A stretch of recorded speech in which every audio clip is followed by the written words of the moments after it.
So I propose that we embrace love, hope, and our affection. Nostalgia is crashing down, a bittersweet burning feeling. Cause when I start to look around, home isn't the same way you're leaving. Our memories won't last forever, no longing for eternity. So baby, let's get back together. I'll show you what you need, a symphony.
another flow.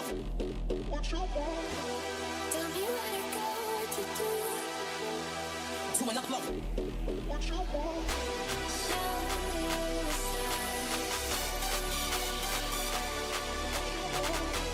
Show me the sign. Get it poppin', play 'em.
Send me.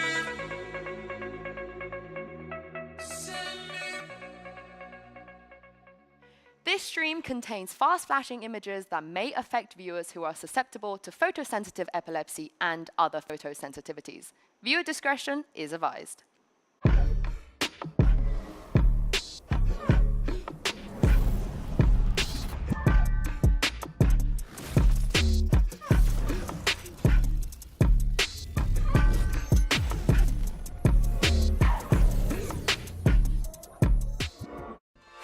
Get ready, everybody. We are bringing you back-to-back bangers. Today, our top teams face off with the winners moving straight to the playoffs. Hello, everyone, and welcome to day 3 of Masters, coming to you from UOB Live in Bangkok, Thailand. I am your host, Yingsu. On a desk with me today will be Kakuka and Brent. Brent, welcome to the desk. Yep, it feels nice over here. It's much cooler, I must say. It's much cooler, which luckily, I mean, we've got jackets on as well, even though it's 35 Celsius outside. What do you mean we? Wow, I mean, you missed the memo, Kakuka. It's okay, I will freeze to death. Please, It's a denim day. please do not, because we have some Nobody great told me, games. guys. I feel left out. I want to leave already. You could do that after our bangers, okay? Okay. Stay with us until then. But let's talk about what happened yesterday, because the 4 teams, Kakuka, the last 4 as well, what did you make of their performance? Oh, they were definitely the ones bringing the heat. I mean, so happy to see Vitality facing off against T1. I think that they put up a great fight on the side of T1, but Vitality and Durka was just all over the place. And on this second one with G2, like I had heard and I had watched, but seeing it here in the global stage, especially Leaf and the way that everything was playing, I had heard and I had seen myself, but actually seeing it here actually made me very happy. I was not expecting G2 to come swinging like this, I think. Because with that match, I mean, I predicted Trace. I think you did as well. I did, yeah. Because I was expecting a good performance out of them, and I thought they would match up really well. But G2 look like they're on a different level right now. You won a believer yesterday? Is that even allowed? What, in G2? Yeah. I'm not American. I just work for the show. I'm not love that. American. You heard it first. But following yesterday's matches, we had a draw show, of course, to set up our next bit of the Swiss stage. And speaking of it, how's the Swissology doing? Is this Oh, Bro, yeah. when what we you did thought? that segment, I wasn't sentient. Like, I had just landed, I think, 2 AM the night before, and jet lag was kicking in, sleep deprivation was kicking in. I think I tried to make a joke about Safe doing it and something about it being a Swiss bracket, and it registered in my head that Switzerland is not the same as Sweden. Yes. Oh, And so wow. that wouldn't actually make sense. So But you are American. It was a one-take wonder. We just left it at one. Yeah, so exactly. The geography knowledge is lacking. Yeah. But what did you make of the draw as well?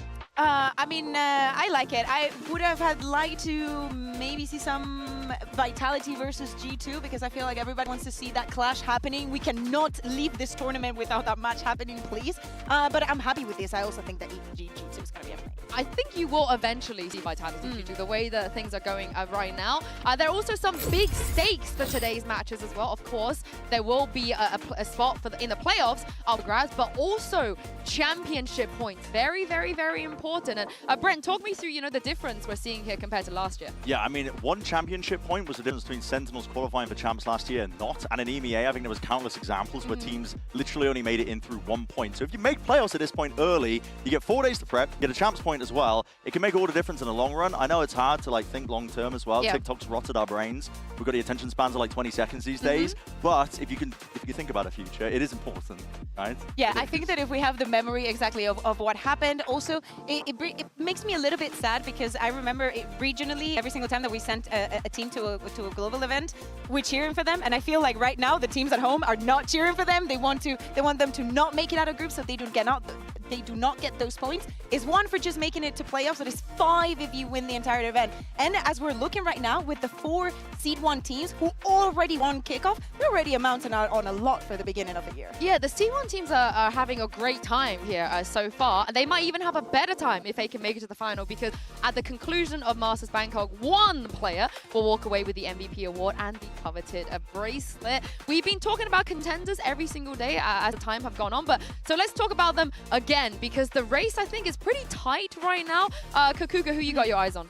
I mean, I think that there's an easy one and an easy bias for Dirk. I think that Leaf was very impressive, but I'm most looking forward towards the other two regions. I would love to see Chichu maybe just breaking that ceiling of just being over Kankan and actually have the impact. We saw it when they played, so I'll be down for that. Or maybe Freeman just coming in as a rookie and getting the MVP. Yeah, I mean, that would be crazy business. I didn't even realize we were handing out bracelets, by the way, for every single event. I thought that was just a champs thing that we were doing, but no, apparently we're doing it for all of the events as well outside of it. I mean, this is such a hotly contested event. People say that the first Masters event of the year doesn't really mean that much overall, and I hate that narrative so much because if anything, it means even more just in general. The competition is heightened from the get-go. You have the 8 best teams from every single region instead of 2 teams from every region. And so immediately off the rip, I mean, what are we, like day 3, and we're already getting some of the best teams in the world competing against each other. You don't get that at the other events. It's a bit of a slow burn at the beginning, but you just get non-stop action. So if anything, the competition is heightened. It's just raring from the get-go. Yeah, and I'm glad you didn't mention Durka, so I get to. Yeah. Because all of the events that Durka did end up winning, you know, Loki in Tokyo, he was never put up there as the MVP. You had Leo and Alpha ahead of him, but back on Fnatic. But on this Team Vitality roster, I think if they could go all the way, Durka deserves that bracelet. I think he deserves it almost more than anyone else at this point in the of the history he's had. Many people would think that, especially because of being in Fnatic for so long, having that system also built for him and around him, that maybe he's not going to perform in Vitality, but things are looking so good for them, and he's feeling so comfortable. I love the fact that every single time that we go to his camera, he's been super talkative. And let's talk about Leaf as well. Give me your pitch, Brent. Go on. Dude, Leaf has got to be one of the most cerebral players in the game right now in terms of just his intelligence levels and his game sense. Because sometimes it looks like he's playing wall hacks, low-key. Like, he finds gaps that no one else is doing right now. And not just that, like, his aim as well is on point, like it was the other day. I mean, sometimes it can miss, but he doesn't really need to because the rest of his team will just fill in the gaps in terms of just the aim, and it's not really required for him to have an unreal game. But he's so intelligent with the way that he positions himself. His game sense is off the charts in terms of the timings he takes on a Sentinel role, and he's one of the best in the game to do it right now, currently. If he keeps up this form, G2 have got to be a contender to take it at least to the finals as well, in my opinion. Yeah, absolutely. I think that yesterday, especially on that second map, I know that we were seeing those highlights from Lotus, but for me, the Abyss, how impossible it was to deal with him. You could flash him, you can drone him, he would still take the peak, he would still take the fight and come up. So like, how are you putting up 1 kill per round on a Sentinel, essentially? Like a lurking Sentinel. It's absurd from Leaf, but he does it consistently, which makes him like an MVP candidate. And there's something about a G2 player with the swagger. I think they could pull it off, you know, the swagger, the aura, because Kankan was telling us how he's not allowed to wear the bracelets, actually locked away in a safe by his mom. It's now an heirloom. She's saving it for That is awesome. I don't think though. Leaf I actually is love the that. Yeah, but I think the G2 players, they would. They'd just be rocking it. They will never let you forget that they've got the MVP. But that brings us to today's MasterCard fan poll. We want to know, who is your front runner in the race for MVP? Is it Durke? Is it Chichu, Freeing, or Leaf? Scan the QR code to cast your vote, and we'll have the results in just a bit. And while you're at it, make sure to use the hashtags VALORANT Masters and VCT so we can feature you on the broadcast as well. There is actually more exciting things going on, not just the MVP, not just race, that's very exciting. We're also going to have a nice little show match. You guys know how that goes. And after the grand finals, we will be unveiling the new agent. Dun, dun, dun. Make sure you guys tune in as well.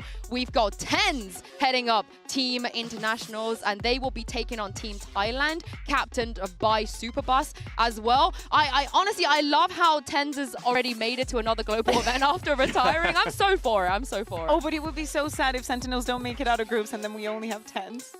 It's just like, no, I don't know about that. I think it's more like we'll still have 10s. Okay. You know, we'll still have 10s no matter what happens. I felt like the Sentinels making it out of a group is a bit of a hot take. I think that's a big hot take. So let's turn the temperature up and give you guys our hot takes. We've only had 2 days of actions, so I think it's about appropriate for us to overreact a little bit. I love overreacting. I'm going to start with my hot take because I don't think it's that hot, but I think you guys might disagree with me. We had all this chat about the MVP bracelet, you know, who's going to win the MVP, who's going to win the tournament. I think Kankan is going to go the back-to-back. I think it's going to go back-to-back.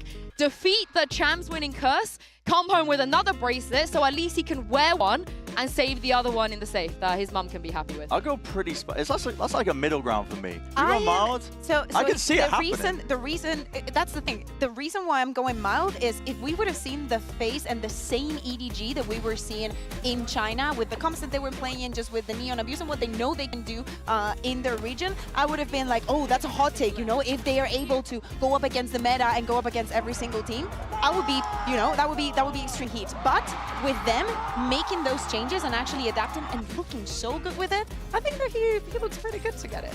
Yeah. I think that there's a decent chance. I mean, I just literally reiterate everything you've just said. He's been on fire, man. He genuinely has not slowed down whatsoever. He's learning new roles as well. He's rarely played the Euro, and he's been pulling that out in competitions. I thought that was going to be one of the biggest drawbacks of EDG into this event. Hasn't been the case as well. So there's options for him. I mean, listen, this guy could go on a run, and their map pool is like just this weird unknown right now. You can't really predict which way it's going to go because they've had that 2 weeks to shore it up. Oh, I mean, my narrative's dead. He's got less kills per round than Leaf. It's done. It's GG. Move on. Bren, what's your hot take? I panicked when the producers asked me for my hot take, so I had to come up with this one. It wasn't very good, the initial one, but it might be hotter now. My hot take is that the finals is going to be just a clean sweep 3-0 by G2. Because of G2's win over Trace the other day. And I'm not just saying that because, like, oh my god, they've been summoned on Trace. Because I genuinely think Trace is a very good team, and G2 made them look like schoolboys. Ooh. So I think that there's a tier gap right now with G2 and every other team in this event, and I think they might just end up taking it all the way to a trophy. Ooh, I'm not American. I just walk on their broadcast. I'm not biased at all. G2 3-0 final. Extreme heat. If they make it through the upper, I can see that happening. I'm going to give it pretty spicy because it's hot. 3-0 finals do not happen that often. Can I just take this away and just say that my hot take was actually very related and very similar to Really? No.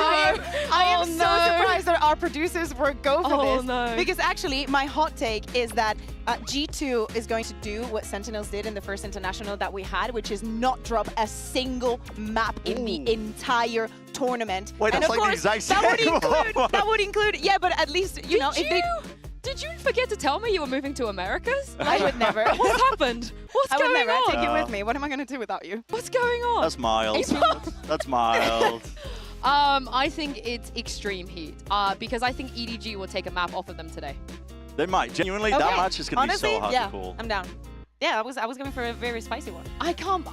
If you had said that about Vitality, maybe I could have, I could have made some because we know we are already pretty biased, so it's all good. It's all good. But let us know your hot take, of course, and what you thought of our hot takes too. But for now, it's time getting to our first matchup: DRX versus Team Vitality, the battle of the #1 seeds. And of course, like we said earlier, the winner will lock themselves into playoffs. But let's talk about DRX, because I know everybody in the Pacific region were very, very excited. Brent, tell me why you were excited about this team. Initially, I was kind of low on Pacific coming into this event, actually. And I think that they've completely disproved that because they just hit me with a casual reminder that it is an FPS game. And sometimes you get shot and you die. Because I was watching their games and I was like, wow, there's so many elements that are potentially exploitable with the way that they play. But to be honest, the #1 thing that I thought was going to go wrong for them was the rookie players not really turning up and then not really having that firepower. But it was there in spades. I mean, they were hitting and they were coming out with new ideas. Their Lotus comp had Mako acting like a bloody duelist.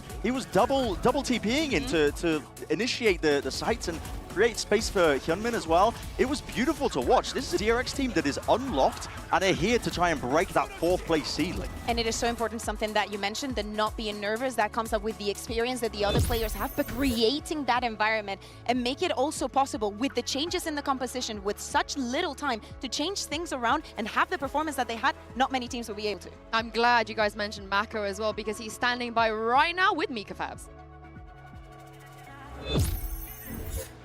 Hey guys, you have Mika and Jen here with Mako. Now Mako, yesterday, Safe said during the press conference that he really wanted to play against you, also because you're very, very cute. So how do you feel after hearing that? 일단은 저희를 지목해 주셔서 너무 고맙고 Let's see who's the cute. Well, he said, thank you guys for wanting to play against us, and let's see who's cute. We are definitely going to see who's cuter. Good luck, Mako. They're all cute. Everybody is cute.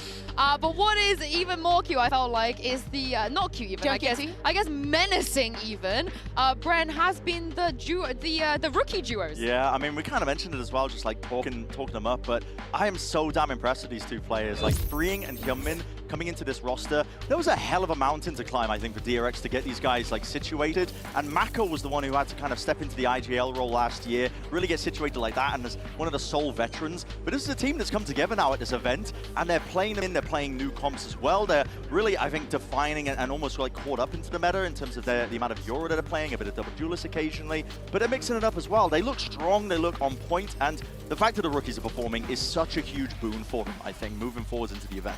Yeah, absolutely. Coming into the tournament, having this performance, Hyunmin, as we're saying, playing Euro 2 times, and also the first time that he was ever doing it.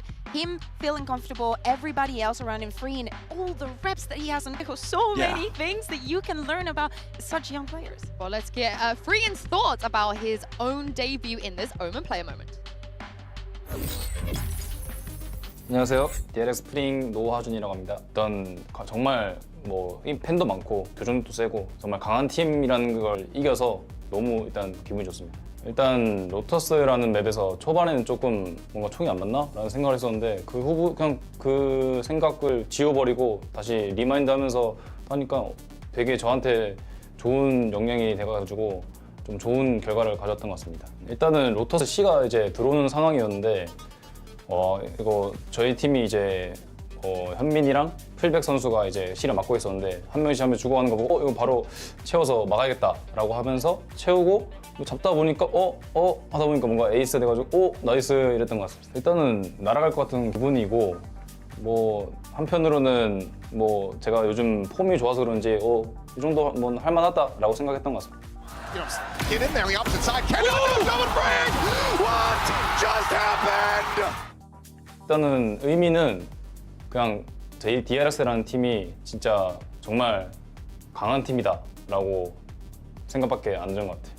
일단 현민이랑 자전이 영혼의 듀오라고 현민이가 못하면 제가 하고 제가 못하면 현민이가 해주고 이런 식으로 되게 믿음이 되게 서로 가 있는 상태고 만약에 100% 상태면은 누가 와도 그러니까 누가랑 붙든 제일 잘하지 않을까라는 생각이 듭니다. 근데 저는 항상 자신 있는 것 같습니다. 오늘 경기력도 좀 좋은 편이었지만 다음 경기에서도 더 좋은 경기력 나올 수 있도록 노력하겠습니다.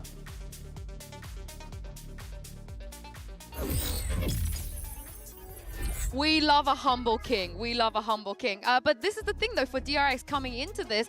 You mentioned this, Kukuga, when they were playing, the way that they managed to actually catch up to the Yoru meta, to try and do it. What did you think about their changes? I mean, I like them. I think they're ambitious, right? Coming into a tournament with such little time and performance changes in maps that, were a difficulty, or there were already somewhere that you had a very nice idea, but just moving into just fully the Tejo and the Euro, also combined with the Breach. Those 3+ devices are the main characters of this event for sure. They absolutely are. I think it's just added that little bit of extra spice, I think, onto already existing maps, because their Lotus was kind of middling. I think they were struggling a little bit in kickoff. They were having very close games, like versus T1, for example, in the finals. But the little tweaks that they've been making are kind of meta-proofing them, I think, for the future tournament. I think it's also very important because it screws completely the preparation that the other team has on you. So all that small tape that you have from kickoff, from the teams that have made it through the upper bracket that have only have like 4 matches, all goes out of the window, and you can have to just rely on what you have in your hands and your mid-rounder, your IGL, and the solving the things on the go. It's a very different beast, though, when you have to play against this team of Team Vitality, and the team that, I know they don't want to be called a super team, but Kukuka, they are a super team. We don't care. Come on. Yeah, I don't care how many times Safe is going to say we're not a super team because blah, blah, blah. Here's blah, blah, blah, blah, blah. I don't hear exactly what he's saying. I do not pay attention, because if you're not a super team, just lose. Honestly, lose and get out, because what you are showing on the stage, it's to me very, very impressive. And as we're seeing right here, in those parts of the maps, in the second halves, they're performing so well, which means that the more they're in these situations where actually they have to adapt, they have to overcome and read their opponent, they're doing even better. Yeah, they are. And I mean, they have these slow starts, like you're saying, but I think once they really get going into the maps, get into the second half, the kind of map pull differential started to really showcase in that T1 game, and it just started to take off ahead of them. I mean, winning the pistol and then just snowballing it further, especially Durka, this guy as well. When he gets on the defense side, if they manage to put the op into his hands, he's a beast. I mean, the T1 was struggling so hard with that aspect of the game, and I think Vitality have got so much danger in this tournament. The only danger, I think, is I don't really know. I mean, they should be a super team and they should have very high expectations, but it's the slow beginning worries me a tad. And I'm not just saying that because it's like, oh, a little bit of EMEA anti-bias or whatever, but I don't know. We'll see with this tournament, but they might end up shoring up their form, I suppose, like as we get deeper. Yeah, I mean, they will manage to get a lot of reps, especially if they win today. Now, Kukuko, I need you to pay special attention because you just said you don't know what Safe is saying. He is right now standing by with Mika, so we'll check in with you after this. I'm here right now with Vitality IGL and expert Swissologist, Safeologist, what's the proper term? Safeologist. Safeologist, expert Safeologist, none other than Safe. Now, Super Team, I can feel the internal cringe already. I know you don't like the word and you said it has to be earned, but I'm wondering at what point will you not shy away from the term? Like at what point do you feel like the team would have earned the right to be called that in your eyes? When we become super friends. When you become super friends. And Mako says that he can't wait to play against you because, you know, he's going to see who's cuter between the two of you. I'll show him who's cute. I love it. Good luck to you guys. Don't be saying that you're not super friends. Blah, blah, blah, I can blah. already see the Reddit threads. The Reddit threads are starting. He's always taking the piss. Like like we know every single time that we do an interview or we say that he just says whatever comes into his mind, so we never get the Wait, truth you out of it. understood that? It wasn't just blah, blah, blah. Oh, did you understand that, Brent? I understood it, Okay, yeah. good. I've worked with him, though, as a director. You know, he's been looking over me and Josh for a while, so we've got the chemistry now. He pays your salary. We might not be super friends, but we've got the chemistry. Yeah, we've got the chemistry. You're getting there. Yeah. Okay, let's take a look at some of their gameplay. Hopefully this is showing that they are indeed super friends. This I could actually understand, right? But we were speaking about the fracture, and I wanted to take a look at one of the rounds because it is so important to understand the meta, and also ties in very well to what we were saying about those second halves. A little bit of context here. This is round 22 between Vitality and T1 here on Fracture, and as you can see, Vitality is already performing that comeback. At some point, the score goes to 9-6, and they have already had 4 round wins in a row. But this round is extremely important for them because they identified that the Steel Guardian and the Armageddon, 2 very good ultimates to perform the executes, are available for T1. And I wanted to show this play because of how they treat this situation on the... Oh, sorry. How they treat this situation, if I can. 1 second, sorry. How they treat the situation, knowing and having the information that they have. So the first thing that we're going to see is that they're going to not play on the sides, okay? Yes, we do see Trex just playing onto tower. He has a little bit of support from the Vice, but you know, the sites are going to be clear. You do not want them flooding onto you, but what is more important is that they're going to send 3 players on the hunt for Vice. Meteor has been playing on that part of the map already, and they identified that that could be a weakness or that could be exploited. Dirk is with the operator. They send 3 players because, of course, they can always be more. Not only that, we see that when they start walking, they identify that the shear, that the wall is already put there. And now there's the moment to make a decision, right? Do we go together? Do we just send Dirk? And Dirk just comes in with the right call. I go by myself because I have something that you do not have. The satchels, you know, I can get out of here pretty free. Very important also to see that Trex is just, Les is peeking as well to guarantee that, you know, when he triggers that wall, there's going to be a reaction. Either it's going to be get the kill or just flood onto the side. Kill goes there and they go back onto the side. It's very important also as well that they left a player controlling that there was no sound made on A, and they put also a wall so they could go back onto the side and have the time to flood and prevent the plant from even happening. Not only that, also they had the wall from Vice just in case they wanted to have some more support. So now that the Vice from the enemy team is out, you can play within the side. But they decide to play separately, one, because Safe is going to be gathering that information towards A. Nerka can just make sure that they didn't lose the timing, and if Safe creates a reaction onto T1, they're also going to have room to do it. And just very quickly, going to show, getting all the information, they get swamped with utility. And even though the Armageddon gets used onto the side, with positioning that Derke has, not only he is free to take the duel, he can get out with the other satchel that he still has. there is a gap on the floor. Let me see if I can get actually. You see, right in that pixel, you can see that there is a gap in the ultimate.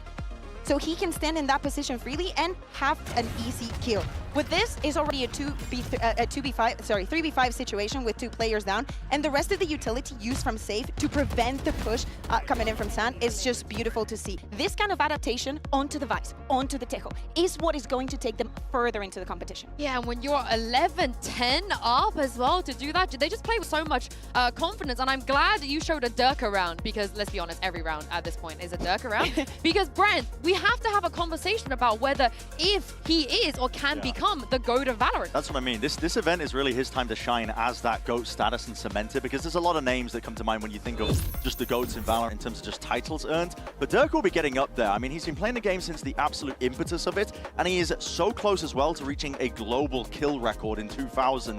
And the level of performance that he consistently puts up is just above and beyond a lot of other players into the scene. And I think if he wins this title here at Bangkok, it's a while off yet, don't get me wrong, but if he keeps performing the way he is, he has to be in contention, I think, for that status, if you're thinking about it, because he's already the one of the holders of a back-to-back trophy, right? So he's already got 2 of them. If he gets the 3rd as well, he'll be joining, what, Chronicle, I think is the only other player, and that's an elite list of players that is currently going to be grouped up, and Durka is very, very close to it. Yeah, and I have to mention there, he will be the first player to reach 2,000 kill globally. Nobody else has done it. Not Aspas, not Ye, none of the Optic guys over here over and over and over again, and he'll be doing it this time around, Kakuka, with a different team. Yeah, and I feel like he will get it for sure. Like 49 kills for Dirk is like 1 or 2 days in the office max. But the value that he gets from this operator on the defense, he's so versatile with it. And all the plans, the movement that he has with it, just seeing the replay with the satchels, how he denies every single one of those trays. He's so smart to go with it. But even when he goes into a more aggressive situation, you see the rest of Vitality just going on with him and making sure that he will be fine. Yeah, I mean, he's got to be one of the most consistent hoppers that we've seen. I mean, you look at his aim, he's just cool, calm, and collected, but it comes from just the level of game sense that he has, where he just knows the kind of expected value when people should be swinging into him as well. But he's an absolute complete package in terms of his rifling, his game sense, and his op gameplay as well. So with Durka, you get it all, and Team Vitality, it's part of the reason why I think you should be considering them a super team, even if they don't consider themselves a super team in the first place. Because, dude, I was so upset that Fnatic, I don't know if they fumbled Durka or what, but it was just, when they didn't sign Durka again, I couldn't believe my eyes. And so it's nice to see him thriving here and now, and I think that it really just highlights just how important he is as a player for any team that he's a part of. I mean, the op stat as well, the fact that he pulled the op 9 times and gets 8 kills, they call it a day. He's just won the game. He's won the series for them off the back of that. But it's time for the results of our MasterCard fan poll. Earlier, we asked you who your frontrunners in the race for MVP is, and you guys voted for Dun Dirk. Yeah, makes sense. They were watching. But they the thing were is, watching. Freeing coming second in that poll. I kind of respect that as well, though, because he has been monstrous on the Tejo. It's a role where, I mean, you kind of get empowered these days, I think, as well. If your Yoru sends it in, you're going to be like 2nd, 3rd in. And so, but Freeing is the one who's like collecting all these kills. Players try and trade that guy out. He's getting 2 somehow in most spots as a rookie player on the stage. It's unheard of. So I can understand it, you know, closely behind. Both stories are very good. Like you have Dirk coming in with a different roster, but still performing like this, or someone that is a rookie from and playing for the first time in a global stage at this level, getting the MVP. I would absolutely love it. I mean, we heard it from Human as well. The Yoru players he watches are Durka and Jaw, so it's going to be interesting to see. He's picked up something from them. Durka was tweeting that he's going to bring back the Yoru clone. He's going to do it again.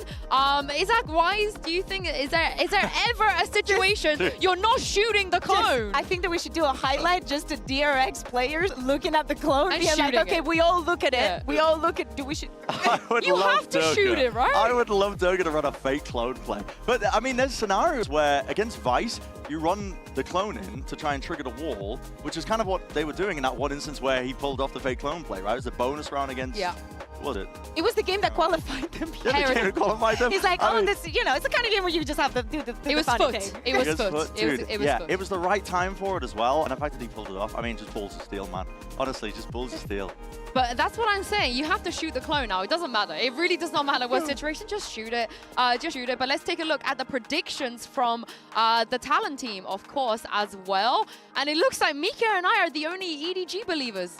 What happened, Bren? You and Trace yesterday. Yeah, honestly, that game is also really hard to call as well because I think EDG's map pool is all over the place. It could be incredibly good in terms of the 2 weeks prep that they've had, but I've just been... And the new comps, come on. Yeah, the new comps as well. I thought my Preds were doing worse than this, I'm not going to lie. Am I actually 2-2 or is that a mistake? I thought I was worse. I thought I was like 1-3. I didn't even see the stat. Are you leading? No, I'm like 2-2. I'm like even, but I was expecting to be worse in the coin flip. I'm like 3-1 because I believed in Liquid. Oh. Wait, hold on. You can still believe in Liquid. They'll play tomorrow. And I still believe in them. They will play tomorrow. Let us know your predictions at home as well. But today is all about the battle of the #1 seed, a spot at playoffs, the all-important championship points as well. Get ready for DRX versus Team Vitality, followed by EDG versus G2. Day 3 of Masters Bangkok starts right here, right now.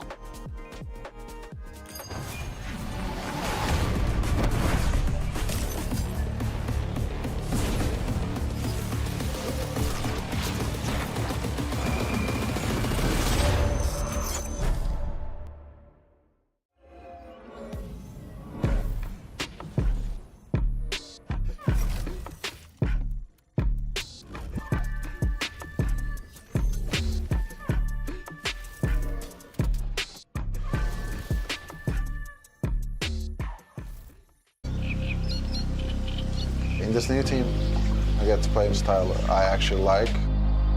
I give some reads to the team and just try to play like myself. Let me answer it. They're not clearing him! They're not clearing him! Dog, bro. DRX라는 팀이 정말 강한 팀이다라고 생각밖에 안 드는 것 같아요. What just happened? I think in this team, we just try to enable all the players. That means you need to trust your teammates. 현민이랑 영혼의 듀오라고 현민이가 못하면 제가 하고 제가 못하면 현민이 해주고 만약에 100% 상태면은 누가 와도 제일 잘하지 않을까라는 생각이 듭니다. I think it's important to be humble outside of the game. But on stage, you show no mercy.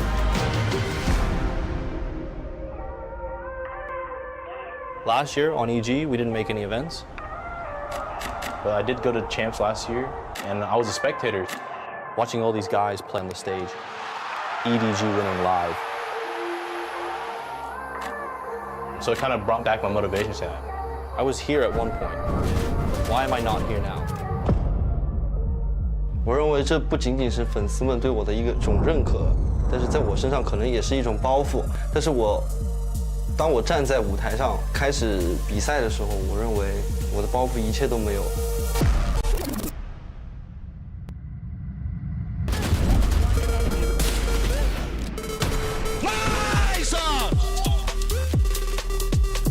因为我觉得应该是去弥补掉了很多自己的缺点，去更融合团。EDG, we're here to play too, so get ready. 如果有一个人能赢下全胜状态的 EDG 的话，我认为那个人还没有出生。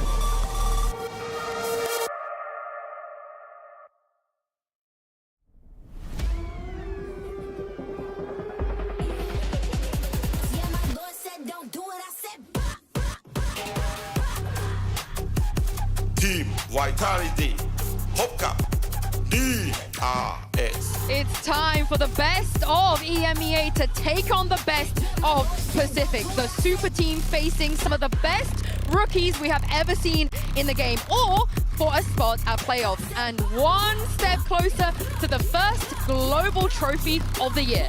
And for any of these teams, it would be their first trophy, and this is their chance to secure those playoffs. Let's see, you know, what the form that we're going to see. Are we expecting also another 2-0? I think that today we're in for a very, very long day. I hope so. I certainly hope so. You've got the best teams competing against each other as well. That's one of the beauties of having this Swiss system in play early on for a tournament where you really do have the best of the best. It's an 18 tournament, 2 of the best teams from every single region.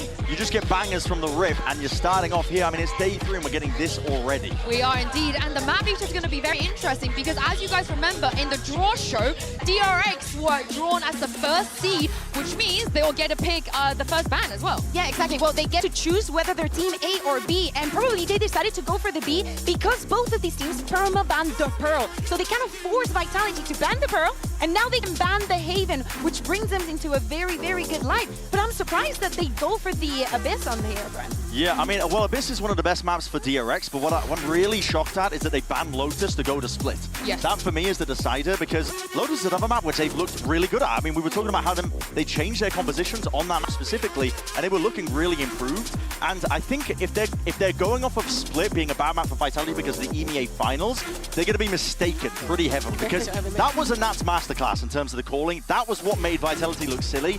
You're not going to catch them every single day looking like that. Yeah, and in many regions that was the case, right? The final felt a little bit, you know, like it wasn't really a representation of how the feeling was and how the rest of the year had been. But I'm interested to see. I think that the decision comes from, we already played it in this tournament. This is a very important match. This secures our playoffs. If we have prepared something else that they have not seen yet, that they cannot prep for, it has to be the split. Yeah, and it's very interesting for Vitality to pick Bind. Usually when they play Bind, it's the other team that pick it into them. They prefer the Haven, they prefer the split here, but obviously the Haven's not going to be a choice, so I want to see how DRX can handle this, given we saw the Bind very, very recently from them. And yeah, for DRX, it's kind of this middle ground map for them, so I have a lot of respect, I think, for Vitality picking this, because I think they've seen it as a weak spot for DRX. They like to float it as well, and they've changed up their stuff again, running this Yoru gameplay. I mean, Yoru's very good for a lot of the kind of conditioning. I think heading into Biden themselves as well with Safe's style of calling, one of the things that DRX need to watch out for is that Safe will use the drone solo a lot to condition like there's a heavy placement of players on their attack side. He loves to condition with his drone alone a lot. If DRX have been watching the VODs, they might be able to cook up something around that and try and, I mean, jump on him as well if the opportunity arises. I want to see how Vitality does without the preparation, right? Because DRX used to run this map with the KO, right? And I think that makes a huge difference into how to spot, how to react to it, and it defined their playstyle a lot. So really looking forward to this matchup. I'm also very much looking forward to bringing you guys an amazing caster duo. Show some love for Ender and Mimi. Thanks very much, Jinsu. We have a good one on our hands. A chance for the first team here at Masters Bangkok to make it to the playoffs. And it's two squads, Christy, that thus far this year have not dropped a series. Yeah, both of them looking incredibly hot regionally. And both of them came in, won their first series very convincing fashion. DRX absolutely pounded Sentinels. And Team Vitality, some slow starts to their early maps, but always showed up in a big way in the second half, especially Durka. Once he gets an op in his hands, man's on fire. And it's the third time DRX have brought out a new composition thus far this tournament. They start things off on the attack side. Yeah, DRX just putting that camera over in showers, gets cleared away by less on the other side. Vitality know that DRX are pretty heavy over on this side of the map, and Safe has to get out of there. Bro just barely dodges the damage. And in with the TP, Hyunmin will take control. A reframe from Vitality, but Hyunmin, oh my, he's got the flash in hand. Still goes 1 for 1, and Vitality pull back. Less somehow being alive, though, in a really uncomfortable spot, because DRX could look to fight into backside. That drone's going to ping him out, so he jumps back into the smoke as reinforcements arrive for Vitality. No plant attempted just yet, but already some damage, and that's a TP hit. No one here to receive for Vitality. But Nate gets a kill onto Mako. That's crazy. A little bit of an overcommit on the rotate, but Kix is already here. 2 players stuck up in heaven. Good news is that K's dropped down, allows them to get out, but Kix already on a warpath here. Finds his first and still pressing forward. DRX have spread apart over into elbow. Up in hookah and freeing. He's able to find that first one. It's all down to flashback. The 1v3. It's an isolated duel here, but Vitality, they play this very patient. Wait for the smoke to fade and now spot out his position. Triple swing sure to come as Flashback tries to isolate a duel, and Vitality won't give it to him. Excellent work from Kix in that round. First one to rotate back over to the B site, first one to find the opener. Just kind of entered for himself. This is a really unfortunate situation because you never expect that Viper to be hiding right in the corner. But all things considered, with this retake and sort of playing around the smokes very nicely from Kix, Vitality start themselves off strong. That to me seems like such a classic Vitality round of what they've been good at. Slowing the rounds down, swinging together in the team fighting, I think is where this team really thrives. Obviously, incredible individual skill on each of the players on this roster. That's why people call them a super team. Now stepping up here, Outlaw in the hands of Durka, but already is pinged out. He is in a lot of trouble. The teleport in, Hyunmin finds the kill, and if they can recover that Outlaw, that could be huge. Now Trex has stolen it back from them, dipped away, and DRX will make things out here. Safe, a little whiffy, but he finds his mark at the end. Mako should be able to get the plant down uncontested. Now where's the fight from DRX? They've got a take here into Lamps. Flash dodged out from Safe, and Trex gonna make quick work of that. Switches over to the Ghost, as a matter of fact, bringing in reinforcements, and even though it was that opener that went down onto Durka, Vitality have stabilized. Flashback. Not a great chance of winning this round now. Any more Back-to-back damage would be great. 1v3s, right? Yeah, bit more difficult this time. He does have trips down on the site, but not the best plant for him. With his position revealed already, it should be an easy cleanup for Vitality. To say easy, but down to 20 HP, 733. That could have been pretty dire. Vitality bought 4 rifles going into that round, so only end up losing the one because those players survived. Still, it's nice to see Hyunmin finding the opener, right? DRX made a big comp swap coming into this match, the highlight being that Yoru, I think. It's no longer the Rays they're playing. DRX's coach, Termi, was very vocal about saying that after watching EMEA and Americas play specifically, that they wanted to start picking up that Yoru. And already Hyunmin finding that opener. The 2 rookies for DRX freeing, and Hyunmin have just been incredible in their first match already here at Masters Bangkok. Vitality have bought a little bit here. Extra Phantom, a Stinger in too, as Hyunmin fires forward. Great flash on the kicks. Yeah, no chance, and damage through the smoke as well. Hyunmin slows down for a moment, and the salvos keep him at bay, but DRX happy to just be a man up in this position. Yeah, I mean, just look at all the utility they ate up. Here's All of the stall. reclear. Durka spots him out in the corner, but can't really commit to the fight. DRX keep Hyunmin alive, and he'll TP out as well. Yeah, Vitality haven't overcommitted the rotates. They've still got 2 players over towards A. Safe realizes that's just a clone, but he's in a great spot to punish if DRX decide to jump in the teleport. Durka alone on the site. Vitality put him in these positions yesterday. Think of his ace on fracture. He knows he's there. First base is good for Durka. He'll duck away, and Trex has come in for a kill as well. Flashback, not even into hookah, but that's a very big kill for DRX. Now, options opened up, but Durka shuts them down again. And now it's an attack from one front for DRX. And there's just no time. 20 seconds left. Player still on site, up in hookah. Trex is just anchoring like a beast right here. But now with the spike going down, Durka's gone all the way around the world into long. There's no chance really for Hyunmin to get this spike down with Durka coming in on the flank.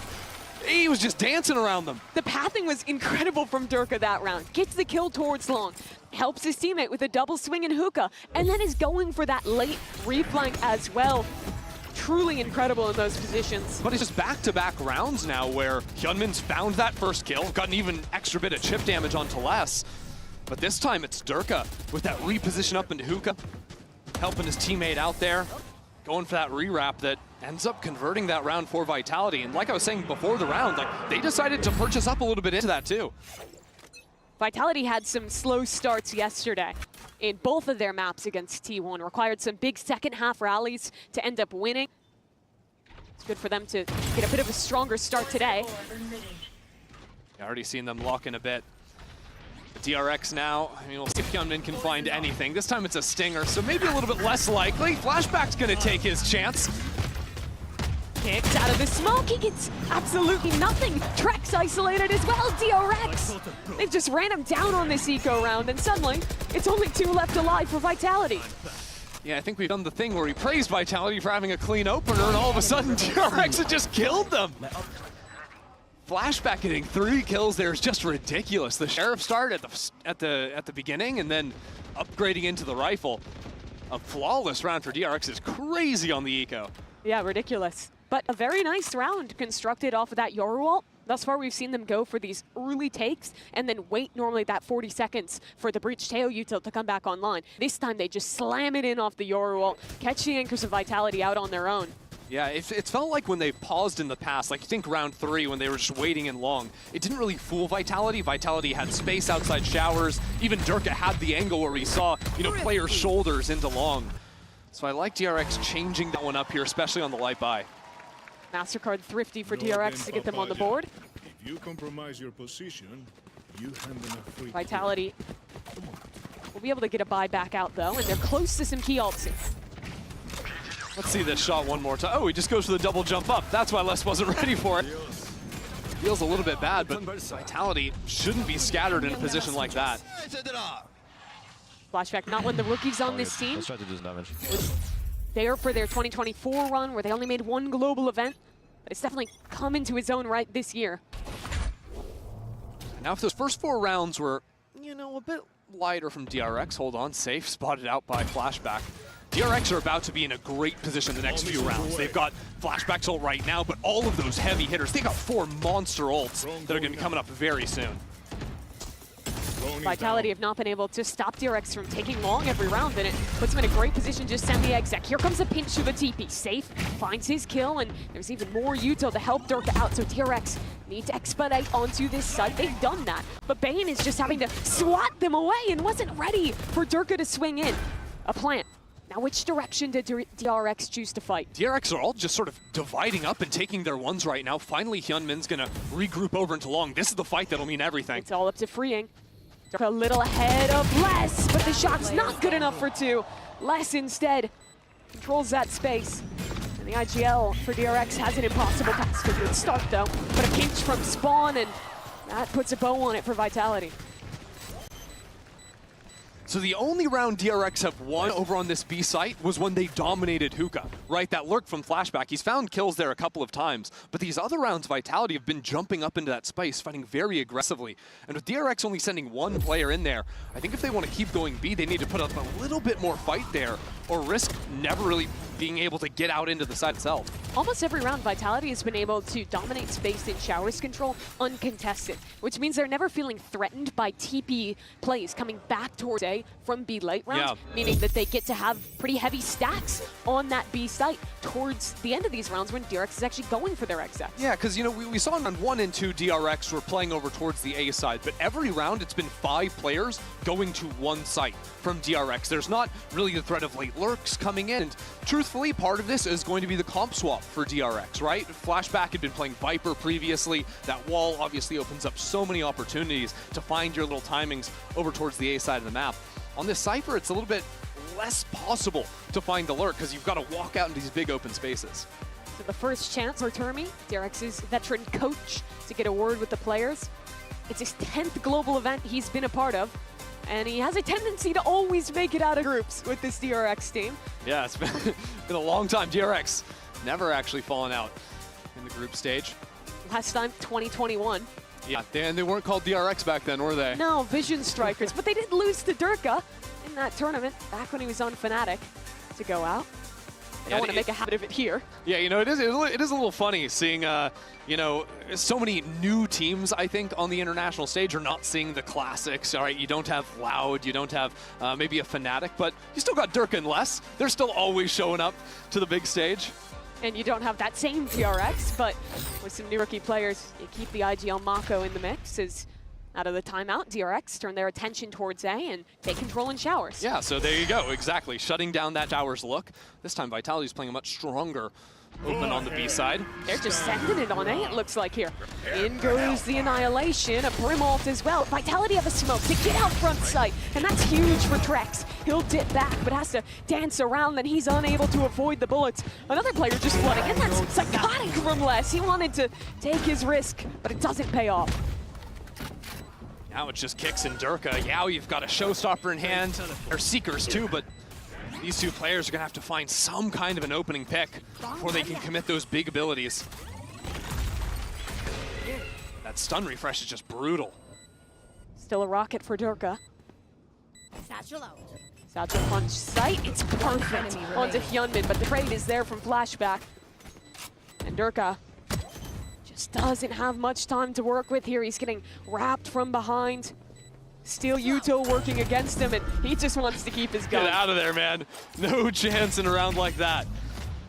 And looking at the money, it's all right for Vitality right now, but Safe and Durka had both bought down, so very important they can hold on to that rifle and have at least 4. You could even have Durka not take the rifle this round and commit the showstopper. Both rounds DRX have won, and I think we've seen them take advantage of what has been so strong about these compositions they've been playing. Switching into the Breach, Teho, Noru on every single map they've played thus far means you have 3 of the best power ults in the game to build rounds off of. And you know, it's not easy to hit the A site with a solo Yoru, right? When you're not playing the Raze, it's very hard to threaten those fights into backside because you don't have the double satchel over truck or something like that. So the fact Hyunmin was taking those fights into backside anyways and finding his mark, good sign for DRX early on.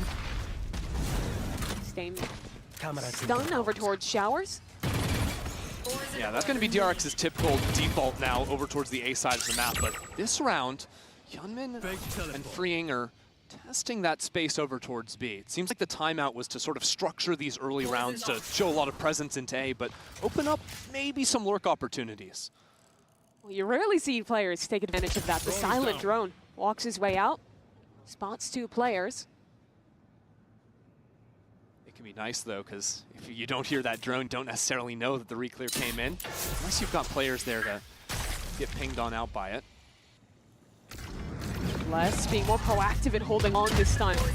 Wow, look at that utility, it's just endless. But it's expired now. DRX. See, it's just so hard to lurk into A short on the Cypher. Viper maybe have a chance, but it's really just to buy some pressure here while they fight over into the B side of the map. There's a pit on the B side. Do they want to finish here? They still had some pressure they want towards to TP Showers. into I think the it's a TP. They surely want to move over towards A, and a couple players have rotated for Vitality. The timing is good now for DRX to send it. Kix was hesitant. So it all comes down to Durka. Still has that showstopper. Ready to go top drop. Only 20 seconds. DRX need to get this plant down quick. kill? The ult goes wide. Still 15 seconds. DRX, where is that plant? It's yet to even be attempted. Fight forward from Durka. This man's doing it all. 2 kills picked up. The plant is stopped. And the next player ready to swing through. No! The spike makes it down, but it was never enough. What a chaotic round. That was absolute mayhem. Durka getting the 2 kills over into Lamps opened up everything for Vitality though. And with so little time on the clock, it's like DRX, even if they have 5 players alive, it's a 4v5 because one guy's got to be trying everything to get that spike down on the ground. I think the important play here, actually coming in before the retake, is the fact that Kix had sort of half rotated over to the B site, sent a big Skybird over that Viper's pit that didn't ping anyone, so he was quickly moving back towards the A site. Vitality hadn't overcommitted even with so little time, so they were ready to get that fight. They didn't actually lose full control of site, and it gave that opening opportunity for Durka to control the site.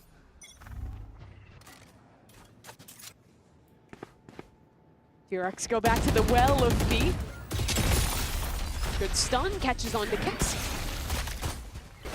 Young's past it. Here's the replay from Vitality. It's excellent. The decay catches 2, and Vitality cuts them all down. Flashback has found the time to walk out, but the smoke from his teammate, Les, a bit of safety to isolate these duels. And in a one-on-one, you know Les is just going to pick them apart. Not letting the eco come through this time around, no sir. Just a complete lockdown. Honestly, I've really liked how Kix has been playing on this map. This time it's that fight supporting Les very nicely into long. But really my eyes go towards this 9th round. DRX need to salvage something towards the back end of this half. They've got the ultimate on Hyunmin to work with. Looks like they're gearing up for an A hit. They had the 1 slow round, but since then it's just been go, go, go. Showers fight this round for Vitality. Next. But there's the ult. Already teleporting in. Hyunmin should be able to find where this is coming from. Armageddon going in. Doesn't really affect Hold on, them here. Hyunmin's all the way up in heaven. Bro's throwing out a flash. He's out of this, looking for someone. Les, can he find that timing? Because right now, Vitality crushing outside Showers. Cutting through. Another TP for Hyunmin to get back into the site here, and a flash to follow up off of it. It's a very weird one now. Vitality on a bit of an island towards Showers, but they know exactly where Hyunmin is. The satchel, good, but not enough. Safe guys. There's no ammo for Durga. He's got the shorty. Goes back in. Hyunmin takes him down. And Vitality, they're split up at this point. Another possible 1v1 for Hyunmin. 3 kills already for the rookie. That's 4. Hyunmin, he wants it. The crowd chants for it. And Trex swings out front. Sight Bane steals away the ace. But it's the round DRX needed regardless. That was just absurd from Hyunmin. I mean, Vitality had full control of Showers. There's no way you should be able to plant the spike. But Hyunmin going all the way up into heaven with that ultimate. Getting that kill onto Les, and then whatever the hell this was, I don't even know. We missed the shots going wide at the beginning, but it's all good. Hyunmin kept it composed, kept it together, and kept DRX in this half. So they head back to it. A breach ult, now available this round. And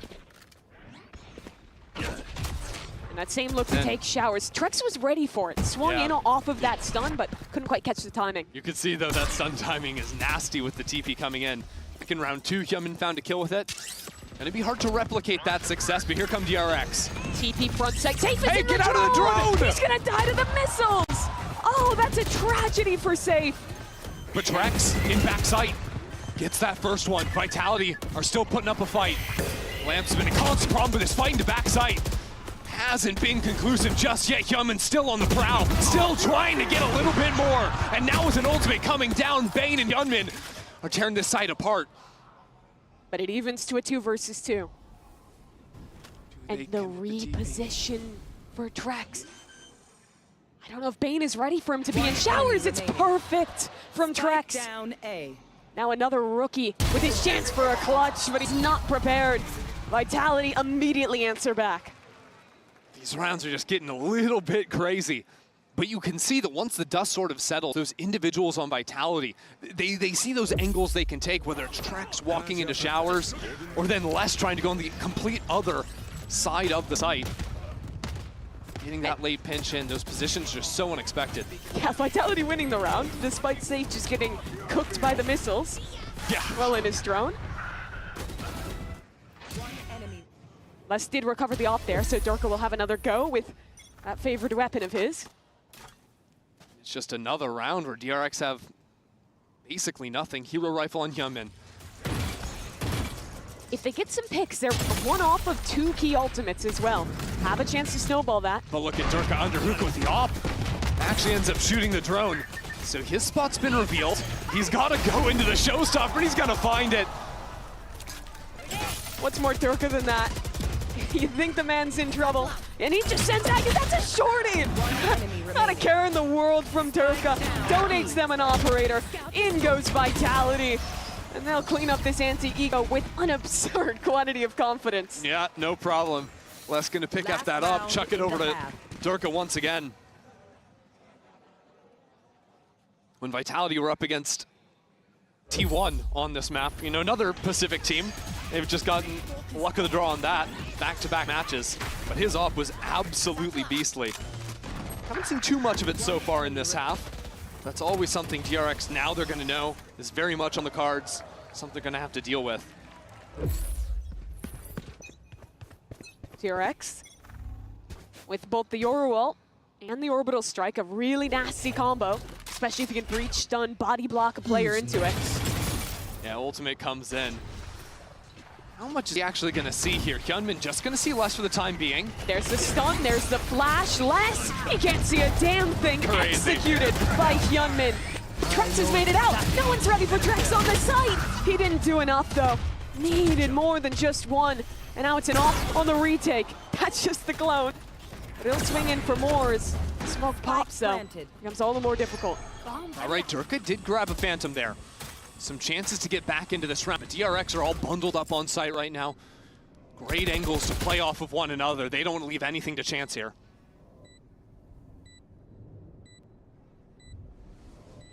Smoke fades. Bang, first contact. That's very good from Durka. But Hyunmin in the corner, taken down as well. That's incredible out of Durka. And the trades come in. Somehow, the IGL's in a 1v1, but Mako in the perfect position to close that round out. DRX get a little bit going there towards the end. Not the best start for them, but looking around like this, I mean, I think the Yoru experiment has clearly been paying off for them in the offseason. That was nice. Yeah, it really has. 4 rounds for DRX. For the most part, off of the ult combos, off of new ideas being invested, but still a very long road to go for them. The clutch absolutely critical to close out for Mako. And it's halftime, but we have something very special standing by for you. 2 special guests for an interview at the half. I'm here in the crowd right now with 2 very special guests. I have David and Linda here, 2 Vitality super fans, of course. Now, David, your brother's team is up there. How stressful is it watching, watching this live? Oh my gosh, I'm having a heart attack right now. Are you okay? You'll be okay? Yeah, I'll be okay. Okay. Well, you gotta check up on your brother then, but I think he's doing okay. And Linda, you've been doing a lot of Valorant content recently. How's that been like, being invited to show matches, going to events like this too? No, this has been awesome. It's been super cool. Also checking out Thailand and everything, so yeah. And the fans love you. I mean, a while ago, you had so many fans coming up to you saying, I love you so much. No, it's great. We're from California, so it's really cool having an audience here too. And of course, both of you, I'm really curious what a duo Q night is between the 2 of you guys. It's me, her, and Baby Bay, so it's okay. Oh, okay. Baby Bay from Faye played FaZe. Yeah. Shout out to Baby Bay, we miss you over here. And of course, I hear this is your first time in Thailand. How are you liking it so far? I love Thai tea. So I've been drinking that every day, and mango sticky rice. So it's been really cool. Guess what we have backstage? We have Thai tea and mango sticky rice as well. Can I have that right now? I will send it to you. And David, what about you? How are you liking Thailand? I love Thailand. This is my 3rd time here, and the food is great. The people are so nice. It's perfect. Literally the perfect place to be. We keep coming back, right? We love it here. But anyway, Vitality, they're doing pretty well right now. But I just want to let you guys give, maybe a little bit of words of encouragement for them to close out this map. I'd say my words of encouragement are, Daniel, keep smiling, because when you're smiling on stage, they're doing well. And you, Linda? I'm just so excited to see Daniel play and coaching. It's a lot of hard work and dedication, and I know he cares about the players' mental and everything, so it's just really cool to see it all live. Awesome. Thank you very much, guys. We'll go back to the game. Cool to hear from some people close to Coach Faded from Vitality. It's his first year coaching a Tier 1 Valorant team. His first global event he's made it to. Before this, he was in Tier 2 NA, coaching on FaZe Clan. I talked to Baby Bay. He said he took a group of different players, made them into brothers. Trying to do that with some big personalities here on Vitality as well. Let's see how that can come into play on this pistol. Vitality could start off great. But already I've seen Durko with double satchel and a shorty. It's U-Haul destruction coming on in off the back of the Teho utility. Tripwire not going to turn into a kill for DRX though, but they do control showers. Les versus Mako. Launching smoke. And a very important part of the map to control still for DRX. Vitality not committing to the plant. They want to actually get a kill before they go for this. No one's looking triple. No one's looking flashback. He's whipped it. Still finds 2 and swings in for more.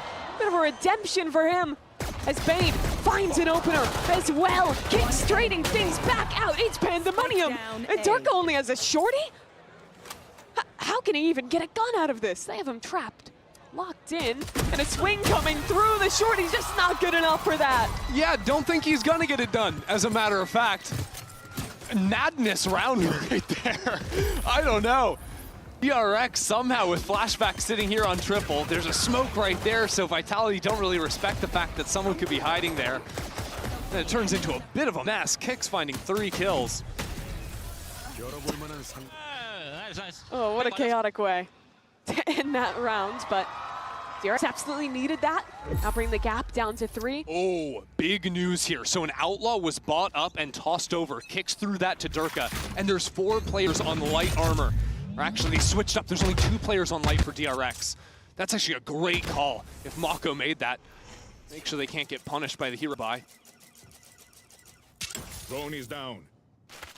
Brings drone, just spots the 1. Unfortunately for Vitality, they're going into the wrong site to get value out of the Outlaw. With the Cypher here to scout. Wait! That was the player on half armor. It should have been the difficult site, but somehow the Cypher's down and the timing is missed to fight into short. Still, that's not a gun that's recoverable.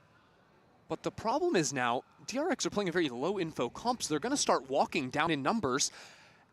And Freeing's going to walk straight into Trax, even getting the timing. That's now a Spectre picked up. Vitality of 5v3, and they just walked in with an Outlaw. Mako, a chance to save it. Down goes Durka, and Hyunmin, a 1v1 as well. Getting overwhelmed by 2, but Hyunmin, he's good for it. Still not out of the woodwork just yet. Vitality, they've walked their way up short A. I got the spike. And they've recovered the Outlaw onto Kicks. Yeah, got a flash to play with. 2 players, 1 shot right now for DRX. Really Bane to be the serious problem. And he's not quite in range to use his util just yet. DRX can take things slowly, regroup, and play numbers in this retake. Hyunmin will die to 1 shot of the Outlaw. But thankfully, Bane and Mako both good with full armor. Aftershock on to save. He barely gets away, but Hyunmin swings in and takes care of him. So now it's Kicks alone, and surely there's enough odds for DRX to just overwhelm this one. Yeah, they'll shut it down. Got a little dicey for a moment, but they win their anti-eco. Yeah, good on DRX to sort of settle down and equalize in that round once they've fallen down in numbers. But you hit on something there, how low info this comp is for DRX. They have a lot of great tools for active re-clears, for retakes, but in the mid-rounds, Vitality can really work them on the rotations. It's primarily once either Cypher is going to die or that util ends up being cleared away, right? Because Vitality find that opening pick, and then all of a sudden it's like, well, we have no real anchor to rely on here. It's kind of hard to play that, because really when you look at this comp swap for DRX, you're going to be seeing a lot of these rounds where it's 4-1, where Cypher's going to be on his own, no longer on the Viper. Cypher much more self-sufficient, and DRX have the tools to fight forward with this breach pickup. And also, they have the ults that they want to prioritize. Hyunmin, on their bonus round, will have the Yoru ult available. And he's just sending it to trap play. Durka's in the sky, and the missiles knock him straight back down. What a combo there. Again, DRX put in the work on all these new Yoru comps they're trying to debut. They had not been playing the Breach previously. Now they've got ways to combo with the Yoru, to combo with the Teho. Even play the fast rotate if they want with that Yoru. When you think about the history of this team, they've always loved to cook up the combos, to cook something special, and they're going for another one here. Spotting 2 players out. It's Hyunmin. weird, though, only seeing the 2. Does he want to go for this one? They're kind of chasing behind him. He's got a clone to work with, but just pulls them away, and TP's out of dodge. Yeah, so right now, Vitality need this pick to be found by Trex. Dog comes in, and that's going to cause the bailout from Freeing. Stun available, another from the Teo, but it doesn't catch on the Trex. All the time, though, Vitality are moving over into this A side, trying to lurk into this Cypher. First tripwire broken. DRX already have 2 players here ready to hold. Oh, Flashback had a chance on the Kicks. He doesn't convert it. And now with the smokes up, the spike should be able to make its way down. There's not a lot of time. Spam, there's a gap in the smoke. He converts. Safe trying to plant. The spam coming in. Safe sticking. He'll get down. But Hyunmin through the smoke for 2. And now this flank coming in from Bane. It's just a ghost. Trex isn't able to get it done. Hyunmin has been a beast for DRX today. I mean, so consistently, and it doesn't matter if it's an eco round or not. Hyunmin is always showing up. A rookie player. Last year, he's playing Challengers Japan on 120 ping from Hawaii. DRX take a chance picking this guy up, and my God, have they been rewarded. Yeah, if you thought he was good on 120 ping, just wait till you see him on 1. Spoiler, he's on 1 ping right now, and this is what the kid can do. Pretty ridiculous. When the all-star players last Durka were winning trophies, He hadn't even played his first Challengers match. Truly the next generation of Valorant talent on display here from DRX. And now coming into this round with a monstrous advantage. DRX posting up 3 over towards this B site.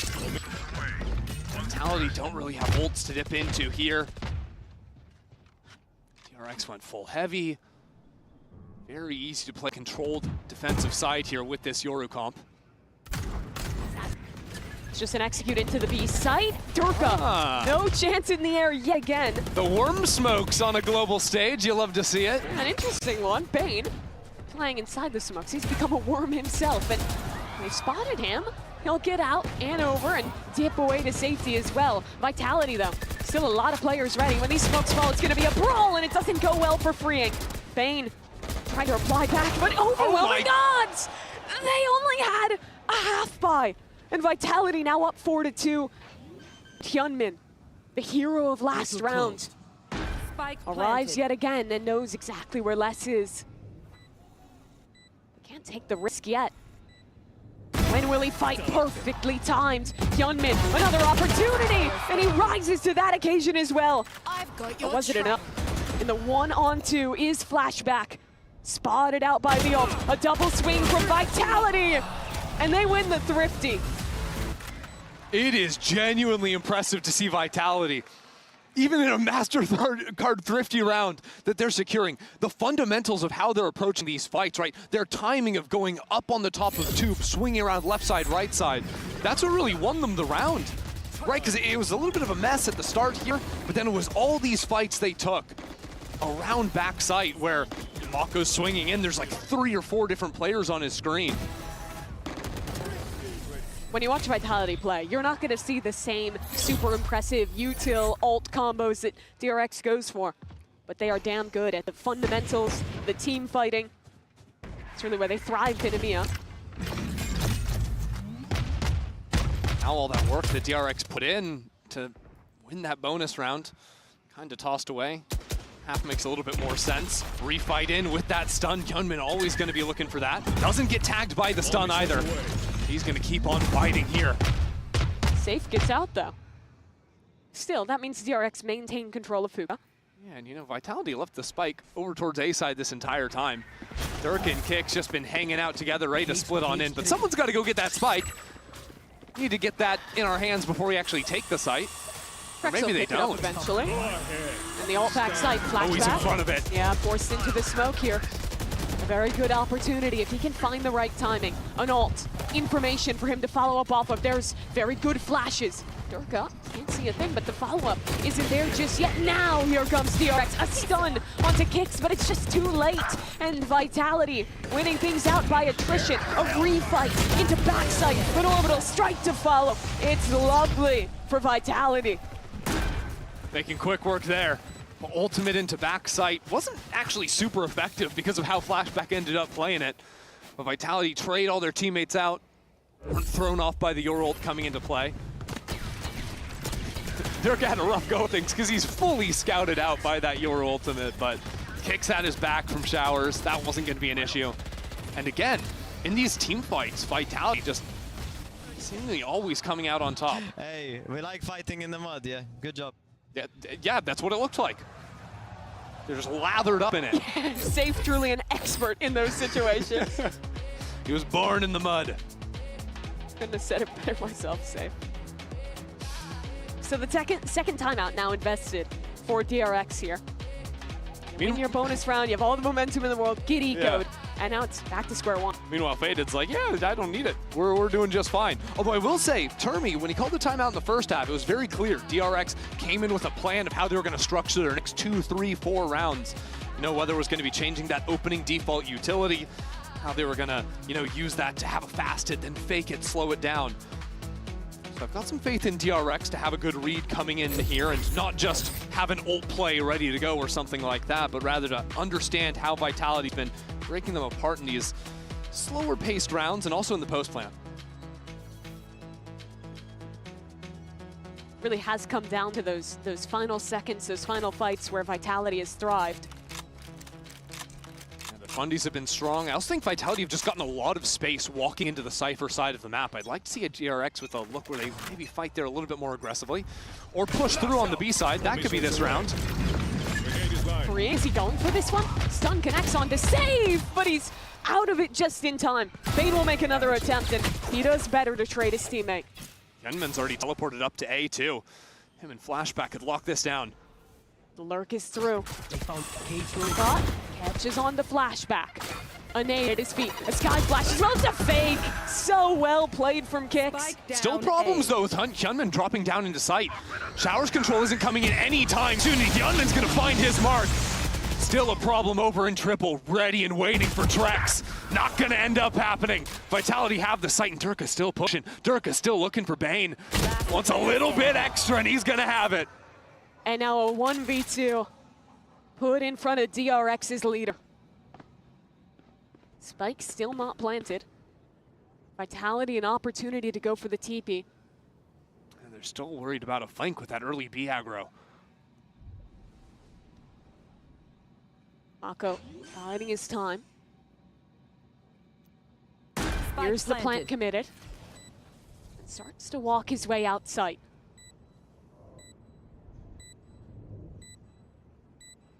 Durka's going towards elbow. An isolated fight. And in hookah now. Durka waits. A wraparound. An ult in hand. Mako. Does he check it in time? Spam. Going in. Durka's all the way at triple. But the smoke is up and the timing, it's perfect. An incredibly well-played round for Durka. I feel like Durka's movement in these clutch situations has just kind of been perfect, right? He's going for these long walkarounds. You think all the way back to, what was it, like round 2 or 3 in the first half where he got the kill up in hookah, went all the way back into long? I think he's got a really good mind right now for just showing up in the least expected place every single time. That's my MVP. That's my MVP. LeBron James. What do you think that means for his legacy?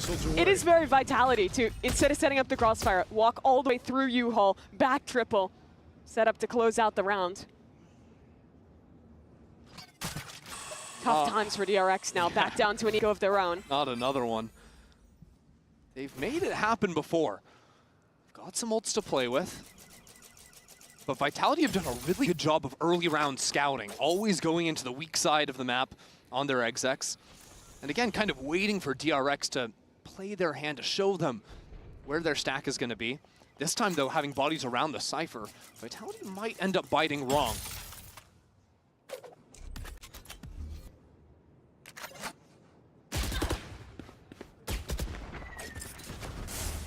Bit of damage done towards short, but Vitality not committing there. Yeah, it looked like the original plan was going to make Presence be long and then TP. Instead, walking in, freeing, in some trouble.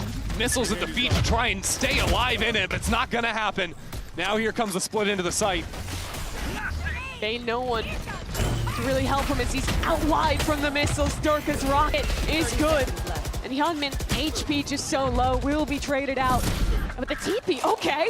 Incredible shot from Flashback, brings this one back into even territory. And a Vandal recovered off of it. Trying to find some shots back through the spam. Mako trying to isolate a fight. But both these players on an island. The Ghost not good enough in that position as Vitality make it to map point.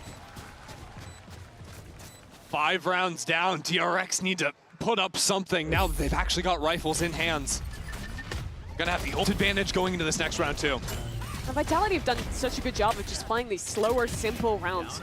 Figuring out where the heavy side is, going for a late execute with their Teo utility, and winning out in the post-plant team fights. I do really think the problem right now for DRX, they've just been...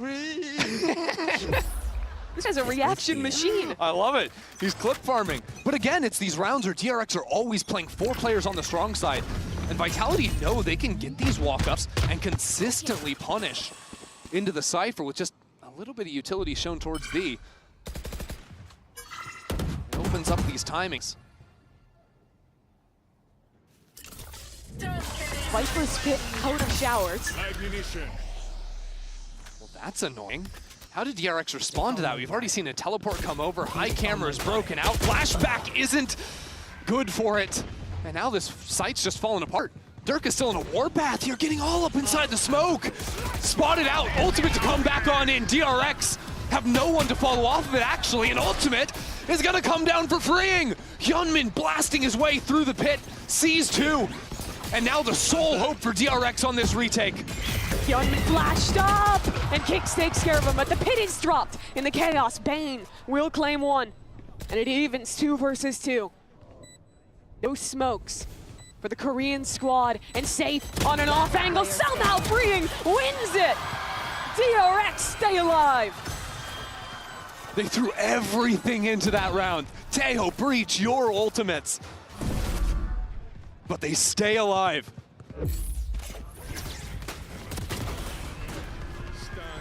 These rounds are messy. There's so many things happening.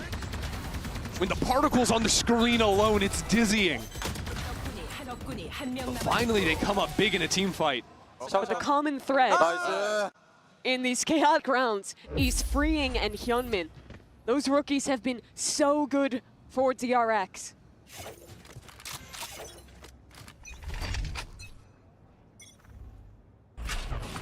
DRX really have yet to find a solid B fight here. But finally, Vitality working into this space early on. Drone's gonna spot out freeing, he drops down, but here comes the fight into long again. Good droning from Vitality, sees both of the aggros. Everyone's getting caught out by Util. Durka up top with a smoke to play within. But freeing, he's found a gap beneath it. The one-way for Durka worked out, but the trades are excellent from DRX, and Vitality don't have a foothold in the site. Finally, they'll walk out. Bane hears everything. Waits for the fade of the smoke. But Vitality escaped towards long. Mako doesn't have any smokes to block off long after this one goes down. So they're just walking into crosshairs. Les isn't gonna let you have a chance with that. And another player caught out. Mako didn't have his weapon in hand. And Hyunmin on the walk. Flashes into long. Les isn't blind. And it's only one man left to stand. Bane, an isolated fight towards long, but time is ticking. He needs this last kill onto Kicks, and he needs it quickly. Sticking onto the spike, trying to get halfway. But Kicks puts an end to it, 13-8. Vitality strike first on Bind. Vitality carrying that momentum through. 2-0 up against Pacific's second best, and now 1-0 up against their best. Vitality come out in a big way to kick this one off.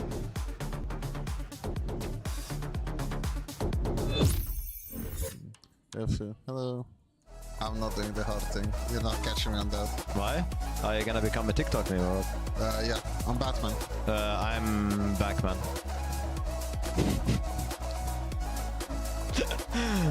I'm Backman.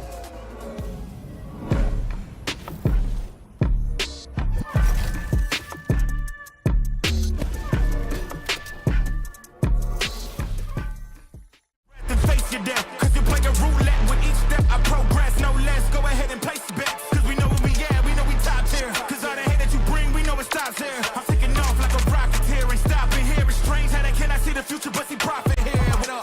We gon' always win. Promise that that's not a promise, yeah, that is a threat. You know that I promise to bring the team commas. When the whole team win, that's when you flex. Win, and I'ma do it again. Watch me win, then watch me do it again.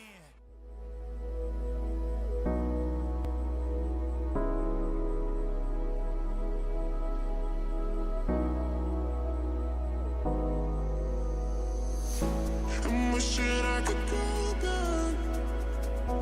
I'm wishing I could go back to you.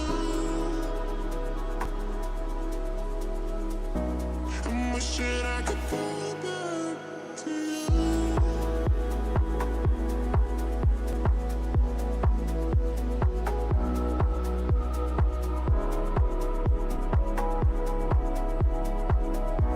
I'm wishing I could go back to you.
I'm wishing I could go back to you. I'm wishing I could go back to you.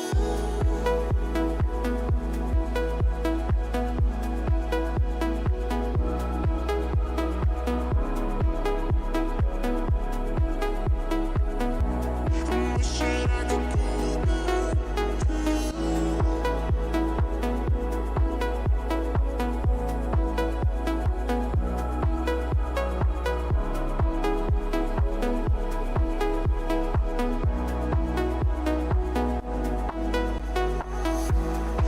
wishing I could go back. I'm wishing I could go back to you. I'm wishing I could go back to you. I'm wishing I could go back to you. I'm wishing I could go back to you.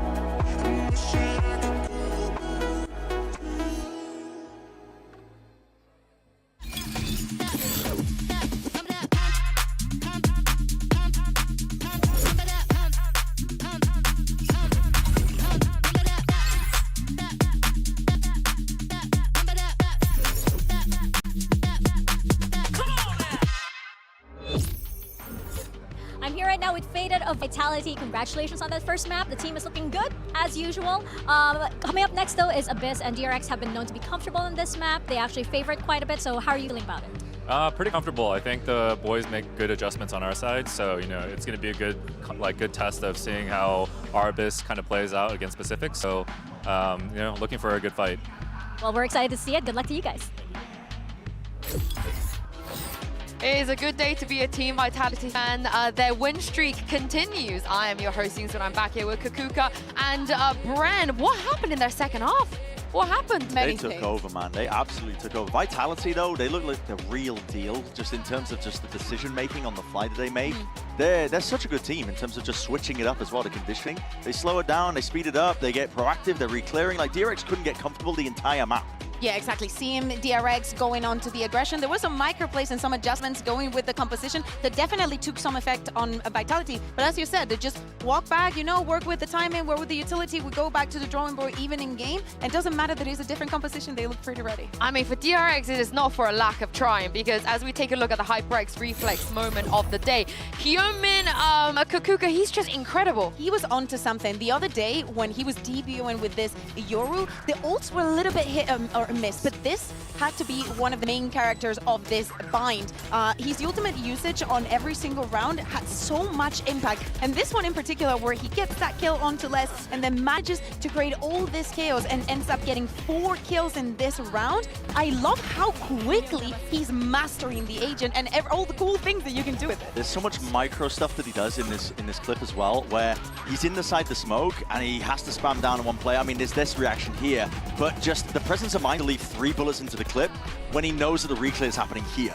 A lot of players are spraying the entire clip there, reloading, having to pull out the secondaries, but he's just so disciplined in the right moments and so smart with the way that he takes those fights that this guy's the truth, genuinely. Like, DRX have found an absolute world-class player, and this is like his first international event. I mean, get the hell out of here when he's performing like that. I know that they ended up losing, but you could just see from an individual basis that Hyunmin was like lights out. He tried his goddamn best. He tried. Absolutely. But also, you mentioned the reclear, so let's take a look at the round 8 and 9, Brent, from Team Vitality. Talk me through this. Vitality was so damn good at just re-clearing space when these execs were coming in as well. And I mean, this might be a little bit slow going, but when they see this hit coming in from DRX, they get pushed off, they get poshed off from this angle, and then they make the call to, oh, well, we've got the snake bite, they're pushed up, we're going to re-clear this space, we're going to make them feel really uncomfortable here.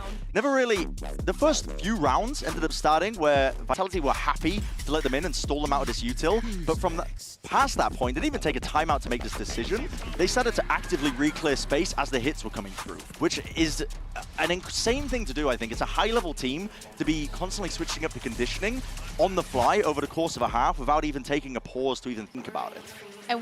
and we have to bring up this head-to-head between Hyunmin and Derke, because even though Vitality was on the winning side, and yes, we talk about the effect that Hyunmin was having, in so many occasions we saw Derke just going in for the kill, and DRX were so ready for taking that duel. Many teams would not have the same idea. I have never seen anybody diff Derke like that. I have never seen that. You just don't do things like this. This is absolutely crazy. But let's talk about map 2, because Abyss will be next. How well does this bode for DRX? I think it bodes really well, personally, because Abyss is the map they love to play on the most, to be honest, right now. And coming into this, if they're already hitting like this on a map where, honestly, it's a middle ground for DRX, for Vitality, I think they were very smart in terms of the way that they directed this map veto. Abyss should be favorable home ground for DRX, and especially, man, they just look so damn good. I believe they run the double smoke comp, I believe, with this as well, the Astra and the Omen. I could be wrong, I mean, maybe misremembering, but overall, I mean, it's a map where it is 100% a comfort zone for them, and yeah, I mean, I'm looking forward to it. Well, we've heard from the first coach, Aiden. Let's hear what Termi had to say ahead of map 2. Hey, Mika and Jen here with Termi of DRX. Now, Termi, that was a tough first map. I'm wondering, what was the team struggling with on that map? And there were so many rounds that it just didn't seem like they could convert. 감독님, 유리한 상황에서도 내주는 라운드들도 좀 있었지만 1세트 전반적으로 어떤 점이 가장 힘들었던 걸까요? 아무래도 바이탈리티 선수들이 베테랑 선수들도 많고 경험도 많기 때문에 좀 여유 있게 게임을 했던 것 같고요. 반면에 저희는 아직까지는 그렇게 좀 여유 있는 플레이를 못한 것 같아서 그런 부분들에서 좀 밀려서 패배를 했다 생각하고 이 맵에서는 좀 그런 것들을 좀 우리가 원래 하던 방식대로 하자라는 식으로 좀 얘기를 해놨기 때문에 이 맵에서는 잘해줄 거라고 생각하고 있습니다. I think it mostly had to do with the mentality. Vitality coming with a lot of players with experience in big stages like this. They were able to play the rounds calm, whereas for some of our players, they were kind of in a haste, not used to playing on this big stage, this big game. So we talked about how to calm our minds down, having that strong mentality in the second map, and I think we're good to go. Well, thank you very much for your time, and good luck on the next map. Fighting. I mean, that's totally understandable. You're playing up against players like Les, Derke, Safe. You know, they're not going to be nervous whatsoever. But hopefully going on to the next one, Kukuka, they calm their nerves. You know, they're able to bring this to a map 3. It's absolutely understandable because of so many things that they're changing, and seeing those micro plays, it means that there's a lot of work that has gone into it. But now when you're in the global stage and you are going against a team as strong as Vitality, some things might not go your way, might not go the way that you thought. But as you're saying, Abyss has to be a comfortable ground. I do like the fact, though, that Vitality has decided to start on the attack. They want to start off deciding the tempo and really understanding what DRX wants to do in the defense and just dictating the pace of the map. Yeah, I think it's a strong choice as well. And I mean, I misspoke earlier, I suppose, with the compositions as well, because it's not the double controller I was thinking of. It's the Sova Taeho that they end up playing as well, which does put the comfort roles for Freeing, because Freeing is one of the best Taehos in the game right now in terms of the way that he plays that, in terms of all of his util. And Abyss is a map where mid-round information is vitally important because the map is like the size of a continent. So your rotations aren't easy unless you're running a Euro, right? And if you can do it with double info initiators, which they run with the Taeho and the Sova, that kind of shores up that gap and allows you to heavy stack players, but it also gives you a ton of retake util as well. I mean, DRX use it to great extents, I think, when you see them trying to either flood defend A, for example. Bane is amazing from heaven on that angle and the Sova, so it's pretty awesome to see them play this map. They even make me excited to watch Abyss, which is rare. You don't like it? Do you know what I love about Team Vitality's Abyss? It's either they go overtime or they 13-1. Yeah. There is no in between right now. But as we take a look at the Asian select, Hyunmin is a Yoru main now. Yeah, I was going to say, like, are we going to expect this to extend to every single map? Because so far, he has only played the Yoru time and time again. Dude. Mako just moving away from the Astra, just going onto the Omen. I'm so excited for this because Mako's moved off the Astra onto the Omen. The way he's been playing this recently to set up Hyunmin is by double TPing in. And Mako's the one taking contact to create space for Hyunmin to be the playmaker, which is a totally wild and different way of playing this comp. Yeah, exactly. And Vitality not having a Sentinel, I want to see how they do on the defense and dealing with mid. On the side of DRX, they have that double drone, a lot of information, but I am going to be missing that extra stun coming in from Breach that could come in clutch. And of course, Derke, he is ever so closely edging towards that 2,000 global kill record. Ender and Mimi, let's see if he can break it here. He has a chance to, but on the other side, Hyunmin back on the Yoru. 4 out of 4 maps. DRX changing their comp, but this one, Christy, is comfort territory for them. Absolutely, and honestly, I think having Mako go to the Omen, you heard Bren talking about those teleport entries, how he can support the site as well. I think also having the paranoia to help out this Yoru player, right? Hyunmin had so much support coming in from the breach of Bane in the last map. Now he's a little bit more on his own, but has to be the difference maker if we want to map 3. Vitality 1 map away from being the first team in playoffs. And they're starting things off here. No surprises and execute into B as Hyunmin dips away. Ooh, DRX, that TP out, gonna choose to play full retake. They do go for an early drone though, so chances to get out of the smoke early, but there's a star waiting right on that exit pathway. Hyunmin doesn't care. He's just gonna get that kill, pop out the flash to make sure they can't get punished for the stun. The rest of Vitality trying to find a duel, and Turka does well to start things off, but the flash not there in time, and DRX just floods in. Now only 2 players left alive, but Trex takes 1 before falling, unless he's a world away. Has to use the pull right now, but they already got it halfway, and surely that stick is forthcoming. Bane's holding it unless he's just not fast enough. It's actually so unfortunate for Les there. He thought he had so much time to go for that late wrap because DRX had abandoned the site, but DRX's decision to actually fast flood in instead, get Hyunmin going here, and then have that pinch going 2 players into the front of the site, 2 players going into the backside up from heaven. Even though Durka managed to get 2 kills somehow, DRX players just kept on coming through. Feels like a rare moment where Vitality's team fighting wasn't quite up to snuff, all getting kind of isolated towards the back of site, towards the ledge there. But a critical pistol round for DRX. It's another Outlaw purchase for Durka on round 2. He loves this thing. And this time, 4 light armors from DRX. This is something teams are going to have to start prepping up against Vitality because he's proven consistently he's going to go for it. Brings drone, spots a couple for Got the B, jump and a peek. jump spot. Oh, it's brutal. So the second round 2 in a row now, where Durka's gotten an opener with the Outlaw, and Vitality get a chance to play the 5v4. And now Vitality calling a great round, moving over to this A site. I thought for a second Bane was going to over-rotate out of there because Drone saw nothing in A main.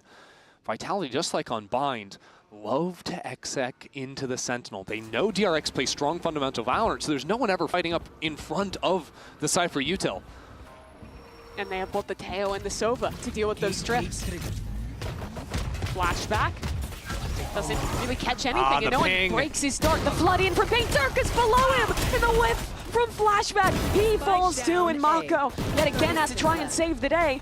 But the odds are overwhelming. Over the top comes the Sova. He needs to find the shot. Not like and he this, just man. doesn't. Not like that. Kicks is just jumping around, having a time with it.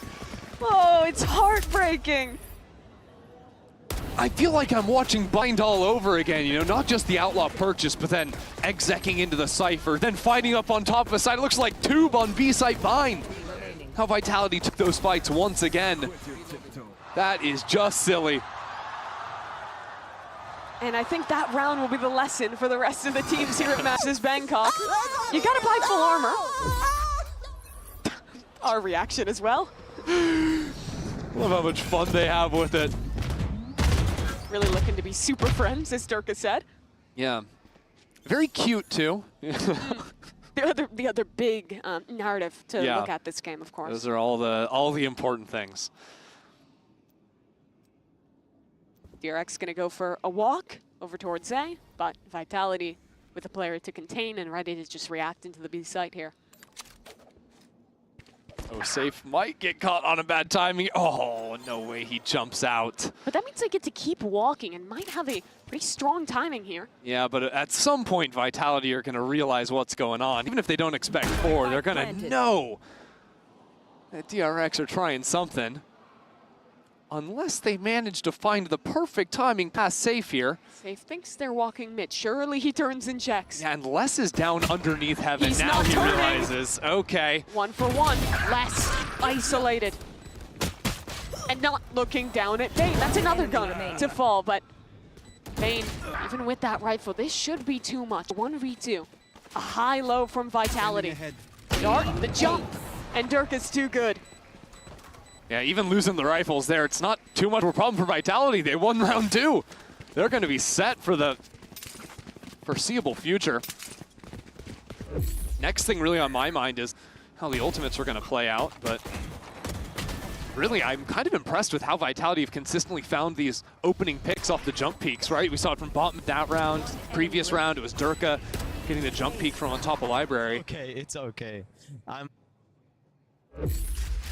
What is he? I don't know what he is. He's safe. That's true. All right, more of a basic round here for Vitality. Take early control into A main.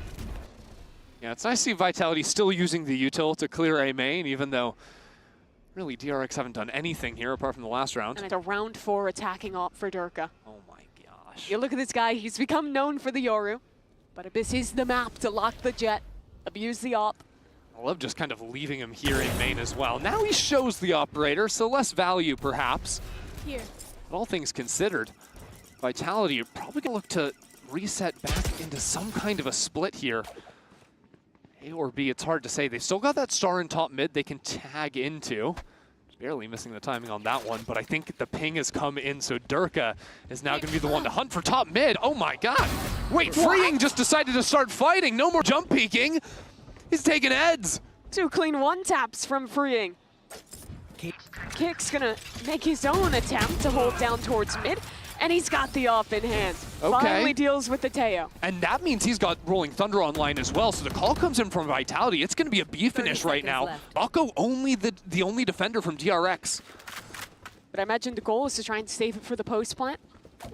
You don't want to have to use everything on this exec, and the site is weak. Mako makes his way back in, and Safe's not ready for it. Double swing though. This should put an end to Mako. It does. So plant will come down, and the Rolling Thunder still online. Yeah, it's gonna be a fight back up into spawn here. Ultimate comes out, doesn't find He's too far away. So plant comes down, now all of a sudden back in spawn. No! Kicks get sniped out! And that's the Brim ult. Gone. Trex in a 1v3 now. But no smokes for DRX. Flashback, jumps up, Trex, good spray control, and another! They're going one by one! Only Bane left alive, and Trex is going for a walk. Bane is sticking! Bane is sticking! Nah, that is just too cold, man! His team is just getting murdered like Trex is killing absolutely everyone. Perfect 1v3. Yeah. Go one by one, lose 2 players, full stick. Yeah, what a clutch. Okay. Getting the job done. I mean, first of all, shout out Freeing, because what are those shots at the start of the round? Yet somehow, Vitality still had a chance there for a moment. I don't know how Gix ended up being the one to die from the ult as well. I'm gonna be honest, Bind was a muddy game. This is also getting a little bit muddy. Vitality have found the weak side though. They're going for another hit towards B, this time right off the rip. Quick teleports over though. DRX are ready to flood on in. Paranoia not connecting onto anyone. Durka snuck his way all the way into backside with Hyunmin up from above. He's ready to pop on out of that. Ultimate taken down by Durka. And with mid falling as well, DRX are in a whole heaping amount of trouble. Vitality are on a warpath.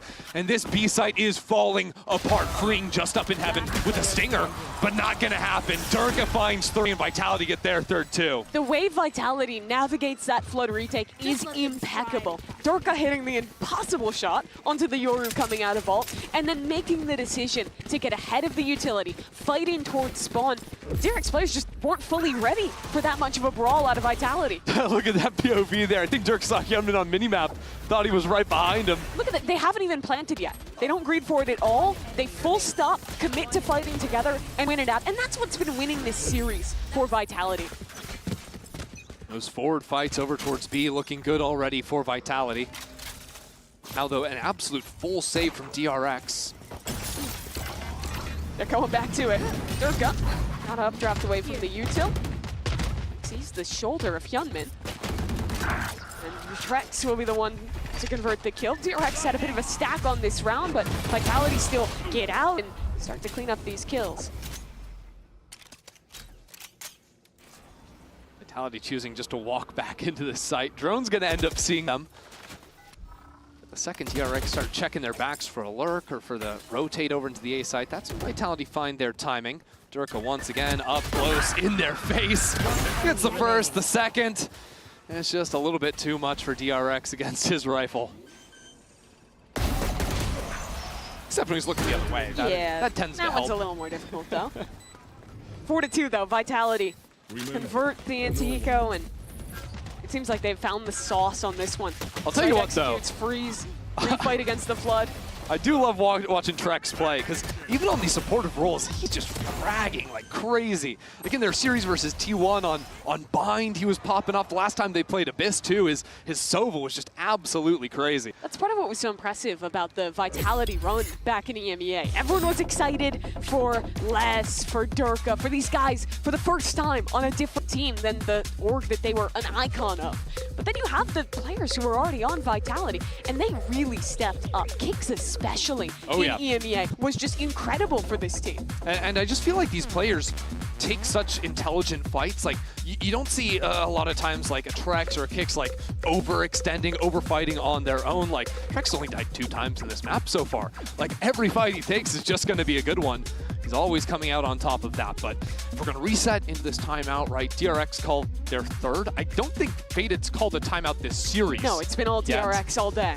Just a bit problematic, but really this is going to be a monstrous swing round, right? Like DRX buying down to nothing. We've got 7 ults online for the 2 teams.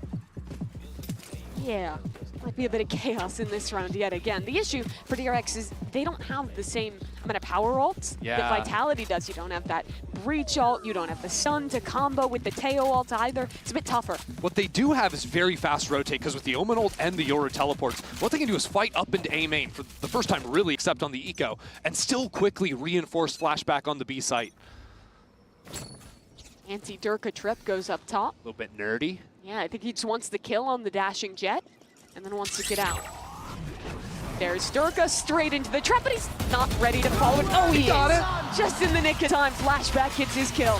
And the ultimate, finds a tag as well, a kill onto Freeing. That's an astounding ult from Trex. And now, the big power ult for DRX is no longer in the game. No chance on that retake. Check out Kick's position, right up flush on the wall.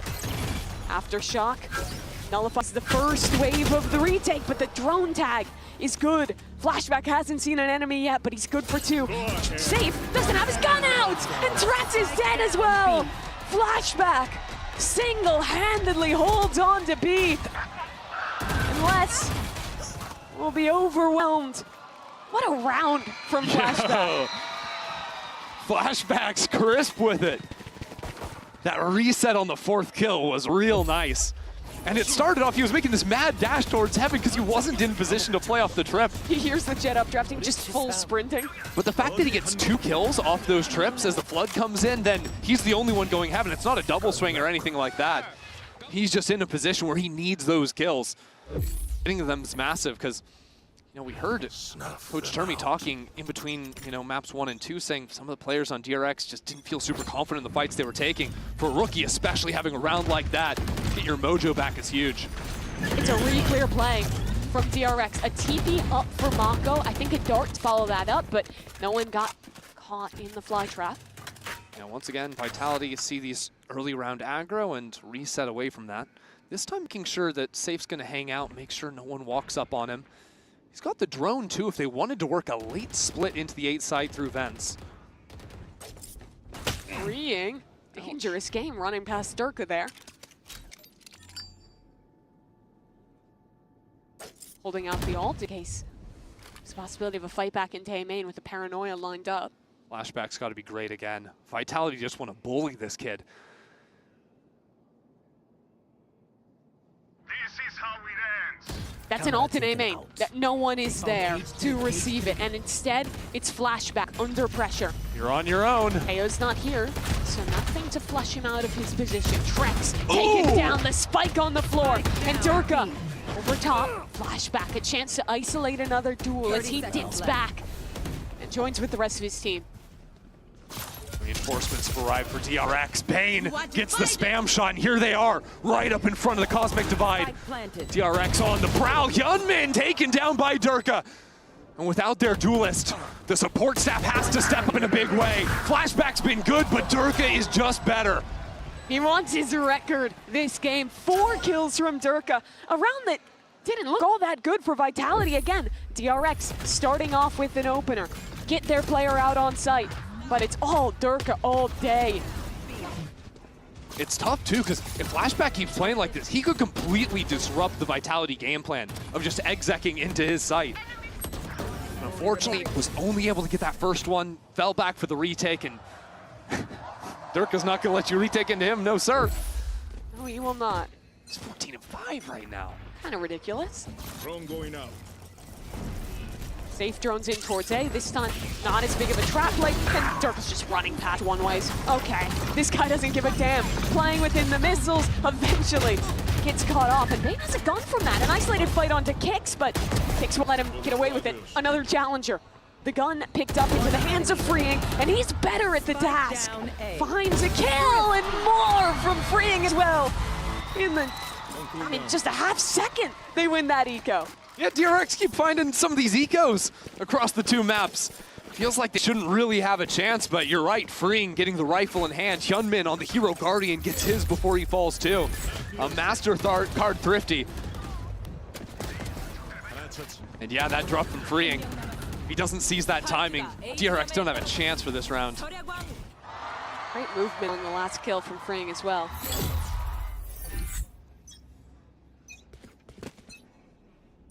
Durka back with an attack op. Has the knives to dip into if he needs. This time, Hyunmin stepped down into mid. Could be a big fight coming up soon. But no one's really going to be on those angles that Durka wants to take right now. Hyunmin had to take his TP out as well. Yeah, down to 48 HP. Now a drone to re-clear into A main. It's been fairly light for DRX on this side of the map. Could actually see DRX reset into more aggressive A main space. I like the walk up. Mako. Consider taking a timing there. He backs away and refreshes the one-way instead. Is that re-clear? It's very well timed. Spots no one towards B, and that pulls rotates. Exactly. Now Hyunmin can get over into the site. You realize Vitality, they heard that drone going through. Les calls out, says you can't exec into A right now. They're going to be stacking that. Come back into B. And it's once again all eyes on Flashback. Back site. Get out of my way. Rotates are going to be a bit late. Low time. And hold on, Hyunmin gets the kill in mid. That means no lurk. Flashback, darted out. Durka up in the air. Down goes the Cypher. And Durka trying to navigate around this utility. Hyunmin flashes in, the op shot goes wide, but Vitality still waiting to fight. Low time, they don't care. They're still gonna brawl and come out ahead in doing so. Mako! How did he find that? 3 kills out of nowhere. Then Trex, with only 7 seconds left, has to make a run There's for no the spike, time. and he's just not there. DRX's leader is the hero. A 3K out of nowhere. Playing the clock, I mean, Vitality called it down to the wire, and we're in a position to win. After Durka found this kill, but I want to see how Mako did this. Kind of absurd what he managed to pull off. So the first kill was player not really looking at him. Then he steps up for the pop. Oh, he just got 3 kills, no one's looking at him! Just takes the perfect timing. It's been a long time since Mako was that guy. A rookie player back with Vision Strikers. Now he's a veteran on this stage. Now he's the IGL for this team. But he still has rounds like that when they need him. All right, Faded with the first time out. Comes in, says, hey, let's look at Mako. You think that's what he's saying? I think he might be saying a little bit more than that. Honestly, I do feel like Vitality's mid-rounding has been a little bit readable, and it hasn't been super exploited just yet by DRX, but you're starting to see there's usually more support staff helping out Flashback. Last round, it was Freeing over towards that side of the map. I think Vitality could maybe even challenge into the mid space a little bit more, pushing up into that just a tad. A lot of jump peeking from DRX's side, but it's been a little bit soft there, I would say. Yeah, a lot of the times with these tail comps, you can threaten using the missiles to break the doors, kind of pressuring a split into A, pressuring a lurk up there in the mid-round.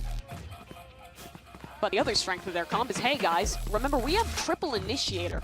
We can just kind of send it on executes, and I think that might be what Faded was going for here. The hard thing is A is basically always stacked early on from DRX, so Vitality haven't really sped up after taking A main control. This could be the time though. Main ready with the dart. I think a Paranoia primed on the re-clear too. Combo with the Yoru flash. And again, Mako doesn't catch any fish through the smoke. Yeah, nothing really there for them. Just an orb secured by Kicks. A lot of damage onto Safe as well. They did break those doors in mid. Yeah, Spots out at least one there. DRX may be reading that it could just be a double ult farm from Kicks after this early round. So I think now would be the time to actually step up into the mid space. Again, we've seen Vitality go for this re-clear where they've taken these angles, but then almost always moved back into B or A. I want to see what a walk down looks like. Drone is down.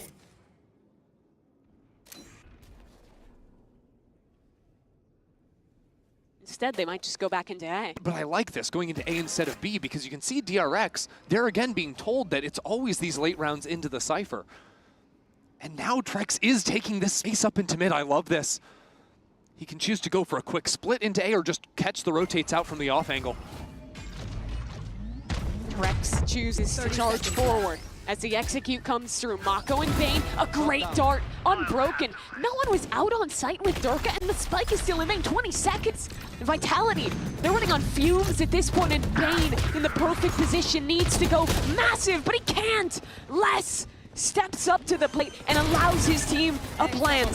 Through heaven comes DRX. Trex! He's in the air! Trex is crazy, man! Dumping up there. Maybe even just winning the round for his team with that play. I mean, that was a Tony Hawk Pro Skater trick, diving through the air, and that just wins the round for Vitality. Okay. They're just out. And honestly, like, that kill secured the round for Vitality, but I think just his decision to go for the mid lurk and be in that space stopped DRX's reinforcements from coming in. Because Hyunmin had the Yoru ultimate coming up through vents, and then instead of jumping down to site, he sees this Sova in the smoke, tries to fight it. You've got your site player turning around trying to fight up into it. It was just that one player identifying that mid was opening up in the mid rounds and punishing. Also punishing the tendency of DRX to lean late into these B site hits. Vitality has conditioned that basically every round, but this still could have gone very wrong. Sure. Right? They were down to 10 seconds, there was still 2 anchors from DRX, but it was the individual play from Les that bailed them out of that one to start. I've got to credit Faded in that timeout. I think that was the exact right, those 2 slight variations chewed up DRX. Now they're going to open a round very similarly, all into the A site, although this time I think it could actually just be the full-on exec. That would be, again, just that slight pivot, 2 rounds of structure, catch DRX off guard. And look, DRX have sent troops into mid. And they're saving their utility, just the drone here, so they can speed up into the site exec. Pistols, Durka dashes over the top, and the anchor of Mako, he's good for it. Bane again tries to get out onto the site, but the ult will push him back. Mako still standing strong! 3 kills for him. It's all Mako! All right! It's just the Mako show! Switching sides. These last rounds they're winning, he's just putting up numbers. An absolute beast on the anchor. And DRX, from what was a tough start, have tied this game up 6-6.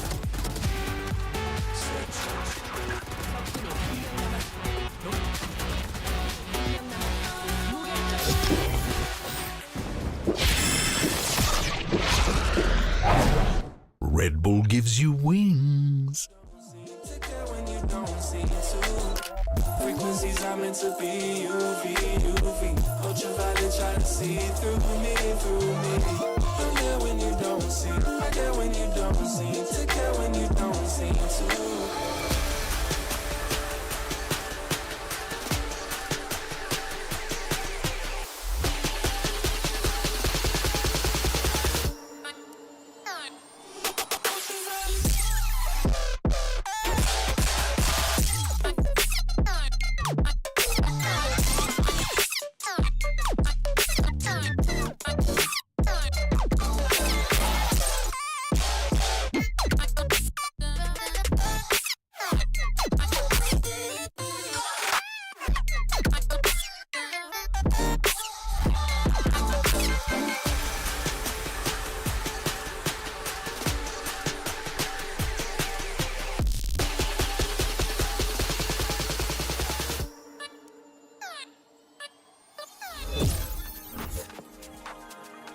DRX recover to a 6-6 half, but now on the attacking side of one of their strongest maps, and this is where I think Hyunmin has a chance to turn things around. This is a playground for Yoru on attack. 100%. He was super effective on their attack side of Bind as well. Very slow start so far, only 4 kills to his name, but this is where I want to see Hyunmin and Mako do some nasty things on the execs, right? We saw them on Lotus, right? Mako doing those entry TPs. Yeah, the he was double crazy. TPs, he was so good for it, right? Putting down his own smoke, swinging through the same time as the Yoru.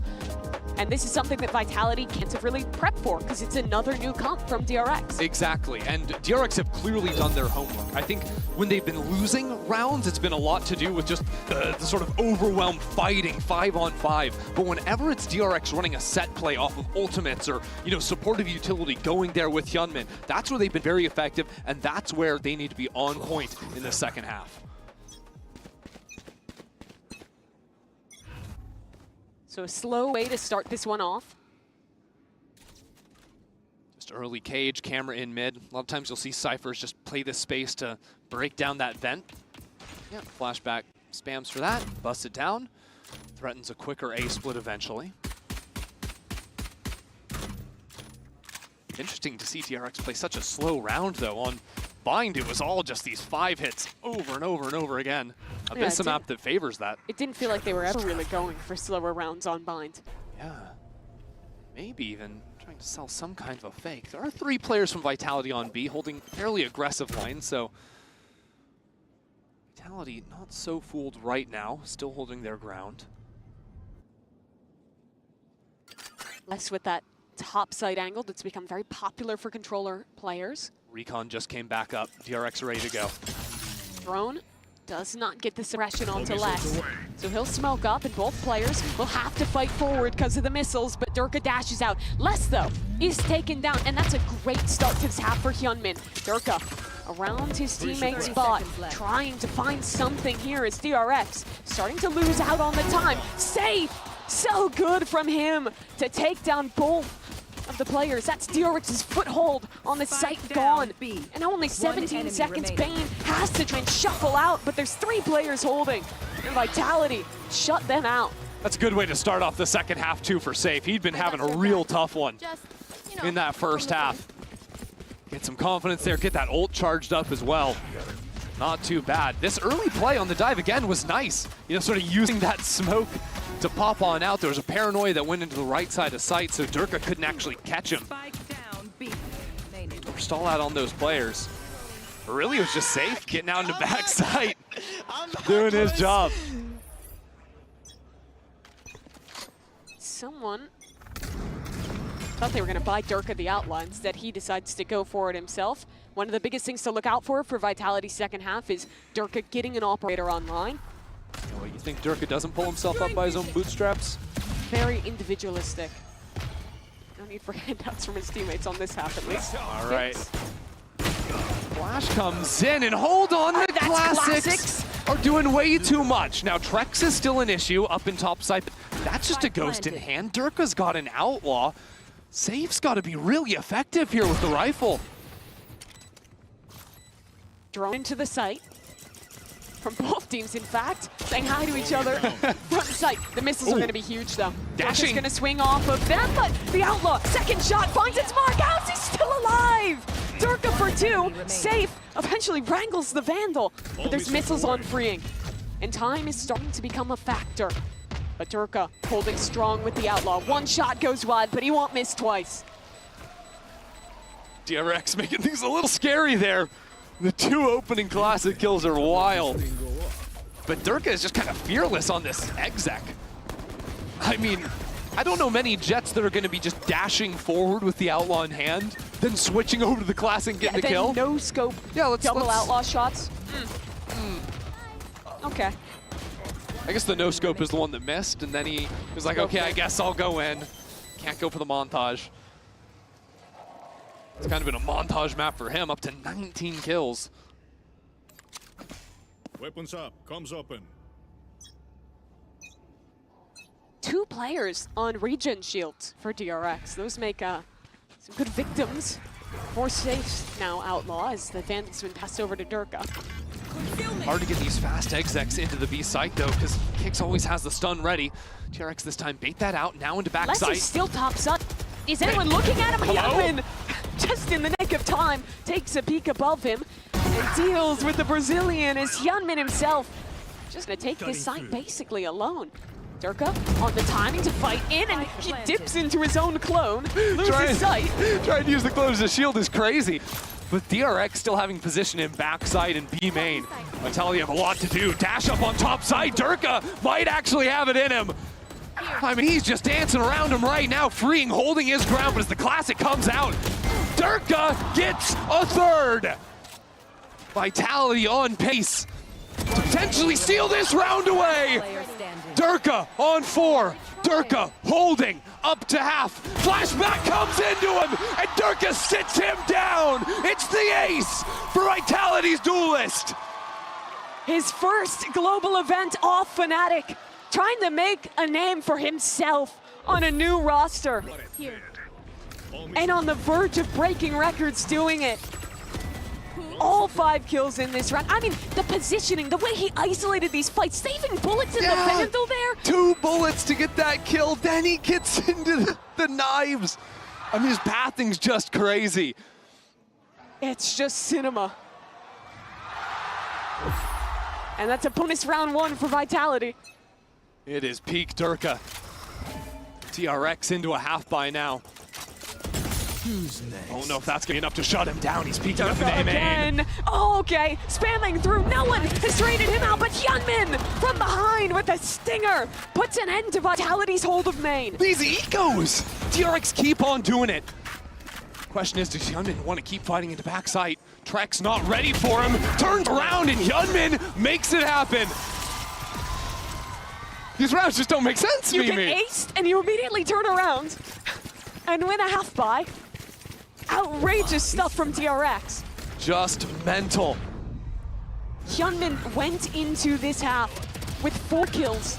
He's already up at 11, despite losing the first 3. This rookie player has done so much for Pacific's #1. You've got to respect popping the ult there too from Hyunmin. Getting that flank, there's so much audio going down. I don't think Vitality knew it was about to hit him. And now it's Vitality, just a hero rifle on Durka. Looking for this fight again. He's not going to back away from it. No fear in his eyes. But he's pushed back. And DRX now posturing for a re-clear A main. Importantly, Durka's actually dropped that Vandal. He's going to have enough money to op in the next round. Dart to re-clear bottom mid, but it doesn't catch on to flashback. Durka's out in the open here.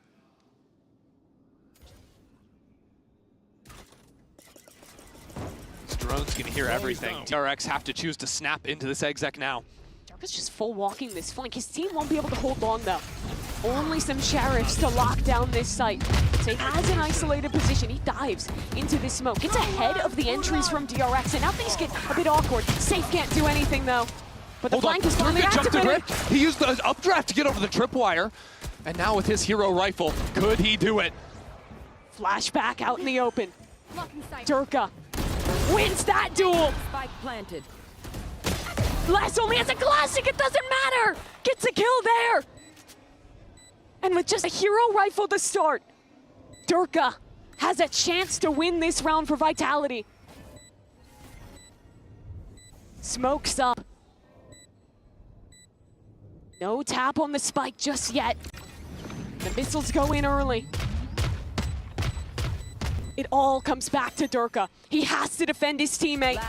But Mako sprays him down, and through the smoke, Mako claims them both. Mako will go quiet for a second, but when he shows up, he is winning rounds for his team. Again, these rounds getting so chaotic. DRX trying to fight into back spawn off of the Thunder's Fury coming on down. But it's hard too, because you have to reset yourself after a round like this. Super chaotic, super tense moments. And now it's the buy round. Durka choosing to go for the Vandal, not the up. But again, being a menace in A main. An alt purchase on the other side, in fact. Hyunmin Picking up the sniper on the Yoru. Is darted out though. I think I'll have seen the off. Durka has been able to creep into A main, although DRX actually ended up pinging him. I think Flashback is ready to take this fight. Durka against Flashback, stun comes in, but he's gonna dip away. DRX are moving to the B site. But it's less here. Hyunmin off, it's perfect. Lovely opener. An ult sent in and Vitality shoot away from B. Safe trying to get into the site though. Mako teleported up on top. North Heaven Hell chooses to back away. DRX are gonna play the post off site. Safe has his ultimate. So DRX risking it if they stick around. Yeah, they're just gonna sacrifice freeing back site. But Hyunmin's off. Ever present, holding from heaven. Time getting low, and Vitality with the stun online, they'll go in. Durka starts things strong on this retake. His 2000th global kill, but now a chance to win the round. He dives forward, Mako again, the one to shut it down. Kicks will run for the hills, and DRX will tie this game. That was a calm round there from DRX. Hyunmin's opener with the op purchase. Ends up being exactly the right call for them. Put that in their hands, and you've got to shout out Durka for reaching 2,000 kills. This is the shot right here. Obviously, it's DRX that win the round, but an impressive achievement and the first player to ever reach that marker.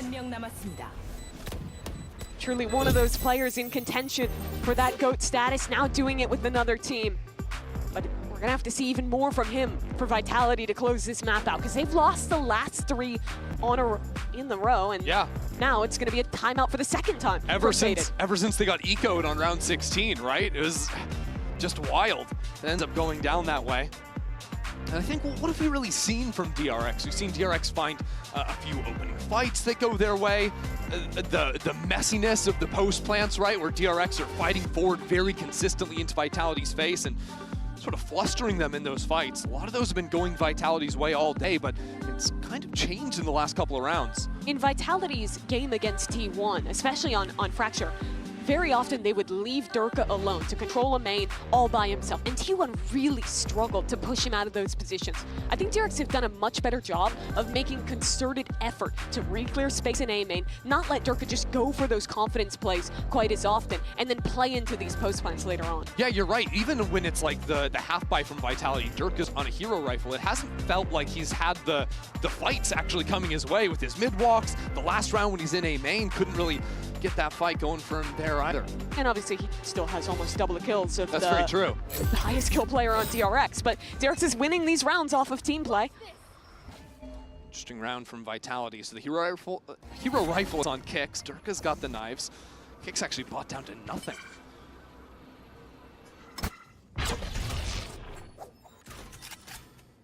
DRX are heading towards the stack here.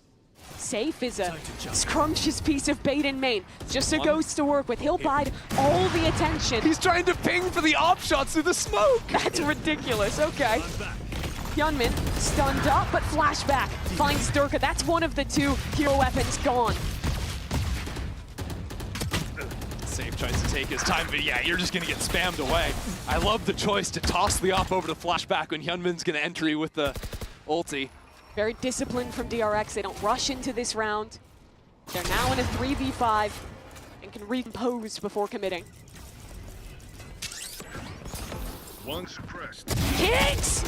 Okay, he's found 2, and this makes things somewhat doable. It's only Sheriffs on the remaining players, but Trex already had 1 kill. Drone up onto Bane. He's gonna use the ult. Ulting? Okay, he's getting pushed. Surely Bane is just gonna deal with this.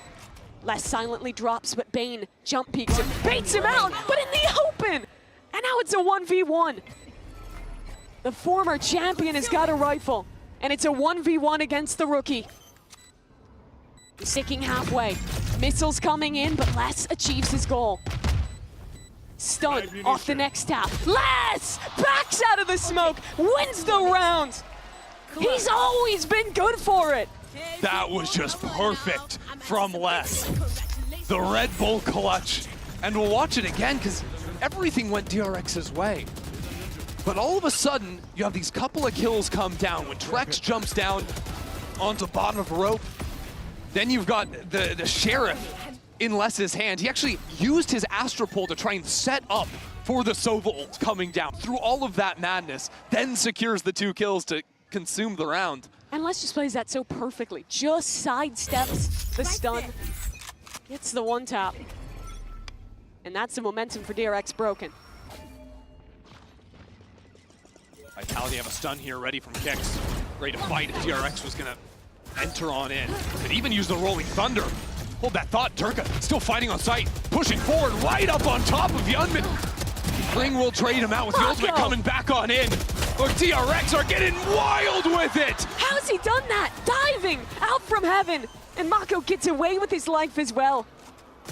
I thought it was the ult, but it was a double TP. Yup. He's been a monster on the Omen these last few maps, and they'll leave him alone on site. Right here. A sacrifice, but still a challenge for Vitality to get past him. Missiles available, but it's a 1v4, and IGL versus IGL. Mako just ready on the swing. I swear, every round DRX are winning, it's a Mako 3K. This guy just chooses which rounds he wants to win.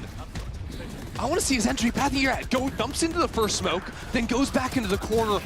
No one's ready for it. Kix got his ultimate out. Trying to cast abilities, then after dropping, he gets that kill. It's just ridiculous. And I love the way he's varying the entry pathing. He's smoked there almost every round, but that's the first time he's done that TP into heaven. Other rounds he's TPing backside. He's so good at varying the positioning on these execs. Hold on, Durka, Guardian in hand. Looking for the push down. Now they have another bad buy, but as Durka gets spotted out, he's got to walk on back here. So yet again, DRX do a good job at pushing Durka away from his early aggression. I love the purchase here too. The Outlaw in the hands of Flashback. With lockdown mid control. DRX are going to reset back into a B hit. Mako will eventually have to go and grab a spike on the way back over. Got a habit of leaving it back there. And there's that Outlaw ringing out in mid for Flashback. Les, the man with the Hero Vandal this time. I mean, look, this is still the stack from Vitality. There's still a Rolling Thunder. There's still a stun. It's hard to break into this site. There's not so much time left to play with. Go ahead. There's the ult though. Les inside of his smoke. Can they get him out of it? Freeing runs in. 1-for-1. That's a great trade for DRX. But Kix, with only a Sheriff, doubles up in this round. Durka just made his way into sight. Value up there before, but this time DRX not giving him the angles. They're dipping back off the site, gonna play fully off. And the Outlaw again. Flashback takes down one and safe. He's had a rough map thus far. Trying to win the clutch for his team alone. He has missiles. Both players for DRX co-located. A swing ready through the smoke, but it's a crossfire. And DRX pull ahead. DRX are just clawing this one back.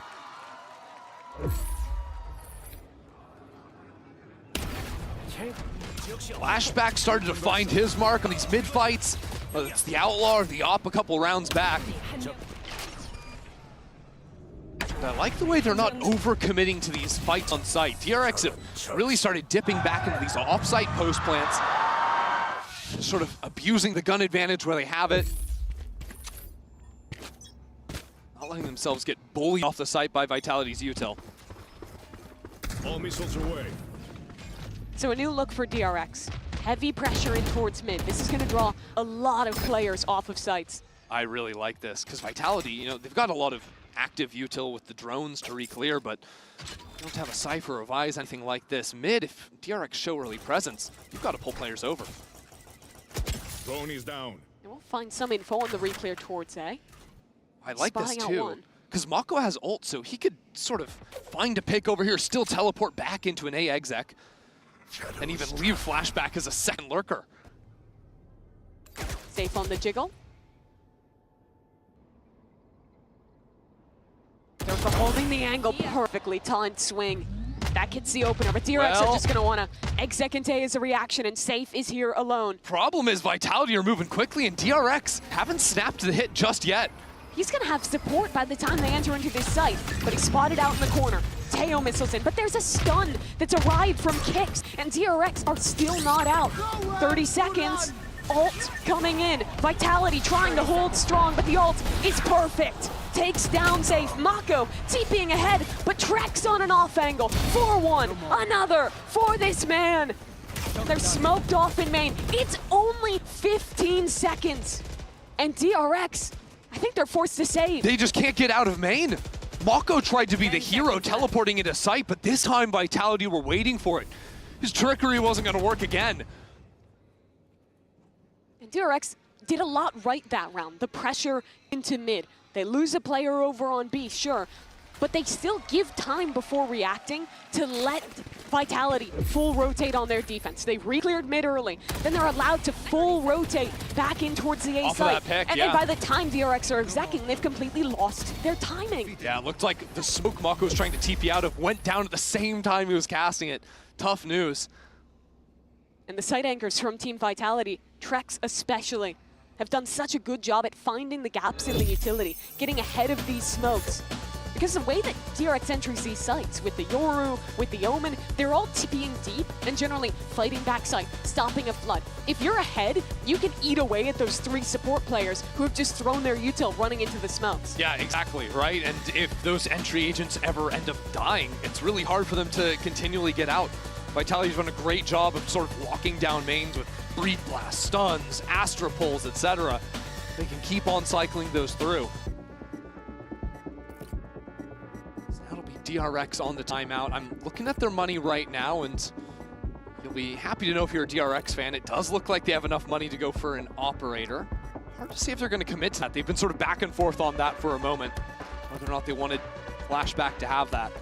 But honestly, I would expect, in a similar way towards the close of last half, when Vitality started, actively looking for that lurk with Trex, I'd really like to see DRX try to blow up the center of the map in these mid-rounds too. They made the attempt of it last round, but I think you actually have to convert, send a lurk, send a real threat that isn't just gonna get instantly re-cleared. Vitality might want to take the fight to DRX. Yeah, maybe an updraft path into window. Keep your eyes on Durka here. Kicks with a stun. They'll contact down to start. Mako, is he just going to TP ahead of this one? This could be very awkward. Quickly for Durka. There's a stun! Durka for 2, but Mako, again the savior for DRX. Mako's kept it alive now. And they're going to call to pause things. Just a minute and 20 left on the clock. They got plenty of time. Now walking into side, but Kicks is waiting. They contact in. Kicks backs out of the smoke. Oh, perfect timing taken to back out of that one. To play with the team. Now DRX can't play offsite in the post. They've got to fight forward. Mako up top. Again on this angle. There's the initiator utility coming into this site, but there's no follow-up. Yeah, Les is trying to flank, but he just broke a tripwire. DRX are aware of this and are going to fight up into Vitality's face. Flashback, the only one to patrol this flank. He swings through. What a timing for Flashback! Trex over the top, bounding forward, but now it's only him, and Hyunmin from main swings out. That round was a 3v5 that Mako flipped on its head. Match point. That main fight was crazy. Every single player from DRX coming down from the ground is stunned. Durka would have ruined all of them, if not for Mako's teleport down there. We've seen them do this a couple of times. And finally, it matters in a big way. No other team this tournament has reinvented themselves the way DRX has. 4 maps played, 4 new comps, and it's been all about Mako on this Omen, TPing in with Hyunmin on the Yoru. But it's another forward play for Vitality. Yeah, big fight from them. And Flashback's going to hear everything, so the call comes in from DRX. It's time to accelerate into the site. Dimensional Drift unlocked as well. DRX realize no one's here. The ult hatches out a couple. Hyunmin, does he want to go for this one? Les running in, but Hyunmin teleports back. Hunter's Fury for Trex. Can he find a connection? There's a tag. but no kill to be found. There's a fast lurk coming into mid as well. Keep your eyes on that as Mako takes down Durka. And he's going to stick around on the site for another moment before ulting back with There's his team. the lurk. Flashback! What a lurk! Freeing in the smoke! Kill safe! And now it's only 2 left alive. Vitality getting picked to pieces. And Kicks, he'd have to deliver an impossible feat. But Mako's up in his heaven. Ulted back into spot. I mean, DRX. What a half. They lost the bonus round to start the second half. They looked out of this. But DRX, they rally back. The series is 1-1, and your first team to the playoffs will be found out on map number 3. Straight up madness, you know how we roll.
What an absolutely insane response from DRX. We will be getting map 3 for the first time in this tournament. I'm your host, and I'm back here with Kakuka and Bren. For a second that Vitality had the chance to close it out, but Kakuka, what happened? I mean, many things happened. Mako happened, right? In every single round. I think that Vitality definitely understood that. And even right from the beginning, when DRX was not able to translate that pistol into the second round, I was like, oh my god, is this going to be a stomp? It feels very weird because that's not what we expect from DRX.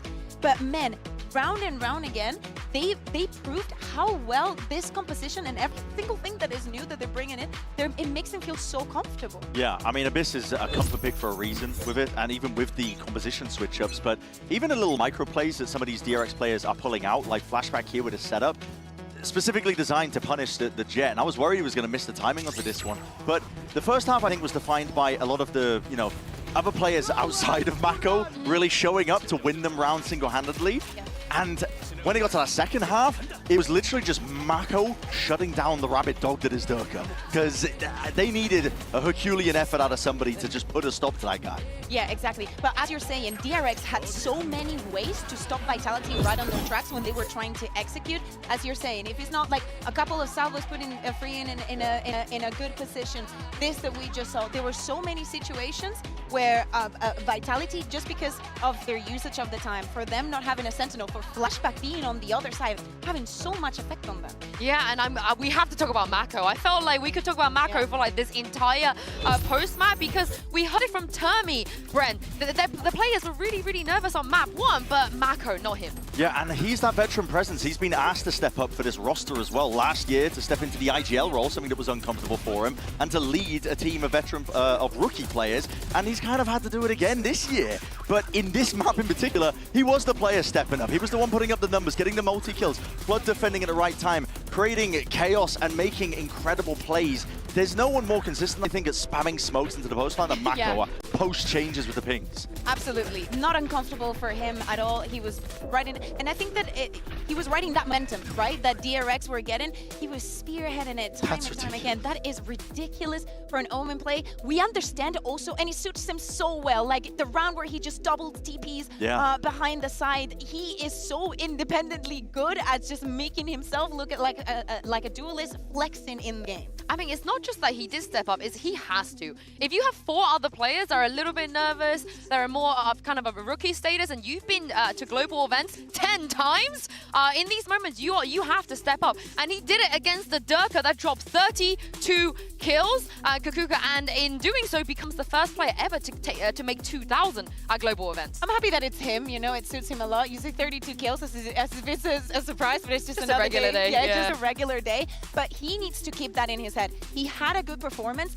They weren't able to close that map out. But as you're saying, first time they were going to the 3 maps, we're going now onto Split, and he needs to keep up that performance. He's going to be on the race most likely, and I think that is where he's going to shine the most. And I'm worried that DRX might have fumbled the map pick bans ever so slightly here, because they had the option of going into Lotus as their 3rd map. Instead, they banned it to go to Split, which I think that it's a bit of a fool's errand, because as I said right at the beginning when we were going over this matchup, if they're watching that from the EMEA finals, it's a very... I think it's an outlier. Nats outcalled them super heavily. Vitality are not normally bad at Split as a map. But the trend that we've seen is that DRX are constantly experimenting and twisting and changing their compositions just a tad with little tweaks. So they might have something up their sleeves again for that 3rd map. There has to be a reason that they went to it, but they may be kicking themselves that they didn't opt into Lotus. Yeah, exactly. I also think that in EMEA, for example, Liquid was very good with these traps, but this could be a trap. We're talking about the new compositions and everything they're bringing. This match is so important. This secures your playoffs. Yes, the points, whatever, but it gets you out of the Swiss stage. It gives you a week, almost like 6 days to take a breather. If you have something prepared, if you're going to change everything on every map, go to Split, show us. And I need this team Vitality to prove everybody wrong, because when they made this roster, people said, yes, on paper, super team. But how can their mental handle when things don't go right, you know? Because some of these players, you know, they have been accused in the past of maybe being a little bit emotional, tilting here and there. We have never seen this team losing a map like that, Bren. So if they can bounce back, I am so sold on the super team. But if they can't, then I'm going to be a little bit worried for them going into tomorrow, potentially. Yeah, I mean, I'll be upfront as well and say that there's been a history of Safe underperforming at the global events as well when he gets here, with very high expectations prior. Now, obviously, different circumstances, and he's surrounded with such a steady and rock-solid roster at this point as well in terms of talent, that he doesn't necessarily have to be the heavy hitter like he has been on prior rosters. Yet still, you got to keep it going. And I think that they will be able to do that. I mean, Dirk is dropping like, what, 32, 34? I don't even know, man. But he's breaking records. You're going to be able to keep that going no matter what. And as I said as well, I just have to reiterate, if DRX have opted into Split because they think that it's a weaker map for Vitality, they're going to be sorely mistaken, because it's a great map for them and they have great ideas across the board on it. I think, like, I doubt that. I doubt that they have only seen that one map and decided to go here. Yeah, they haven't had, like, that much time, as in, like, right coming before the event. But I agree with you. And to your point, Yinsu, of Vitality being the super team, but maybe, you know, like the tilting or maybe not performing on a global stage, this is the time to prove it. Right? We're going to Split. You should be extremely comfortable in this map. You have to forget about what happened on Abyss. There were some good rounds, but, you know, understand that they just were the better team. on that map. How are you going to make things different? How are you going to secure that playoffs for yourself? I want them to prove everybody wrong so badly, because there's people out there praying for their downfall. There are people out there that don't want to believe in the super team. But if they can bounce back after what happened on Abyss, honestly, I would be so incredibly impressed with them. But on the other side, though,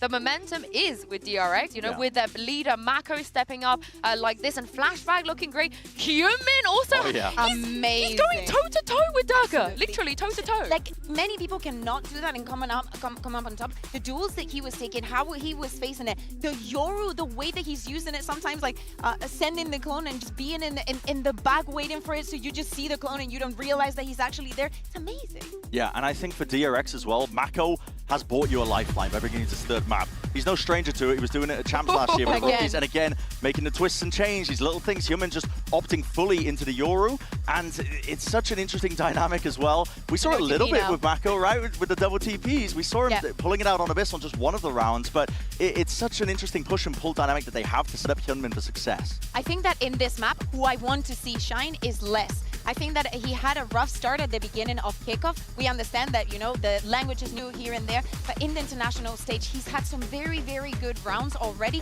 and he has always been a legend. So I want him to step up, especially when I look at this composition and when I see them starting with the double controller from the defense. And for me, no one else knows how to deal with a Yoru here better than Durka himself, one of the best to do it. But this is it. The winner, Ender and Mimi, will secure a spot at playoffs. The pressure is on.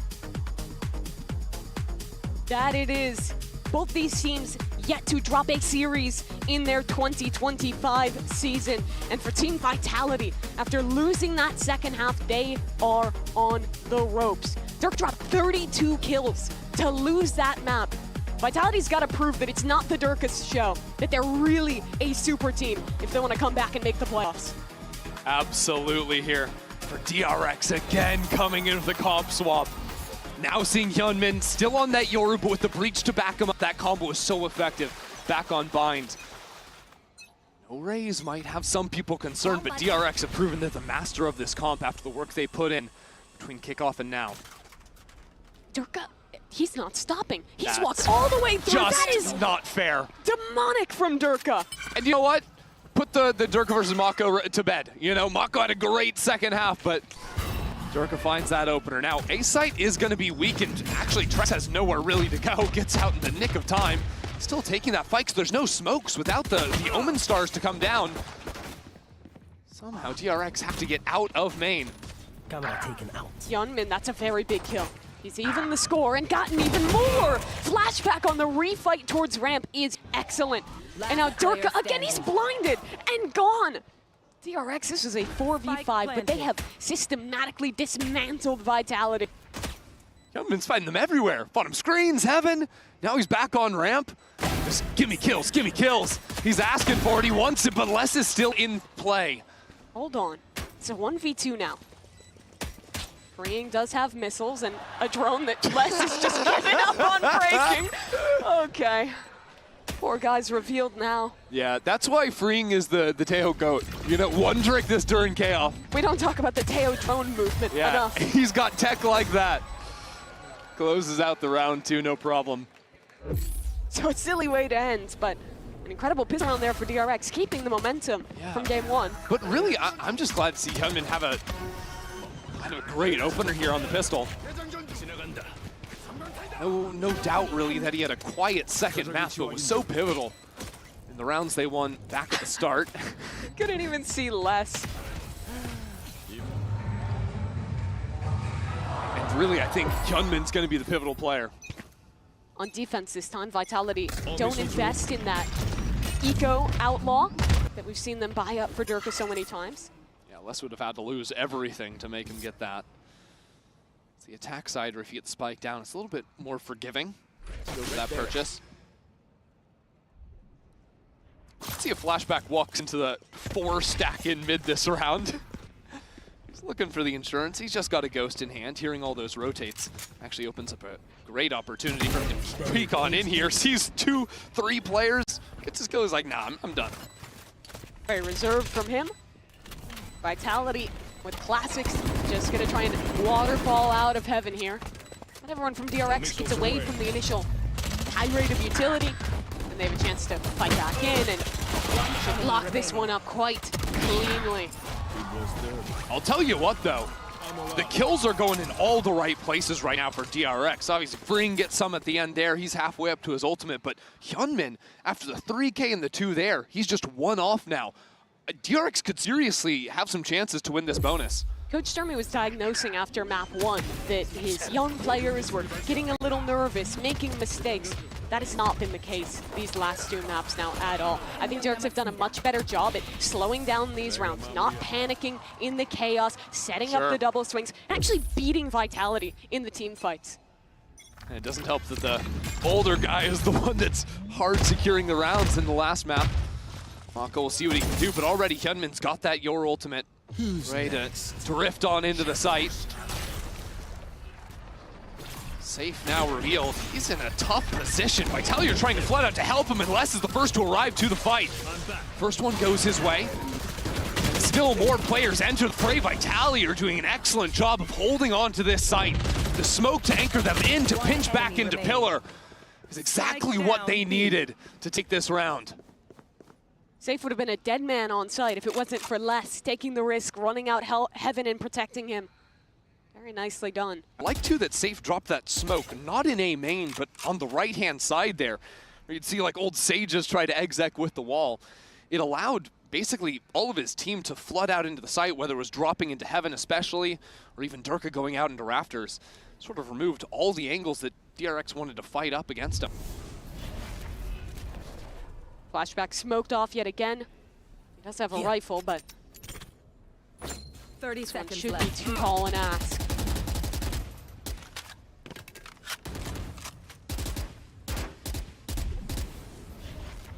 Unfortunately for DRX, they did use the dimensional drift in that round. Sort of lost that early ult scaling that was maybe going to give them a chance.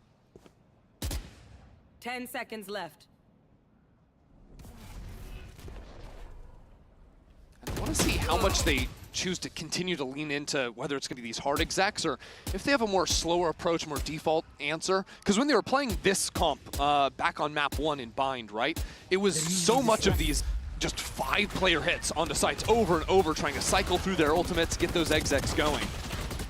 I think Vitality answered against that very well. We saw a glimpse of it here with getting 4 players onto site, fighting together very nicely.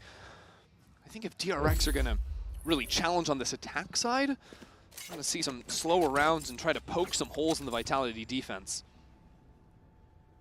Vamos. One nice thing about that, Yoru, is that you can afford to go for a bit more active plays, TP back, go for hits late. Durka doesn't have that luxury, but he has still been taking liberties in his positioning. There was a corner from those Teo missiles where Les was totally fine in mail. Not forced to rotate out whatsoever.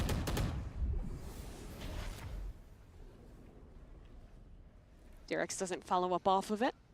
So it seems like another slow round, waiting for the refresh on the breach Teo util. That's the thing, right? Once you use those pieces of utils, like, okay, 40 seconds where maybe Hyunmin's going to take an angle, maybe Flashback could look for alert timing, but other than that, Vitality has a moment to think about where that next attack is going to come in. Yoru has looked like the strongest duelist here at Masters Bangkok, but applying split without the raise, you do lose a lot of the oomph on those early attack side plays. Normally you'd see like a double satchel up mid, satchel up ramp. It's a bit harder to make those work with just the TP. Absolutely. Let's see DRX now go for a late round site hit. All gonna stall them out for the time being, and Vitality are already here. Look at Trex just running at them. There's a seize nade. Durka's arrived too, and Trex still waiting for the perfect opportunity. That's another paint shells off of Durka. Vitality shutting down, but DRX, okay. They've replied for a couple kills, but there's only 20 seconds on the clock. Yeah, and Safe's got this late wrap into Heaven. Flashback needs to be able to isolate Durka, and it's not gonna happen. That's the spike out in the open, and that's Vitality taking care of business. That's the Vitality special. Figure out where the late site exec is coming in. Get ahead of the entries for DRX. Fight their support players in the smokes. Yeah. And destroy them. It was the same game plan they kind of had on Abyss. And truthfully, like, you see this opening volley of util. Here you have the gap coming on in. Good catch Just there. needs to be a deeper missile on that one. But truthfully, and you wouldn't actually expect that coming in from Freeing, that he's just not landing that missile, right? Because this guy's played Teo, what, every game this year? Yeah, he has not played a single other agent.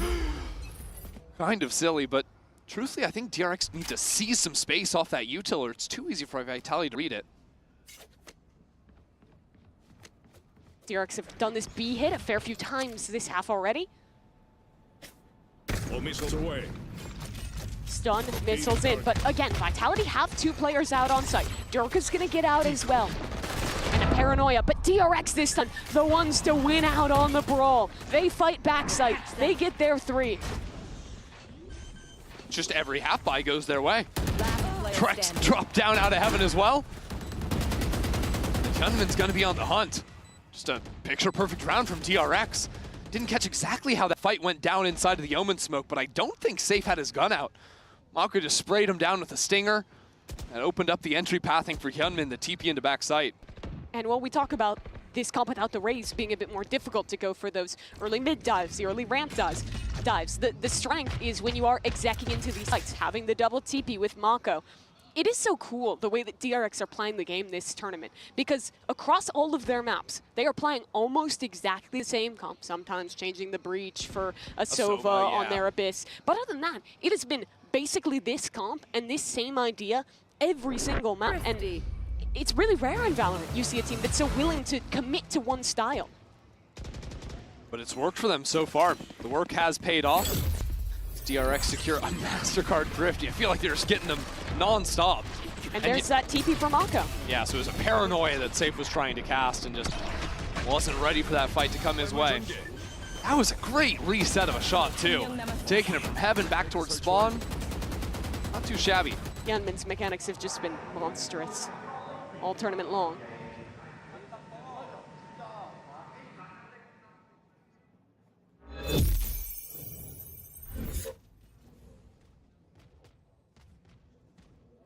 Getting back into the game here.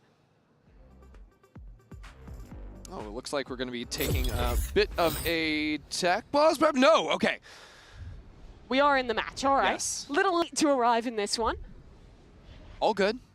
DRX didn't do anything, so we didn't actually miss anything. Oh, they used the Breach Teo util?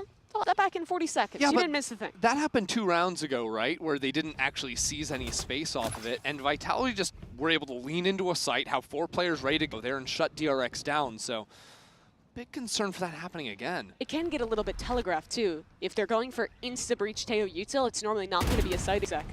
Safe just a bit wobbly there, pushed back by the Paranoia now as well. But again, Vitality have players entering in. Teleport backside from Hyunmin, down low, a good flash comboed. Vitality hold their ground, and still DRX aren't out onto the site. From flashback. Durka holding for it, but flashback wins things out. Les has gotten ahead. No one's looking at Les. Finding 1 kill, but now pinched onto the site. And again, Kicks in a position to try and win a clutch. Better start. He's not saving this round. Knife out. Walking into this site. But a great position from Freeing towards spawn. Freeing though, turning away at just the wrong moment. Now he'll hear the blasts coming in and reposition to cut Kicks off. Ooh, Kicks got past it. Still, there's missiles coming in. The time is getting low. Kicks, he just cannot find a duel for the life of him. Stun primed up, but a player swinging around the corner. DRX play it beautifully to close out on another B-exec win. Yeah, it was a tough one too, because Hyunmin ended up dropping in this fight backside, but then Mako on the entry pathing again just sort of sends himself in to break crossfires. He teleported into backside, the same spot the Yoru was going to be, as his teammates are sort of flooding in with him. That smoke was difficult to play around for sure. I really think Mako did some work for his teammates there.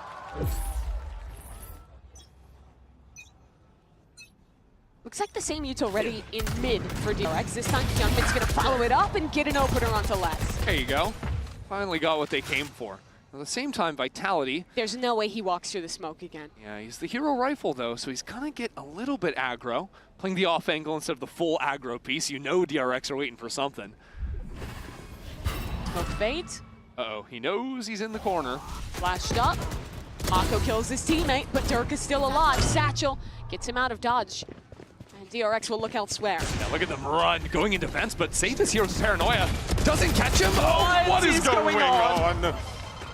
All right, it's fine. Yeah, I think Freeing was just midair. Doesn't matter. The A side is open. DRX are going to go to plant, hold on to heaven control. It's fine. First time in a while we've seen a plant on A. Freeing has a nice crossfire with the Cypher towards heaven. Yeah, don't worry about Durka's ultimate. Don't worry about that. He still would need a kill to even risk investing it. And without heaven control, this should be a done deal for DRX.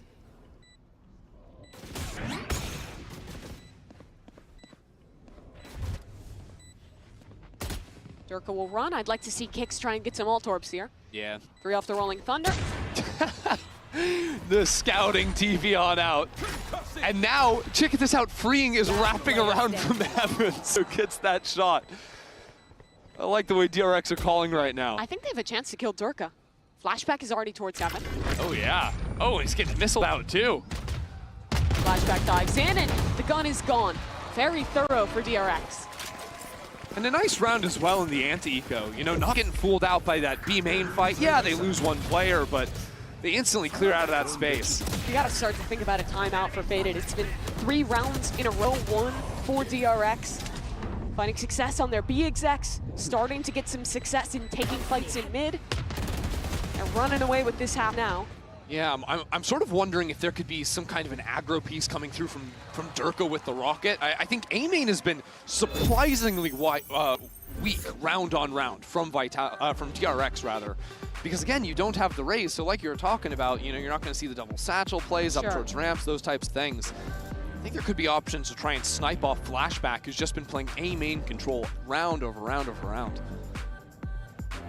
This is where you have to harken back to the history for a guy like Safe. So many positions where he's been on a roster with promise, it looked good regionally, that showed up to a global event and does not pay off. This is the 6th global event he's been to.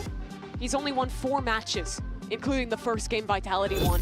Yeah, definitely looking to push his way out of groups here with Vitality as the leader for this team as well. He has some options to call a fun round here, frankly. Nightfall to play with, his ultimate to be masked by it potentially. Let's see what him and the coach could have cooked up.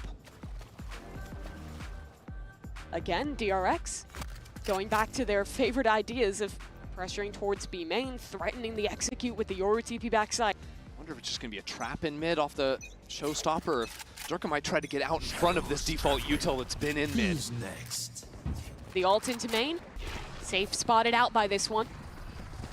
Hyunmin sees 2 players on site. Where's Safe TP to? Up towards heaven. In comes the ultimate. Safe's trying to TP again. He's safe, but his teammate isn't. Durka arrives with a rocket and finds a kill off of it.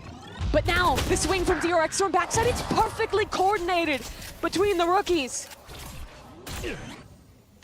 Flashback waiting here in mid. They've taken him down, and now it's a 2-on-2.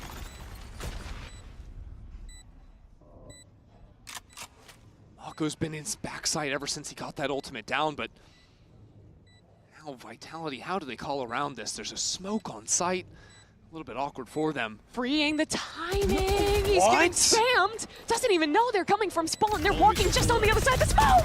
It's pandemonium. He's crossed them up. He's in spawn. Ben Kicks now as a 1v1. TPing across. What is going on? Kicks on the spike. Freeing 1 HP. But the swing is perfect. What the hell was that round? Medic! We need a medic! Look out for Vitality's ankles!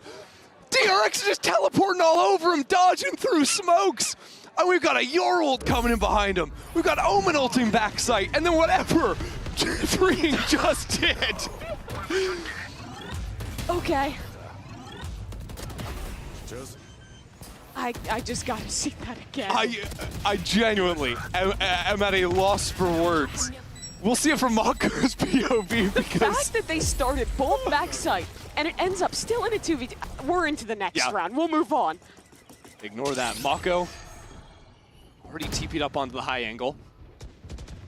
Lone on in. Safe not fooled by that. But a pop flash, maybe just to see if anyone was gonna spam through that smoke. Ult on site at TD. I mean, again, Vitality, you're here with 5 players ready for the pre-take. They don't have great weapons, and Maka's position towards heaven is gone. But they've got Spam ults, with a Mimi. stinger, and now they can choose to invest things That's a off good of this. seize. Bane gets planted down in the open. And there's still 2 players in main, but the players on site, they are in trouble. Udil flooding in, Hyunmin waiting for the stun to fade. He gets a kill, another for Hyunmin! Incredible from the Yoru. And now a 1v1. Flashback versus Vitality's IGL, and Safe the one to take it. Vitality got there so quickly, saw exactly what was going down. And then what Durka did moving into the site off the back of the Breach ultimate. Just pure pandemonium. What a MasterCard Thrifty to win. Yeah, that's normal. Heard the TP. Les has a classic right click. And despite Hyunmin's heroics, was not enough. Yeah, that's tough too. Flashback tried to catch that timing right as you'd think he could be going for the defuse. But he was just being hard held. These rounds are so high paced. I mean, DRX aren't giving Vitality any time to breathe. Durka fighting ahead, fully blinded. He gets out, somehow still alive and mostly unscathed. And this man wants to look for some more. Still 2 satchels, still the confidence to brawl. With a smoke up, he'll soon back away. Vitality are going to reposition back into mid. Could potentially even look for a walk here on a reclear. If they can take mid control, it makes playing this round so much easier. They'd catch rotates, they could quickly move back into the B site when this hit eventually comes in. Rex suppressed.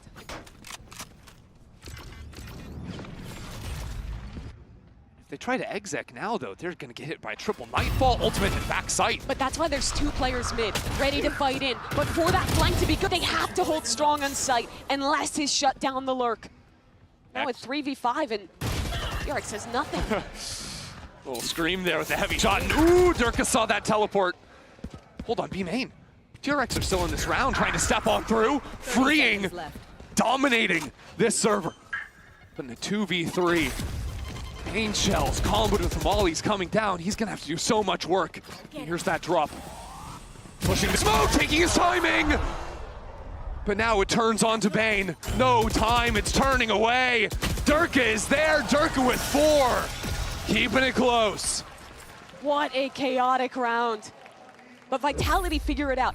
On their B defense, they've consistently, against this double TP played, been flooding players into heaven or TPing Safe up there to have a high-low when the Yoru swings in backside. And that has been cooking Hyunmin on these B execs. I also think it's just fantastic anti as well. Kix uses the Breach Blast. Regardless if it's a real TP or fake, he uses that in his own backside to force Hyunmin out to swing that angle where they've got 3 players waiting for it. It's very nice. This is interesting. Team Vitality, the ones to call a timeout.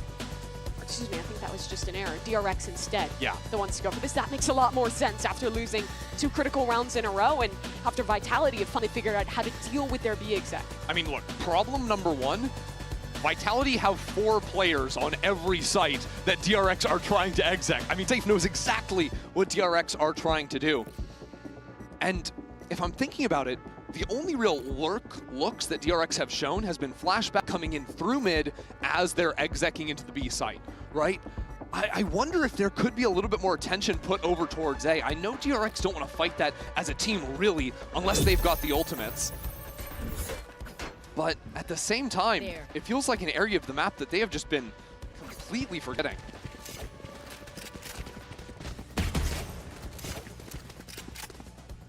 But Termi thinks they can go back to it. This time, no mid-lurk.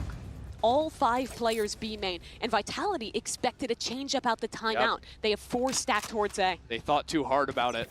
Thought DRX would go there. So it all goes down to Safe here.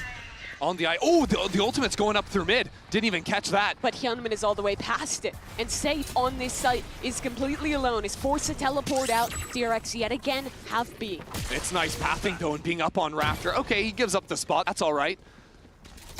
DRX are going to have a relatively simple plant. Vitality have the rocket on Durka, but the plant has already made it down. Breach is late on the rotate, but it stuns them on with that rocket will be strong. There's tons of stall, right? Both breaches full utility, but here's the Nightfall, here's the retake. The volley of util goes both ways. Durka trying to find a target with his rocket. He gets nothing. And now DRX will flood back into the site, safe for the first. Human needs to reply, but he just hasn't found his fight. Vitality, overwhelm. And it comes down to the luck of the draw for DRX as they desperately try and spam through the smokes. Kicks his hold. Why is it working? Spams them again. Safe. Needs to protect less. Time! They're trying to stick. The spam! The spam! It doesn't connect! How? Did Vitality get away with that round? Are you kidding me? I mean, that round made no sense. Vitality play their retake perfectly up until DRX get 3 kills spamming through smokes. I think at one point it was a 2v5, just spamming main. I genuinely can't believe it. And technically it's a Red Bull clutch. Just holding on to the spike. Because look, this retake was literally beautiful. Literally a 2v5 against 2 players spamming. And you know, Vitality do everything they need. These players are isolated off into main by the smoke, but it didn't matter. Last round of the half.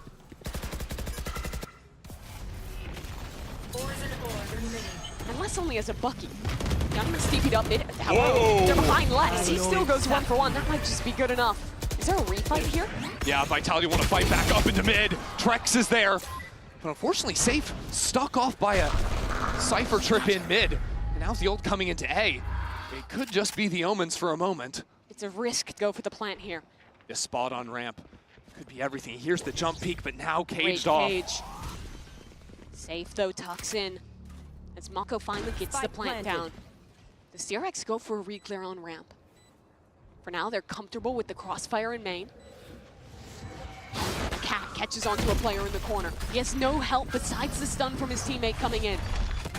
The Bane's doing well. He's pushed them back, but with only a stinger, it's not enough to kill Durka. And now flashback revealed. He gets knocked down by Trex too. It's all Mako. He was so good map 2, but this time, it's too tall a task.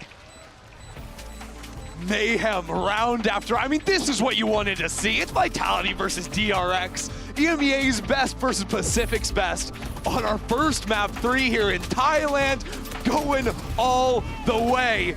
We got more after the break.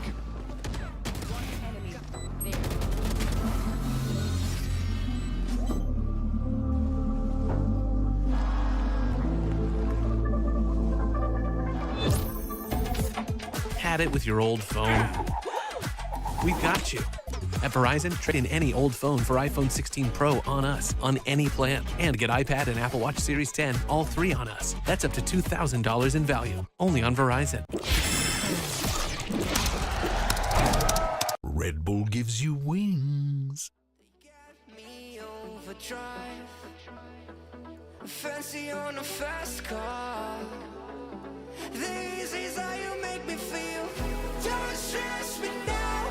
I got the overdose. I'm feeling it in my bones. And if you say that I'm lying to you, these habits are killing me. I wish I could fall asleep. The problem is you.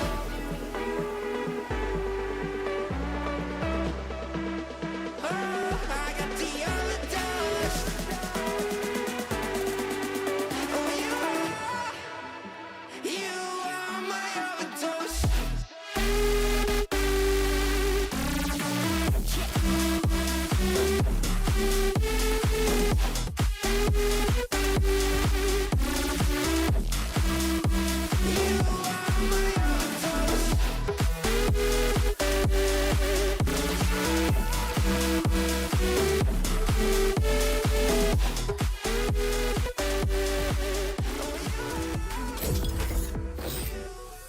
Vitality dragged their way back into this game with 4 rounds to end the first half. Now it's tied up, we reset, and one of these teams in just 7 rounds will be the first to make it to the playoffs. This is gonna be a crazy second half. I can already feel it in my bones, and you've got to expect a very different style coming in as well, right? Vitality, they're not playing the teleport nonsense. They're playing a good old honest comp. We've seen it a whole lot. But what that means is we're going to see a lot more fighting over A. Durka already there and ready to take this fight down. It's going to be explosive right from the first second. Wait, there's actually a counter stun ready from Breach. Bane could actually put that into main. They're prepared for this one. There's the stun, and Durka actually didn't want to follow up off that. Instead, just conditioning the utility here. Yeah, single satchel instead of the double. Actually, didn't even use that. Hyunmin TP's over. Interesting round from Vitality. They could look to pinch into A Heaven or even take this fight into A Heaven themselves, go back into mid. A lot of options for Vitality. We've grown accustomed to that. From Safe's calling style. Great spam onto the drone. Breaks Love it to work down the before clock. they can see numbers.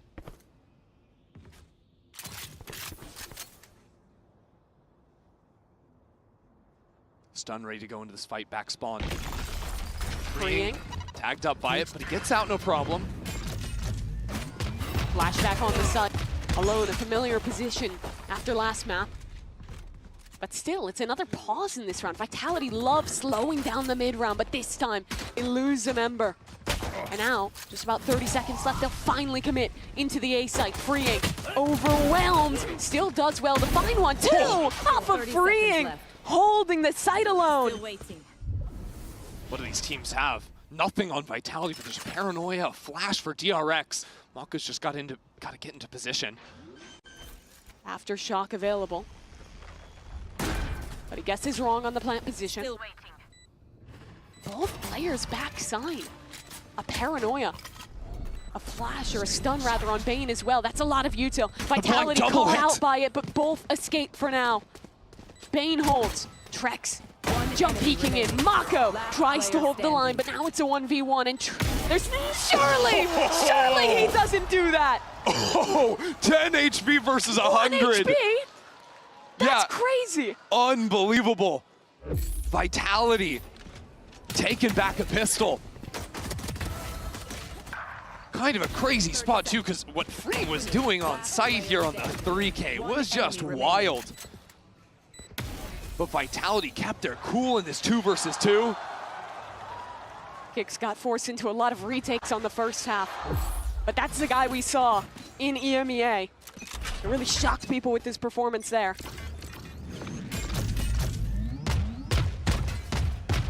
True FPX buy coming in for Vitality this round. Interesting, Durka not been given a rifle, and that's because he's the sacrificial lamb. Full sends it over into Vents. Hyunmin has a shorty. Oh no, but he runs away. Durka's gonna hear that nose. He can keep pushing forward on the hunt. Hyunmin TDs away, front sight, right into the arms of Durka. A nade through, and this is a masterful pinch from Vitality. Very nicely cleaned up. A post plant now on A, and Durka, nice door tap, but that was just the ghost. Not an issue for Vitality. Yeah, it's nice to see Vitality run a solid anti-eco coming in there. A few too many of those this game. It's been a bit slippy slidey, but what it means for them is, look at that, 4 rifles and a bulldog.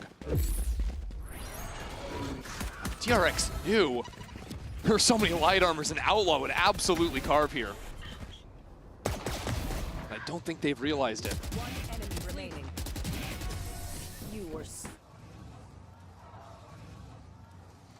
Said it's full rifles on both sides. A chance for Vitality to snowball this game. They won their bonus on Abyss.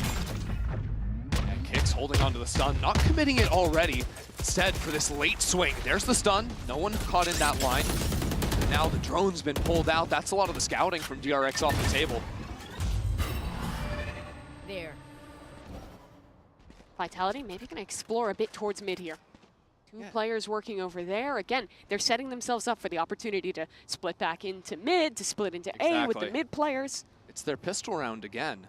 It could just be their default approach on this map. Holding on to ramps. Reclear for DRX. But it's quiet. They just walk up. Durka! He had no business winning that fight, but the trade is good from Freeing. Vitality needed to get into this mid space quickly. Put down the smoke, couple of double blasts, but instead decide to move back over into A. Now DRX have to play spread right now, 2-2 at the moment.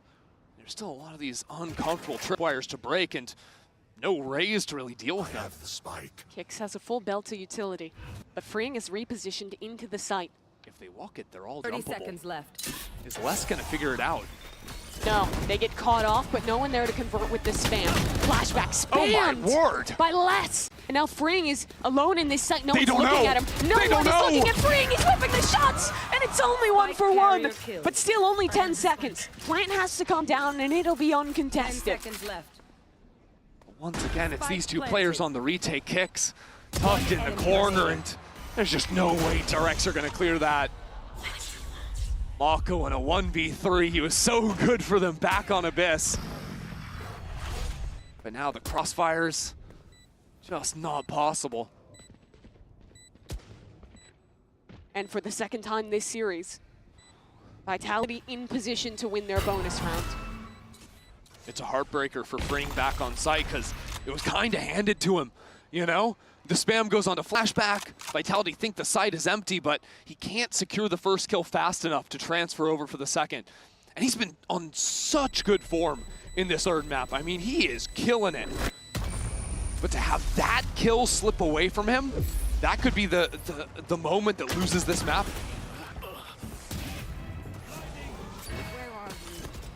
This is where the pressure is really applied on those rookie players. It wasn't just spam, a perfect haunt coming over the top, unbroken, to get the kill onto Les. And DRX are gonna call a timeout here. DRX have to realize that right now their ramps is getting kind of torn to pieces. They're losing control of mid in the mid round, which is to be expected. Once you lose numbers on this map, you're always going to be stepping out of that space. They've also got to worry about their money, right? Is it a half buy? Do we go for a hero into this round? Not so easy.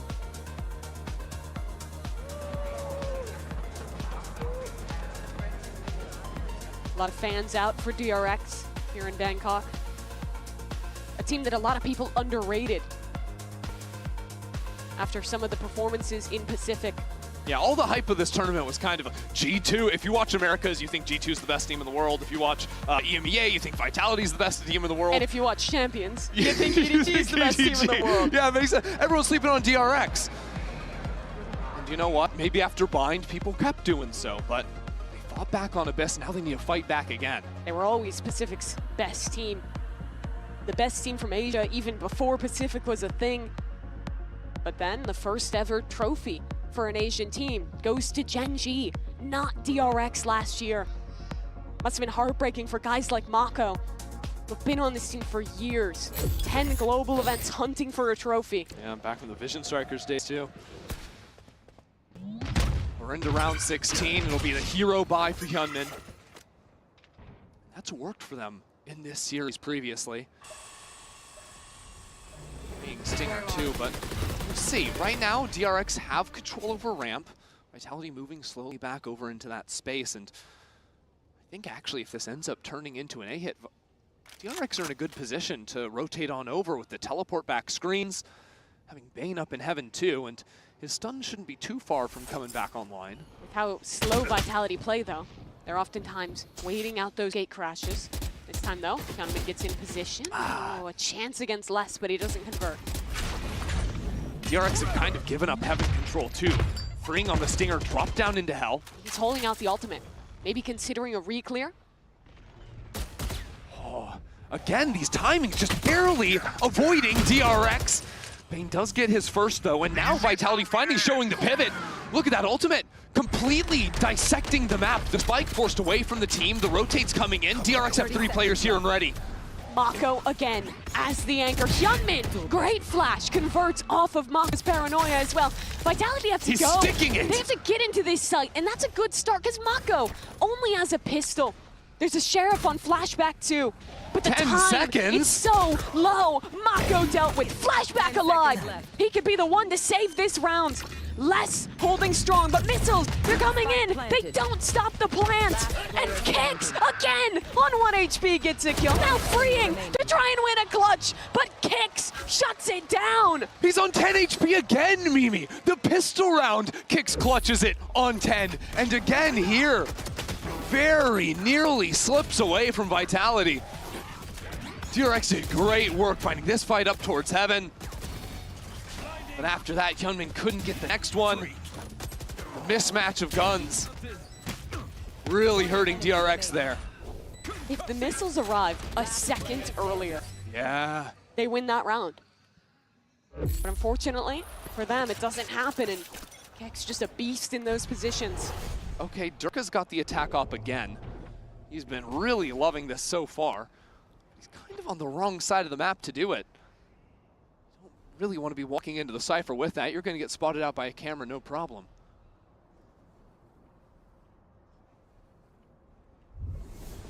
This could cause pace problems for Vitality, you know? The ability to speed up into a site. I must wait a moment. That op is there for Durka. They've been happy to juggle it in the mid-round, No, though. he's jiggling. He's jiggling against the op. Lucky to have survived that one. And now Durka grabs the orb. That's ultimate unlocked, so the speed problems are gone. He's just gonna rocket straight into the site. Flatback trying to tuck in back towards elbow, but how can he actually make it out of here? Bane tries to throw him a lifeline with a couple of kills, and Mako dropping down into hell. Durka deals with him. DRX keep on flying in. 2 ultimates used, jumping into back sight. But somehow, Hyunmin's alive, gets his kill, dives on out. So it's a 3-on-2 and another mad dash towards B. But Mimi, Hyunmin's already here. He's gonna hear the rotates, he's ready. Kix has ult. 30 seconds left. But he's alone. He's circumvented. Safe. There's no way he looks to his left at this point. Bane, though, very cautious, very thorough, but not enough. Kix goes down, and it's only safe. A smoke up. But Hyunmin, trying to stick this down, is safe, has too many angles ahead of him. DRX win the round they absolutely needed. Hyunmin stepping up there in a big way, too. Just want to see some of these fights. I mean, this was crazy. Bane getting those 2 kills right before the smoke goes down. A blunder from Vitality. But then those double ultimates just to deal with Urka. Hey, sometimes you need to do it. Still almost don't kill him. Honestly, if they'd lost that round, it's over. Use every ult in the book. You can let out a sigh of relief, that's okay. Reset for the next. Vitality, though, have ults of their own. For the first time, they lean the spike over towards B to start. A TP across, combined with a stun. But I like this little 1-2 punch from DRX. Hyunmin with the option to actually teleport deeper into B main after he takes his first contact. Here's the trap play. It doesn't matter because Safe can just teleport out. All right, no problem. Vitality used that info to speed up in towards mid. Durka, first player falls off the angle. Doesn't want to deal with the flash. And now in a prime position to A-split late. The Viper's still tucked in towards main. A drone re-clears mid, but doesn't see these players who have walked all the way out heaven. Mako sees one, is getting really pressured here. Teleport just in the nick of time. Great util from Mako. Him living there is massive. Because now you've got 3 players leaning into A. Vitality, what, do you pivot back into B? You could have lost all of B main. It's too hard. There's 2 players hard anchoring on A now as well. And the stun's gonna come back online too. DRX over-rotated. It's only freeing back towards B. Then again, it's freeing back towards B. First shot, but he has to fall back. Durka's still back in spawn. It's a madness round from Vitality. And the spike is coming back into A, with 20 seconds left. They're finishing A, but Flashback has been on the site the entire time. There's no time. Mako, they're shutting this one down. 15 seconds. Vitality have got to move it. Into the site they go. But DRX, they cut them down. A flawless round, and they are truly back in this map. The clock is Vitality's worst enemy. Safe bringing some inspiration here, but he overthinks it. DRX had over-rotated back into the A site, but he didn't feel comfortable playing into B after seeing Freeing take that timing.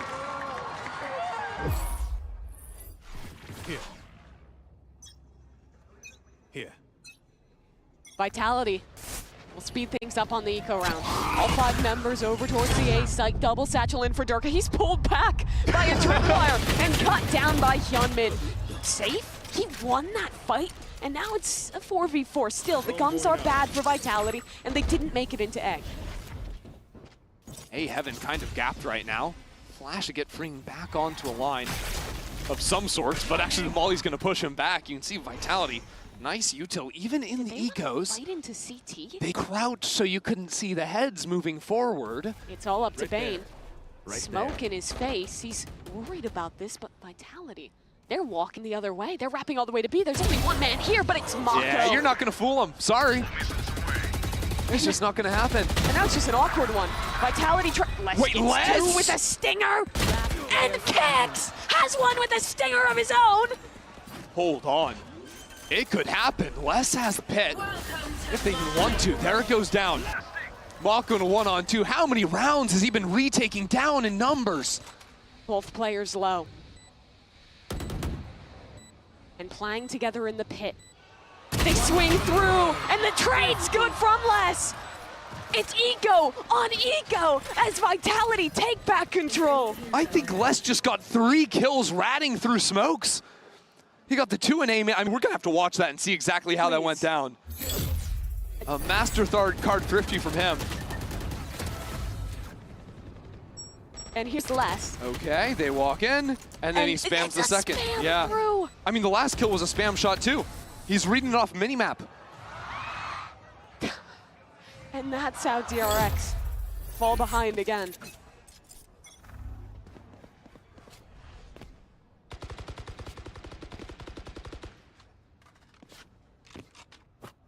DRX really testing this mid space. Haven't seen that look, and some damage onto Durka might be enough. Once you lose HP, it becomes so much harder to actually satchel into sight. Just one shot going to take you right out of the sky. So they're letting Durka just be a late mid lurk again. Hyunmin's going into main. The clone up, but he's paranoid. Still sticking around. Still Oh my god, look at Vence. Look at where Durka is. He gets the timing. He was supposed to be a sacrifice. Now Vitality have just broken open the round. And they've broken open the map as well. Yeah, with the player over in A main as well, they can rotate back over into Les. You've still got Durka as that late policy, and also from his position, you hear all the footsteps through spawn, so he can count players if anyone's rotating over. Vitality will know there's only one player on the A site. Bane going for a bit of a walk in mid. Durka holding this on and off angle, and it's just too good. So flashback again, in a position where he's completely alone on a site, but he's revealed by the haunt. And Vitality have this round all but locked up. A 1v5 now for Mako. There's no way he plays this out. Just no chance. DRX already looking forward to series point.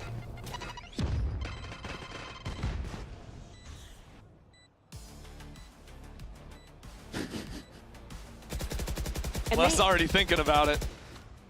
That he is.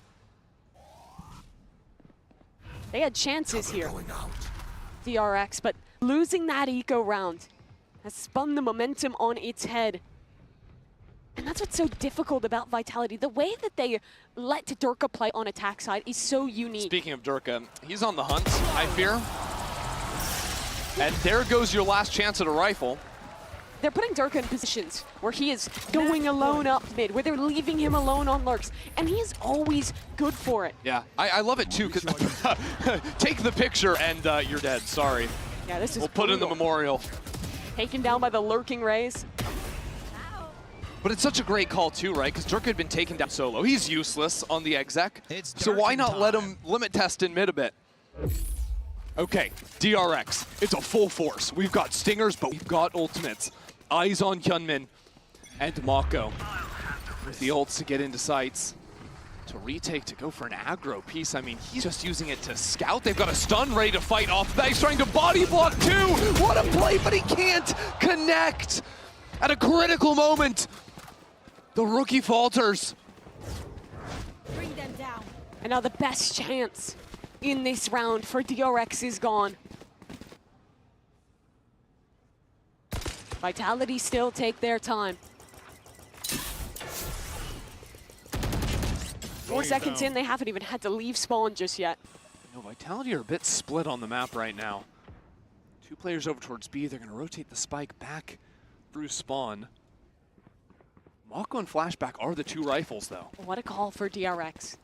They leave freeing on a forward angle, jiggling A, and they This is rotate good. players back towards B. Look, Bane has fault line ready. Bane has the rolling thunder. I think he got the orb in A main too.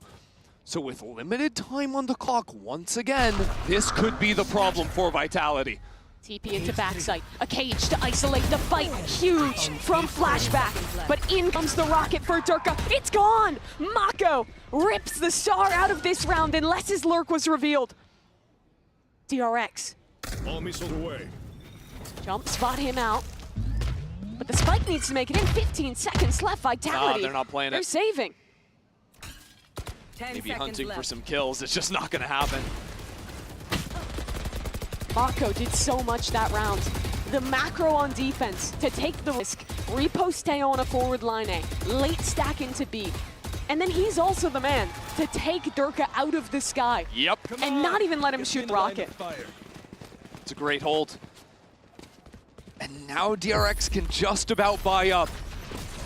They need 3 rounds in a row. And look, back on Abyss, it wasn't looking so hot for them, but DRX in that second half, led by Mako especially, was able to clutch up in so many consecutive rounds and pull the round back, pull the map back. Just saw once from Mako, and we've got another A fight on the cards.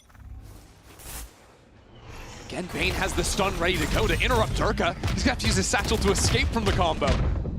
Paranoia to fight back forward. DRX, though, it stays a stalemate, and they maintain their positions. Hyunmin.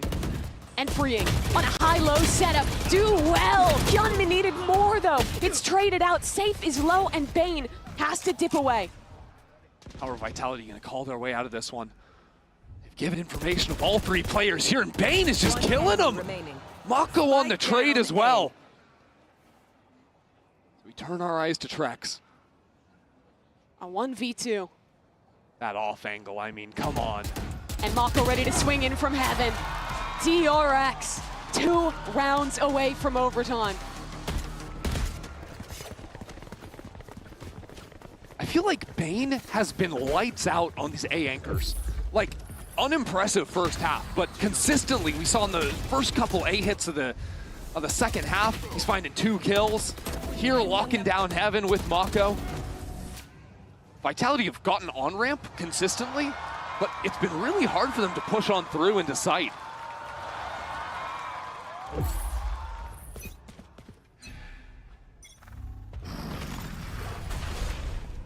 Same TP play into B main for safe. Kind of got honest Valorant for the next round at least. Big heavy hitting ult's not online. I'll find you. It's an eco for Vitality, but we've seen those go wrong so many times this series thus far. Check out A right now. Freeing got that forward position on ramp, knows no one's there, and his back is protected by a trip in vents. That's why he can play up here, even though Vitality have shown this crunch into A so many times. Stun line for Bane. Yeah, ready to fight off of Hyunmin's contact. Then he can zip up the line himself. Good reposition from Hyunmin. He'll be able to tuck away from this flash. Off contact. There goes the stun. And Vitality are pushing all the way back. The missiles. There's a gap. 35 seconds. Another round that comes down to the wire. Gunn in a lot of trouble. Won't be able to dive on away. 30 seconds now for Vitality. They're basically locked into a finish on B. Paranoia for safe. Doesn't catch Bane. His position in hell is crucial. Where are they going with this? I mean, are they There's even only trying to 15 plant the seconds. spike? Low, you have to execute, and it's straight into Bane, 1 for 1. 10 seconds, Spike needs to come down ASAP, but they've gotten the kills to boot. Spam, that wins the round. DRX stay alive yet again. And Freeing farms him on the way out. Why not? It feels like it's just recurring over and over again, these slow rounds from Vitality. For Vitality, Durka and Les have been the heavy hitters. Guys who have won Masters tournaments before, won Champions before, some of the best known names in Valorant. But for DRX, it has been freeing. A guy on his first year back at Tier 1 Valorant. He played First Strike back in the day, the Vision Strikers era, on a different team.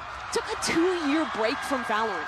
Comes back in for his first year in Tier 1 since 2020.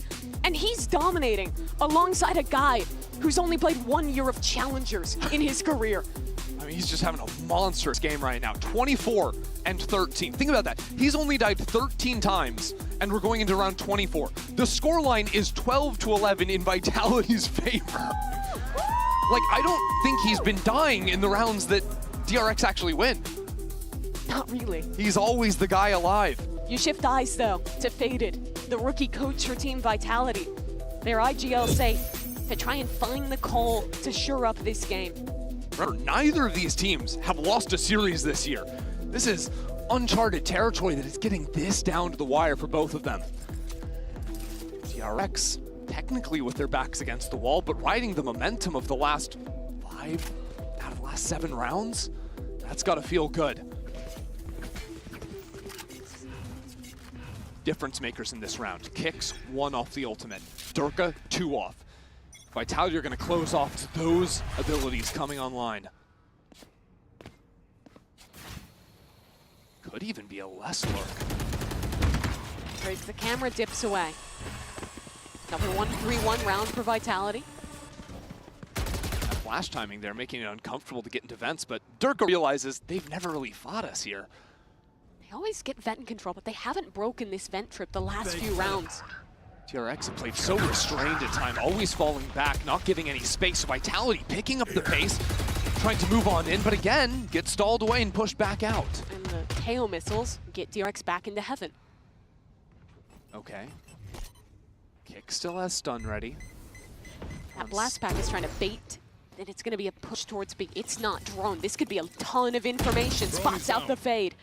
And now I think DRX have to get suspicious. Freeing has a chance to just stop Vitality in their tracks up in heaven. Choose to fall back into sight, play shoulder to shoulder with Flashback. Stun towards main.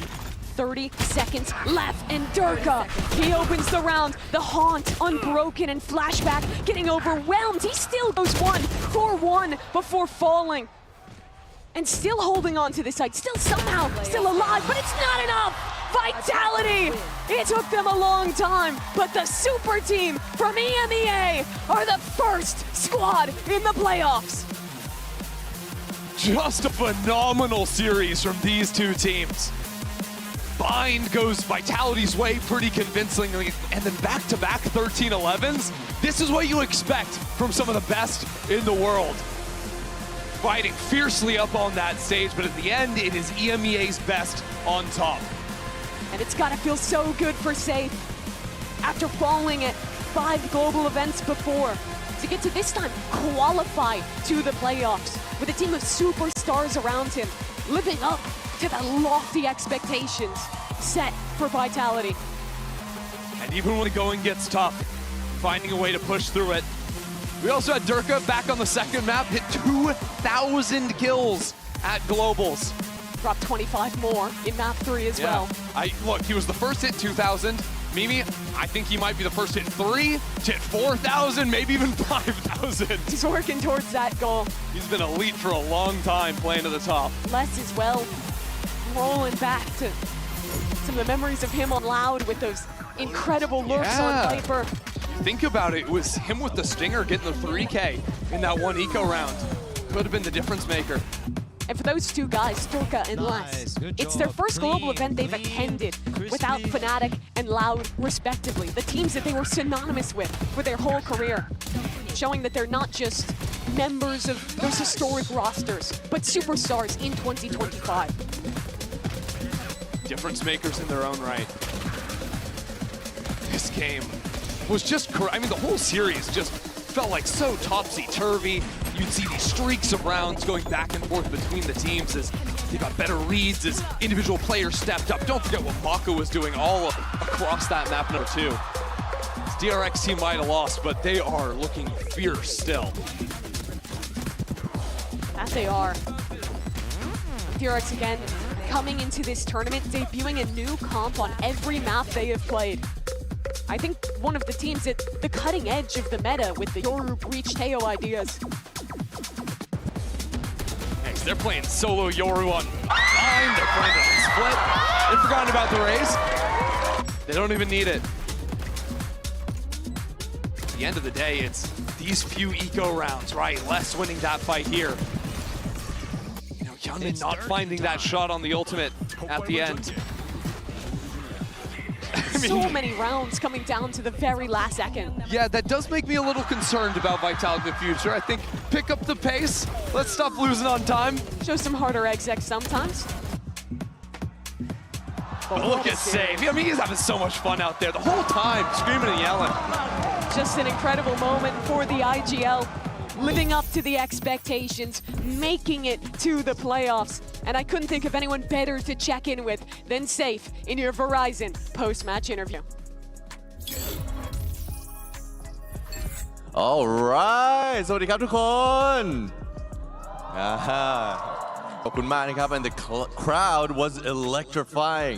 It's because I am here with Safe from Super Friends Team Vitality นะครับตอนนี้ก็มาอยู่กับเซฟนะครับผมจากทีม Vitality ก็มีคำถามอย่างแน่นอนนะครับผมอย่างแรกเลยคือรู้สึกยังไงว่าตอนนี้เราชนะ DIX แล้วได้เข้าไป Playoff แล้วนะครับผม so first question is first of all congratulations and the question is pretty much how do you feel about the playoff after beating DRX in such an amazing series I feel happy teammates great team getting better happy โอเคครับรู้สึกแฮปปี้นะครับผมดีใจเพื่อนๆเล่นดีทีมก็ดีนะครับผมดีครับแปลตรงตัวมากเลยเนาะ Alright great answer by the way the next question though is you've seen a lot of competition here a lot of teams are doing great I want to know who in the 8 teams who do you consider most challenging to face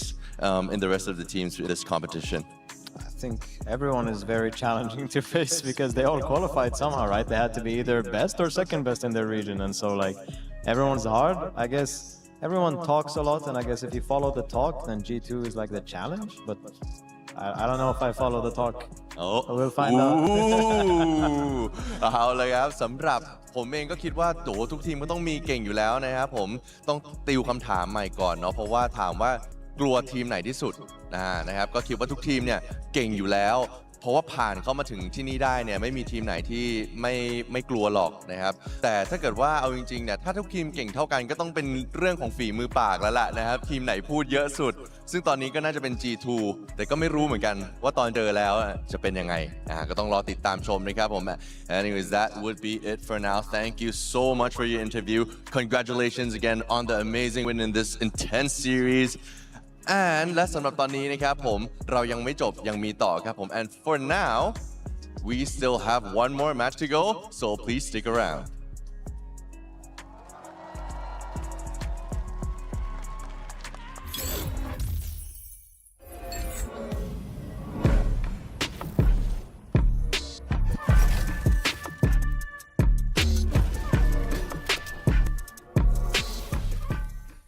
The human body was built to move, not trapped at a desk in one singular posture for 12 hours a day.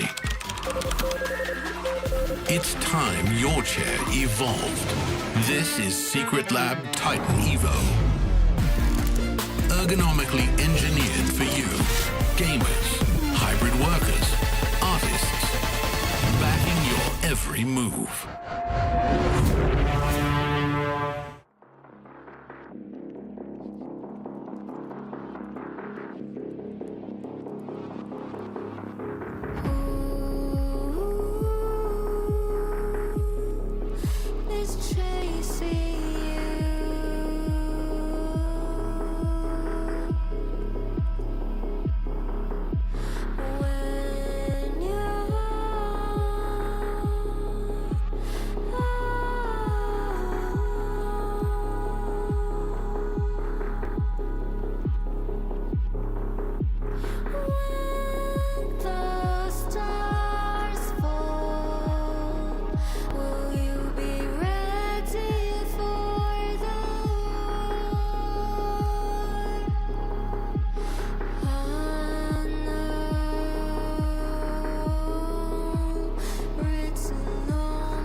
welcome back to day 3 of Masters Bangkok. I hope you guys had a nice breather there because we have another banger coming up. It will be EDG versus G2 Esports, another battle of the #1 seed. I am your host, Yingsu, and I'm back here once again, joined by Kakuka and Bren. You guys, I'm not doing so hot because it's so intense and it's so crazy. Do you guys think it's gonna ramp up from what we just witnessed? I mean, that's got to be some of the peak, no? Like, between two of the winning teams, you got to imagine. But that was like... I want to say the same from G2. That was intense. I know, that right? abyss, that split. Come on, we need 6 maps today. Yes. Yeah, I mean, I'm here for it, to be honest. You've got some of the best teams competing against each other. EDG, they've got like their 20-man roster up there on a stage setting up right now behind them. They always run deep. Listen, their crew today, you can't get past them in the hallways, I'll tell you that much. But I'm looking forward to this match here. This is the one that I think everybody, when you speak to them, they've been looking forward to this match here today, despite the fact that that first one was a banger. Yeah, and sometimes when it comes to a rematch, it's a little bit of like a fake narrative because, you know, there's roster changes, there's a whole year. But when it comes to this rematch, Kakuka, there's only one roster change.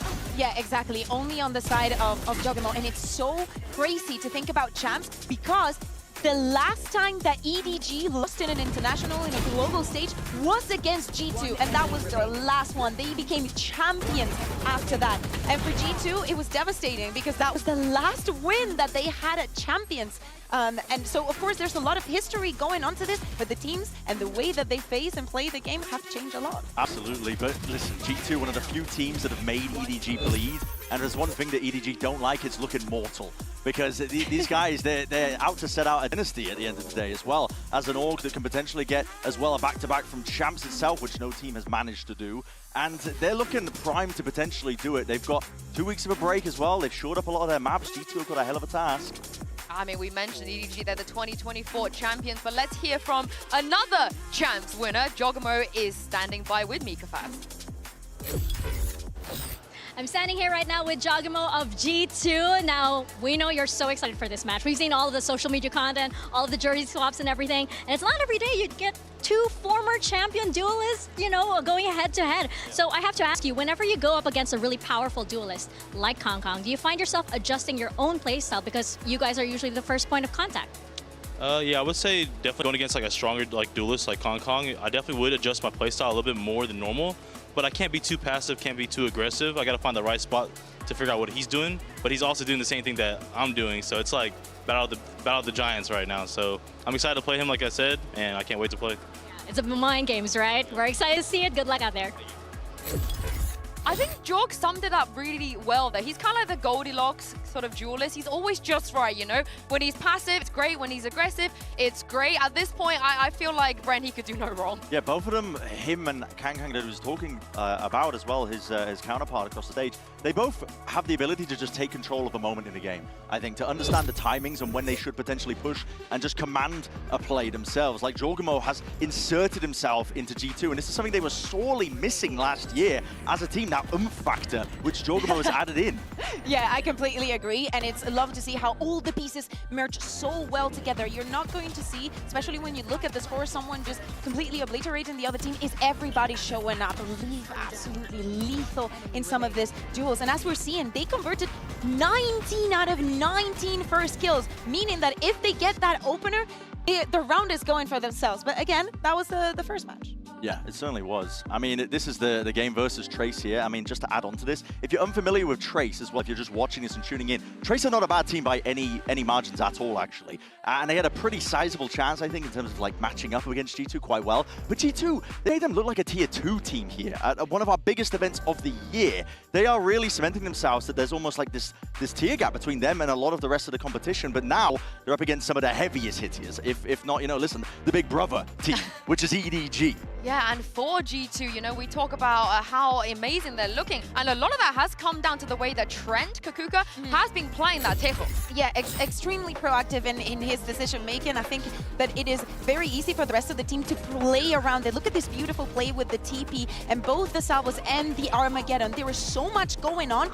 Of course, the kills are definitely beautiful, but the micro plays at the beginning of the round, it is so disrupted. And that it has nothing to do with Trace. Any team would be on the receiving end, would look like a fool. Yeah, G2 are such a heavy protocol team, like where if they do X, we're going to do Y. And you can just tell the level of depth that they add into into their map pool, and a lot of it is just based around Tread. It makes him look like a god because his util is going to be impeccable most of these rounds, and he is, I think, leading the charge in terms of Taeho usage right now. Taeho is heavily becoming just meta at this point. I don't really know any team that's not running Taeho at this point in the tournament or even just the meta game. I think it's the most picked agent at the time, It's got to at the be. moment. It's got to be at this point. Yeah, and I don't want to harp on nobody, but he wasn't on the Taeho duty before this tournament. It is newer for him. Yeah. It was a little bit between him and Simon. So I like the fact if they're going to fully commit to have one player on Taeho, hey, Frame is pretty good. I think that you should take some advice from just giving the player the flexibility to just be focused on that agent for when you come into this big stage and everybody is putting their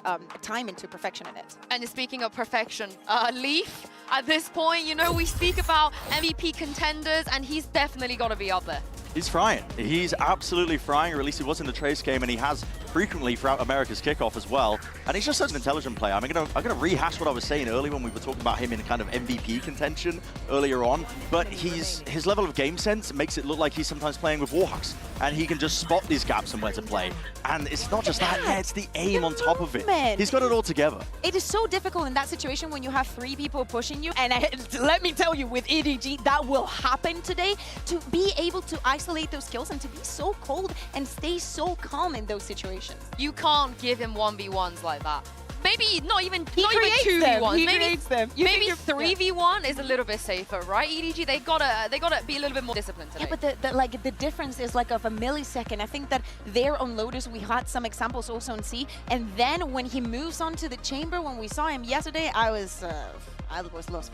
Well, let's talk about EDG a little bit more, because the fans here are absolutely behind them. I think for them, the 2024 Champs winners coming to Thailand is a very, very big deal. And we've seen just how loud they can be for EDG. And that's a lot of pressure, Yeah, Brett. they were taking over the arena, and Kang said in our opening piece as well about how it's an honor and a burden to have the kind of eye of the fans that are focusing down onto you. But for EDG, they're a very unique team in my mind, because they don't crumble under the pressure. They actually just form into diamonds most of the time. When the going gets rough and when you play against even tougher opponents, I feel like they just lock in, and the discipline comes through, the mechanics come through, everything starts coming through the deeper they get into tournaments. We saw that at Champs last year. I was counting them out nice and early into Seoul, and I was made to look like I had egg on my face. And I ain't talking about Josh, who sat over there. Okay.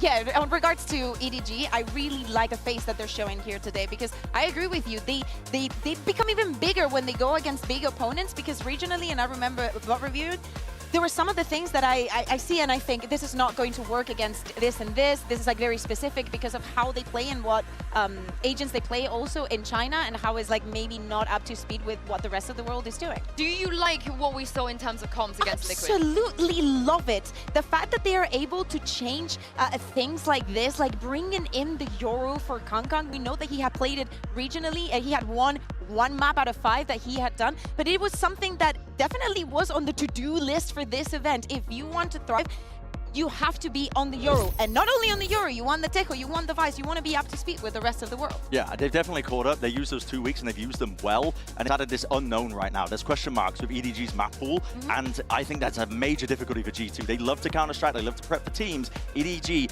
unknown quantity right now. Hopefully we get some answers, because earlier Mika caught up with Smoggy.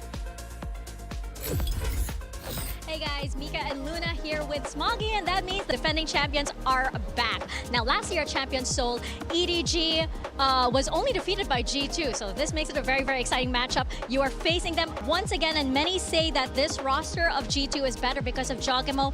What's different about EDG this time around? 那其实在去年的首尔冠军赛 ，G2 是唯一一支击败过 EDG 的队伍，而且很多人可能会说，现在在 Jogemo 加入之后 ，G2 似乎变得更强了。那这一次 EDG 又会做出哪些改变呢？我们不会管他们队伍的换阵，因为我们经历过5杠26，我们也拿到了全球冠军赛的冠军。就是我觉得我们的心态和韧性都提升了很多，就是算是质的飞跃，所以我们不会管对手是谁，我们只会去做我们该做的事。Actually, I mean, we have faced against, we have got through a lot. We don't really care about their roster change. You know, we have been the 526, but also we are the championship right now of Champions Seoul. I mean, we got our resilience right now. We got our mentality. We have changed a lot. We have a huge change right now. Well, thank you very much for your time and good luck. I mean, of course they're not going to care that much, the fact that Jorg joined G2, because Kakuka, Kangkang is still here, G2 is still here, and they're performing great. Yeah, exactly. I was mentioning earlier, yes, it's great to see Kangkang picking up on the... You would love to see Chicho in the performance that he was also having individually. Having this kind of freedom, this kind of comfort with an agent that you have not played that match and definitely you could think was not global stage ready is amazing to see. Yeah, and he doesn't slow down at all. I mean, we're seeing the op shots there. He's got to be one of the flashiest players to watch as well. I mean, his aim is so unique in terms of how many flicks he takes on top of it. But Chichu in this matchup, you listen, the student versus the master, he got his chance to play against Nats, his idol, right? And he dominated him. I mean, he dropped, I think, 30 kills into the first map, which did end up going into almost record-breaking OT. But listen, the second map, he just carried it forwards as well, top fragging, I believe, onto his team for Pearl. So both him and Kangkang have been delivering onto that high level that we expect from him now at this point. And for so many teams, going up against G2 will be like, oh my god, I don't want to be, you know, like I can feel the nerves, or I know that they're performing dramatically well. But for EDG, they know that they are the team to beat and not the other way around. That's the way they see themselves. I hope they carry that level of confidence and mentality onto the stage, because what we saw of G2 though, when they went up against Trace, I don't even think they let Trace have a moment to get into the game. They just completely overran them. Do you think that there might be a risk of that happening again for EDG? No. I don't see EDG to be a team like that. I think that they trust a lot in their protocols, the sending 3-man and just going in for the fight. The Trace is always going to be there, and they perfectly know what to do in those situations. It's almost as if their plans are made for not having 5 players alive.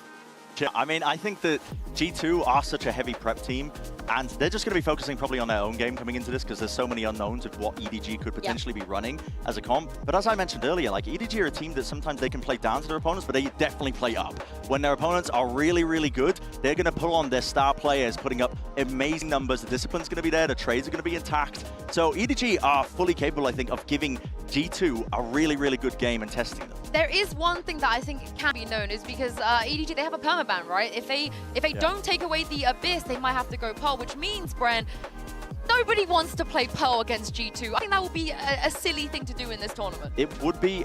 The trouble is with G2's map pool, it's so wide that you kind of have to let in at least Pearl or one of the other maps they really enjoy playing. And they have had experience about what G2 like to play. I mean, Team Liquid copied G2's comp the other day.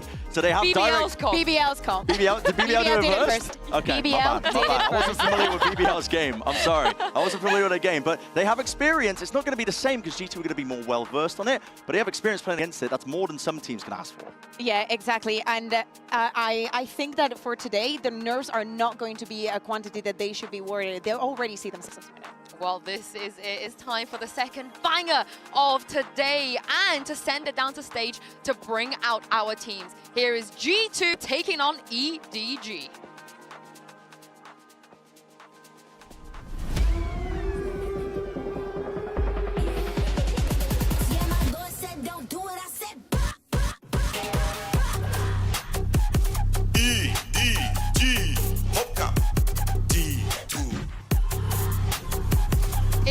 A rematch from Champions 2024. G2 and EDG have to face each other once again for a spot at playoffs and the chance to lift the first global trophy of the year. It is not going to be easy.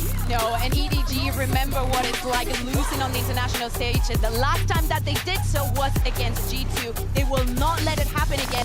Right now, they're the defending champions. Yeah, definitely so. But they're going to be remembering as well that G2 were the one team that made them bleed when they were looking strongest.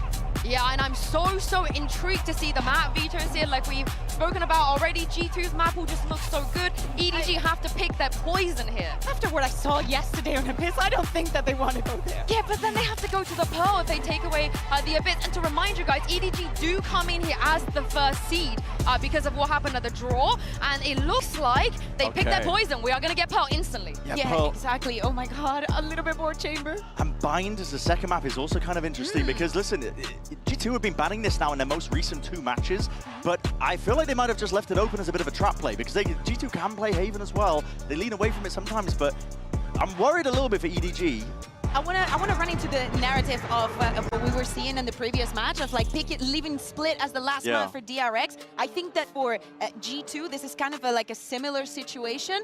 The bind, as you said, they banned it in the previous last 2 matches, but it's a map that they've been leaving open. They have not played it yet this year, but they were happy to do so. It's just the other teams in America that didn't like the idea. Yeah, and also EDG, they just don't want to go to Lotus either. They decided to leave Fracture as the last map. Oh, that will be so interesting because I feel like there is a gap between the Chinese teams and the rest of the world with Fracture because it was out of the map for a year and what not many things have changed. What is not going to be changing, no surprises, is the compositions in both of these 2 teams. Again, I see Leaf on the chamber. I personally run.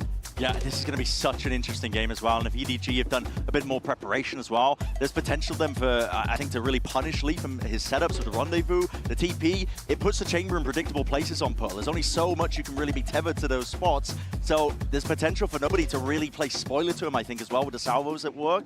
But this is going to be a bloodbath, I think, from beginning to end all the way. And the head-to-head between these 2 duelists, between Jogamo and what he was able to achieve in Americas, in Kankan, coming back into the international stage. Well, I hope you guys at home are hungry because it looks like we've got some egg in a pan on the menu. Enjoy this one. That was far too good. Thank you very much on the desk. And I kind of have to highlight this one. Clash of the Titans, battle of the best, call it what you want. This is going to be one of the best games here today. Yeah, you have 6 players in the server here that have hoisted a Champions Trophy at some point. You've also got the only team to have beaten EDG when they won at Champions last year. That was G2 in the group stage. We're seeing it again in the group stage, the Swiss stage here. This has got Grand Finals preview written all over it. Oh, it certainly has the pedigree and then some. But the proof's in the pudding, and we're about to dive into this. So on the attacking side, EDG, of course, meaning G2 on the defense. Look at this, they've dodged the recon dart at the beginning. This shows that they're pretty aware of how Trent likes to play over towards A main. It should be unexpected, and they can jump onto him as soon as they take contact. Trent gets to keep his life here. Looks like he's trying to back towards A. He was looking like he was indecisive, and he's punished on that. Effective trades, at least for now, until nobody tips the scales. Site looking somewhat secure, but the spike did get dropped. So the plant should be on the cards next. This is going to buy time for the rest of G2 to get close. Jorg flashes out immediately. They don't have much more util for the retake. Yeah, looking for that reposition towards Art here. 2 of them posting up in this post-plant. Chichu dedicated towards the site, but G2 starting to take those steps, trying to be bold about it. Chichu, the first contact made. Jogamo clears. Jonah P bringing it all down to Smarty! What is that for a beginning? That's a 1v3 that shouldn't be happening. What a way to open. If that's a taste of things to come, we've got a treat before us. Red Bull clutch coming out in a way that I feel like G2 should have been able to trade this kill. The final shot, though, through the box, that one's beautiful. Bloody hell. And he does isolate the duel onto Jonah P wonderfully, doesn't he? They need, I think, heroes today, EDG, because, for starters, on Pearl, they're playing a composition that is a little new to them. They're playing against a meta leader in G2. Despite the fact that they've got the tape advantage and they can do some anti, as you saw in the pistol round, I mean, that was a very specific to G2 kind of pistol they pulled out. They're gonna need heroes to step up, I think. And luckily for EDG, they got them in droves here, but see how this lands. I want to see this kept clean. G2 can certainly get under the skin, but for now, that's lovely. Gunkung the one to really kick this off, but still, this is looking wrapped up with a bow. Very nice. Yes, they lose out on 2, the round secured. Oh my god, that is filthy from Gunkung as well. I don't even know how he saw the second player that he flicked to. I'm sure we'll get that one back. I need it in a replay. Yeah, that is disgusting. I know that it's just an anti-eco couple of kills, but look, god, that's fast. And I think we should be paying a lot of attention to Gunkung's Yoru, because it's not something he's played a lot of, and it seems like they're pretty heavily indexing into it. And he's going up against Jogmo, who looks like a second skin. Yoru, he's so comfortable in everything he does on that. Natural talent. But Gunkung, again, it's great seeing this guy put with a question mark towards him. We know what he can do in those traditional roles. Now, forced to adapt and overcome, and so far, passing the test, at least in the early stages. Here, Leaf can be forced away. early pressure through towards doors. They're so aware of where Leaf wants to play, and now they've completely isolated Jonah P. And Bren was kind of discussing that on the desk as well. There's going to be a lot of pressure on Leaf here. How much room can he bring to the plate? But again, this is a pretty deadly round, even in the hands of EDG with those 2 rifles there. Simon and Kung Kung going to be the ones to watch. Close choke point being controlled. Jonah P, good for it. Leaf as well secures that push through, but the split's still on the way. It is, but they managed to reinforce for the moment. And Leaf, he misses 1 shot, looks to finish off with a classic. Yeah, this is lovely. Again, Kung Kung's still alive. There's always a threat, but I want to see G2 look robust in this, look very refined in their approach, but Kung Kung's having none of what they're trying to sell. Already going to take away Leaf, and there is a Vandal with Smoggy. They're not out of the woods just yet. Jorgamo does succeed in his fight, leaving it down to 1 man. This would be outrageous. Oh, that's a start, but 30 HP is so little to play with. Valen and Trent surely have got enough for this one. Half achieved, and Valen there makes it hard work, though. G2 with their first. It would have been simply revolting if EDG had managed to win this round in another 1v3. But it feels like that kind of game where we're going to have to be paying attention in case the players pull that kind of stuff out. The quality is there from any of them. The help came incredibly late for Jonah P, but it did eventually arrive. But my eyes are looking to the other side of things. Both Yorus now have their ults online, and EDG can craft some kind of fast, aggressive play. Take a look towards Nobody's utility as well to see whether Kung Kung somehow plays off the back of that. And do they dodge the recon dart at the start again, like they did on the pistol?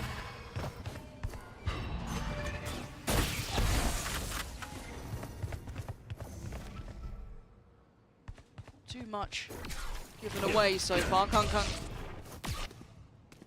Who's next? taking a ticket out, but opting to then pivot straight through middle. So this will be, again, Leaf potentially under pressure, but there is a full of players on this side of the map, and actually Kung Kung wants it. He fancies the goal, he's read him like a book, left open, and read from start to end, and now advantage looking good towards the side. There's still 3 players here from G2, and Jorgamo wants his back as well. Where on earth is he going to go in this? He repositions over towards A main. He's done this a couple of times in Americas. It's so difficult to play against. This is outrageous from Jorgamo, trying to get right behind them. Gets away with 1, but he's made this at least a bit of a contest. But the numbers still so good for EDG. Plant on their side. Valen not clean enough, and EDG stamping authority on this. Jonah P can make a go of it, but a 1v3 again. A lot to ask for, and Chicho doesn't want a bit of it. Couple of spots there where the G2 players are losing duels. I mean, you pointed out, especially on Valen, he needed to be much cleaner to pick up that kill. But Jorgo's repositioned into A main. The whole point of the, I mean, for starters, this is ridiculous. To pick up Leaf. He must have thought Kung Kung was just about to spring out right in front of his face. He just misread the situation. But yeah, that reposition that Jorgamo goes for as well with his ultimate, the whole point of that is that you're supposed to be able to stay alive and be a constant threat that causes those post-plant players to have to look in both directions, and the retake comes as a crunch. When Jorg goes 1-for-1 there, it's actually not good enough. He needs to be playing his life a little more in that kind of spot. Yeah.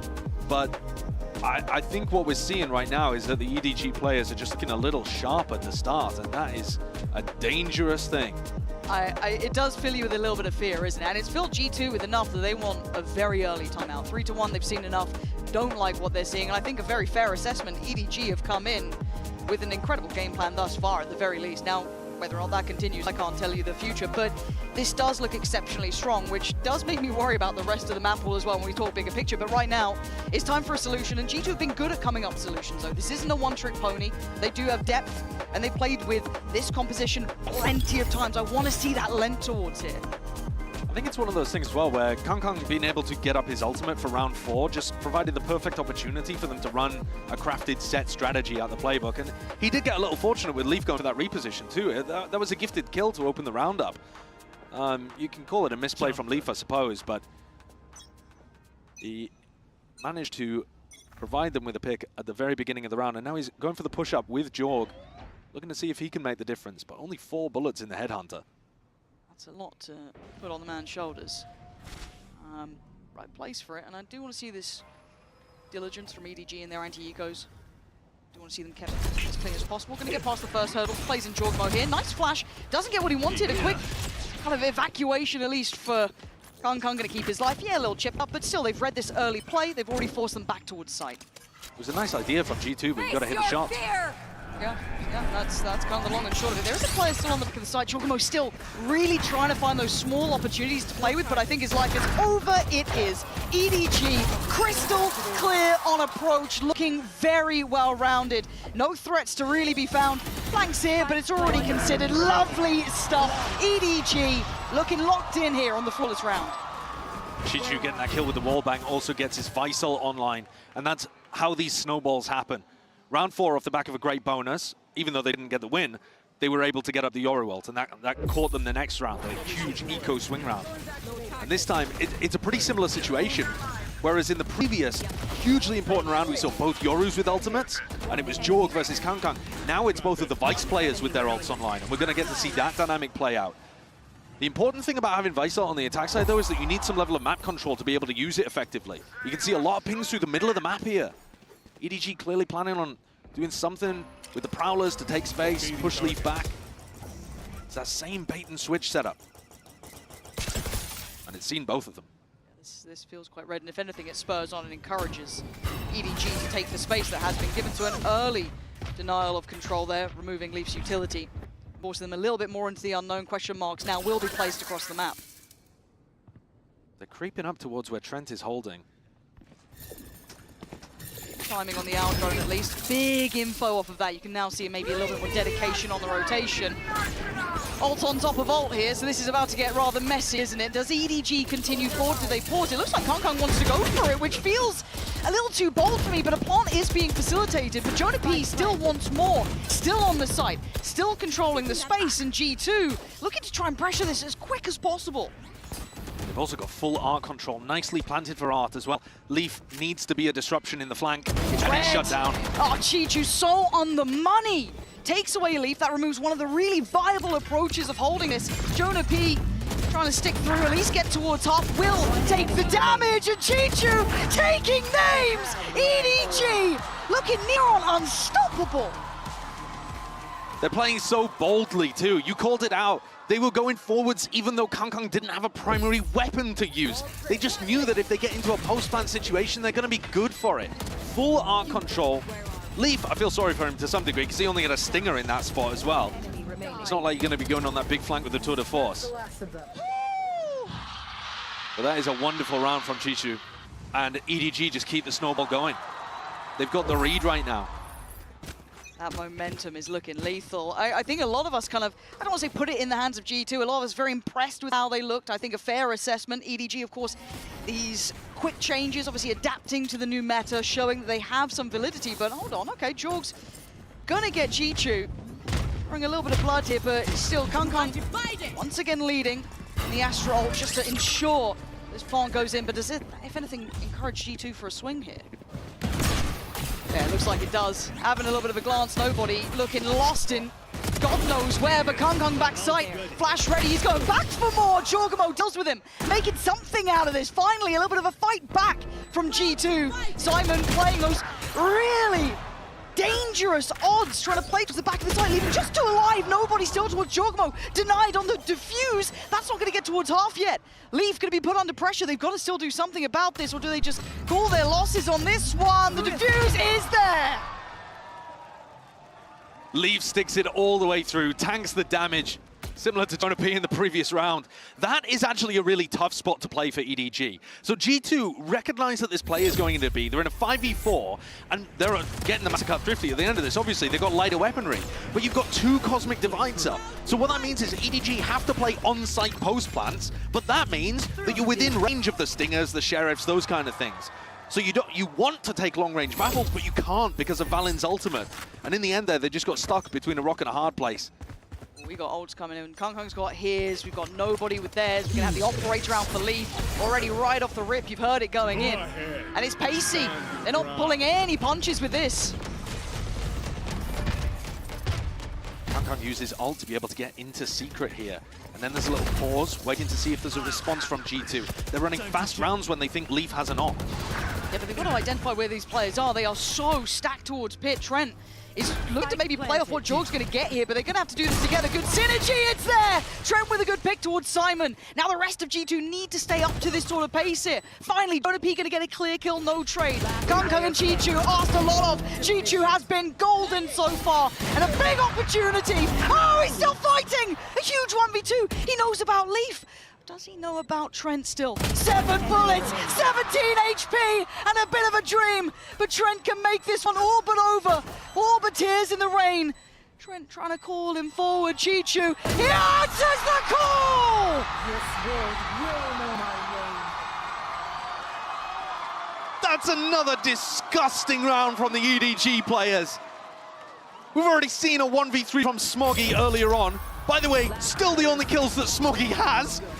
And Chishu pulls this one out of nowhere. His ability to isolate these fights is just sublime. He's doing that against G2. He's making them look silly. We talk about fundamentals with G2. They're a team that's good on all of those basics. And he just divides and conquers. I don't know how the hell he's doing it. Isn't that how EDG have found so much success over their time rising meteorically to the top?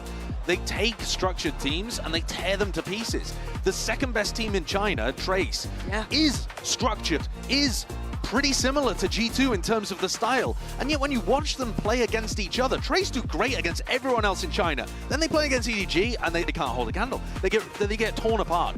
These nice defensive setups and the crossfires, the thinking, the analyst in the armchair, it doesn't matter.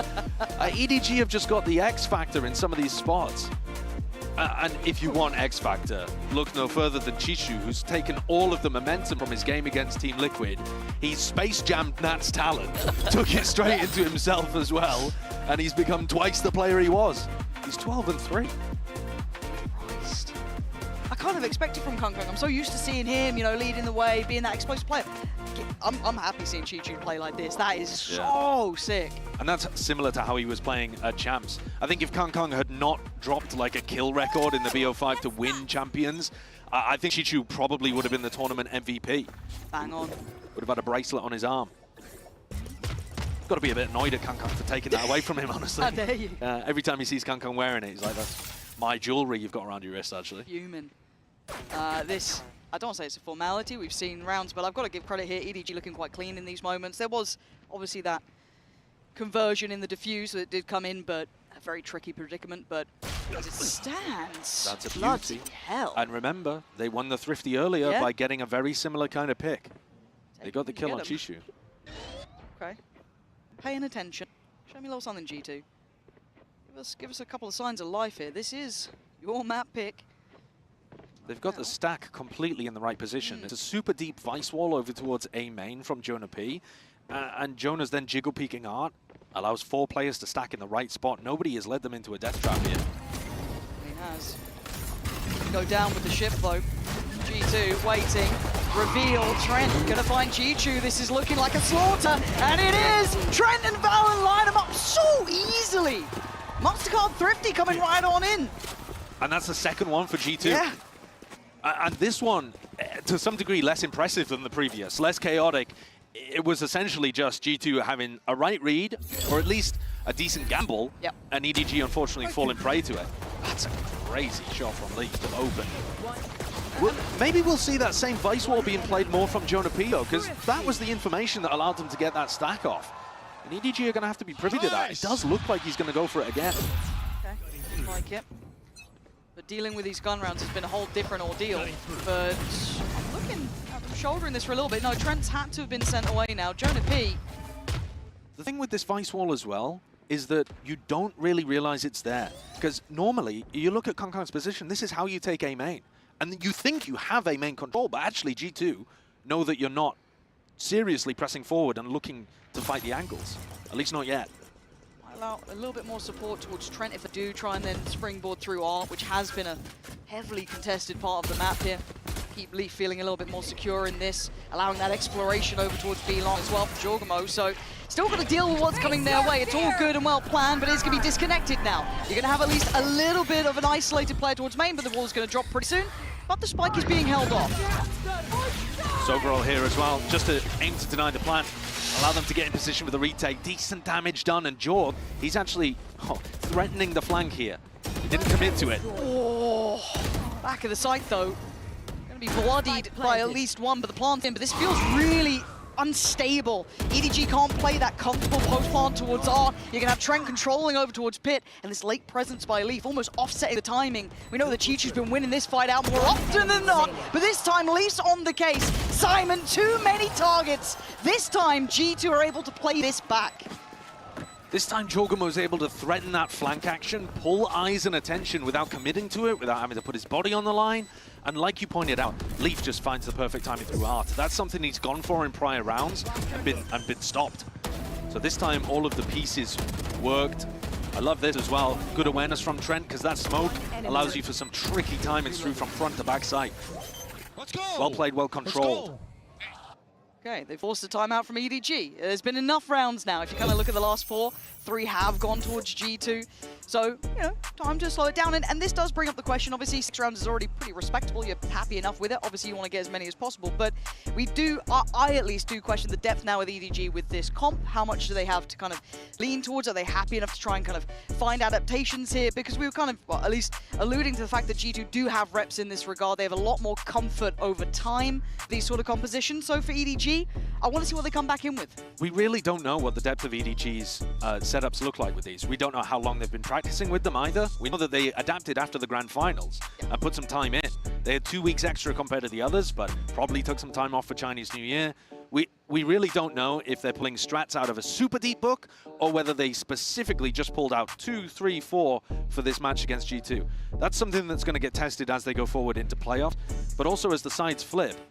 I think it's more possible that G2 will be coming out with anti against what they saw from EDG's defense against Team Liquid, when the attacking team can have more of the impetus over the tempo of the game. Because really G2's comp kind of allows you to come towards them. They set Jorg and Leaf up on weird angles, off angles, these kind of positions, and they kind of give you the offering of, come at us, let's see if you can dismantle what we're going for. Another thing to point out, though, as well, Pansy, is that the ult cycle has stopped now for EDG. So whereas they had that momentum with big ults almost every round, they're not going to for these last 2 rounds of the half. It looks so heavily focused again towards this middle approach. I think this is a pressure point they want to continue, at least implying that they want to follow in with. Once again, it's Leaf and Trent who'll be dealing with the vast majority of the early contact. Actually, VALORANT wanted to join in on this and does very well. The additional body kind of removing some of that pressure on this, and it loses a lot of the punch now. They might be tempted to go back through double doors. They haven't been contesting this too much, and they've been using a Prowler when they do, but Leaf's been paying attention to it. They have been favoring these A splits. It's what they found their value with. Again, they've got the foot in the door now. They've got Art at the cost of vast majority of their util, but they've got now at least a step towards the site. But you can see a little bit of exploration, maybe trying to find where Leaf may reside. And Nobody. Look at Leaf on the timing. Is do like anybody that. aware? They've been having his number this time. He's got the drop on Simon, but it's going to cause at least Smoggy to now be in a bad position for him. It's rough. You've got Leaf behind, you've got 3, 4 players in front, but nobody is behind them. They have no... Oh, God! What an absolute nightmare! It's gone from, what could have been a dream to a waking nightmare in the end, and G2 are right back in this game. Last round before the switch. We'll just not talk about that one. Give us the replay. Give us the replay. You know you want to. I mean, that is so tragic because it's not just a whiff, it's a whiff that could have potentially turned that round on its head. I thought he was even going to play with a little more patience. He already had that killed, dead to rights, basically. Could have tried to get another and then swing back onto Trent. Yeah, that's the kind of play that just makes G2 even more confident than they were. Okay, it's step by step, it's round by round, but G2 have suddenly turned what felt like an EDG masterclass into a very close affair. Pressure towards Long. This time going to force away Jorg. Yeah, they're actually a little lucky that they forced him away there because I believe nobody didn't have the money to buy drone or didn't. I don't know, maybe I'm wrong. Maybe he got broken at the start of the round or something. Yeah, but you don't expect that from Leaf. He's this time lent way deeper down after that contact towards Long. He's taking the space. They're reading the game well. Jorgamo gets picked out of the crowd, taken away. Sight looking like it's on the platter, but they don't like what they're seeing. Obscuring vision. No, G2 have been very fast with reinforcing the B site, and especially when you see this drone, you know that Trent's rotated probably all the way from A, right? That's where he's normally been playing, around mid, A, and Jonah P's position is just containing them. They know exactly where EDG are going to end. Yeah, no doubt about it, but a missed shot for Lee does give them at least a chance forward, right? Maybe a second go. He fancies a second bite of the cherry. Big shot. Nobody goes down. Good trade. Valorant falls, and step by step, the site's getting more and more EDG controlled. Here comes Jonah. Waiting for that eventual crunch, but they're looking towards it. Jonah P bides his time. We saw what happened with the Patience before. Does it strike again? But these two players can't fall here. Leaf can't go down. Trent can't go down, and EDG want to remove them, but the eventual close comes in. Jonah P, hold on, it's all on Jonah P. How is this turned around? Kung and Smoggy lean forward, take the fight to them, and put Jonah P in a 1v2. Looking for the first Smoggy, tucks in, he's gone down for the 1v1. Oh, what is that? Jonah P snaps up to Kung. And G2 suddenly with a new lease of life. If you saw that from Kung's POV, we'd be looking at another whiff similar to Nobody's in the prior round. He was on his screen for 2 seconds, something like that. I mean, maybe we'll see it in the replay. I imagine they'll pull it instead from the Clutcher's POV, but that is a rough way to go out. Still, a 6-6 half is nothing to sniff at. Looking at that, bloody hell. Oh, that could just bring that little bit of life to him. But still, before we go anywhere, we do need to check in for the Omen player moment with Jorgamo. Stick around, it's 6-6. Hey everybody, it's me, your boy, Jogmo from G2. And we just came off this win against Trace Esports. It was a little shaky up first because, I mean, it's been like a year for me to be on the international stage. But for the teammates, I saw all the confidence because they were here just a few months ago at Champs. Against Trace today, my personal power level for the day was like 70%. Like, it was there. I was utility, supporting, entering fine. I had a couple good rounds for myself, but the rest of my team, I think they were about 80, probably 90. I think everybody was at the higher level than me against Trace, which, I mean, that's why I balance out the team, I think. It's alive. Wait, they managed to hold it in the door. Jorgamo, though, from the back line, going to take away 2. This is his site already. Maybe a third. Yeah, it's a third. He's going to make up for the last round by basically getting you another. Jorgamo is ripping them to shreds. I always start slow, but I make sure the team's always good. You know, I make sure I support, do my personal job in the team, and then eventually when I know all the plays, all the ideas, everybody's mental around me, that's when I surpass them all and I can show them why I was a champ at one point as well. I told my teammates, my IGL, I'm gonna be MVP one day. I'm climbing to the top again, that's my goal.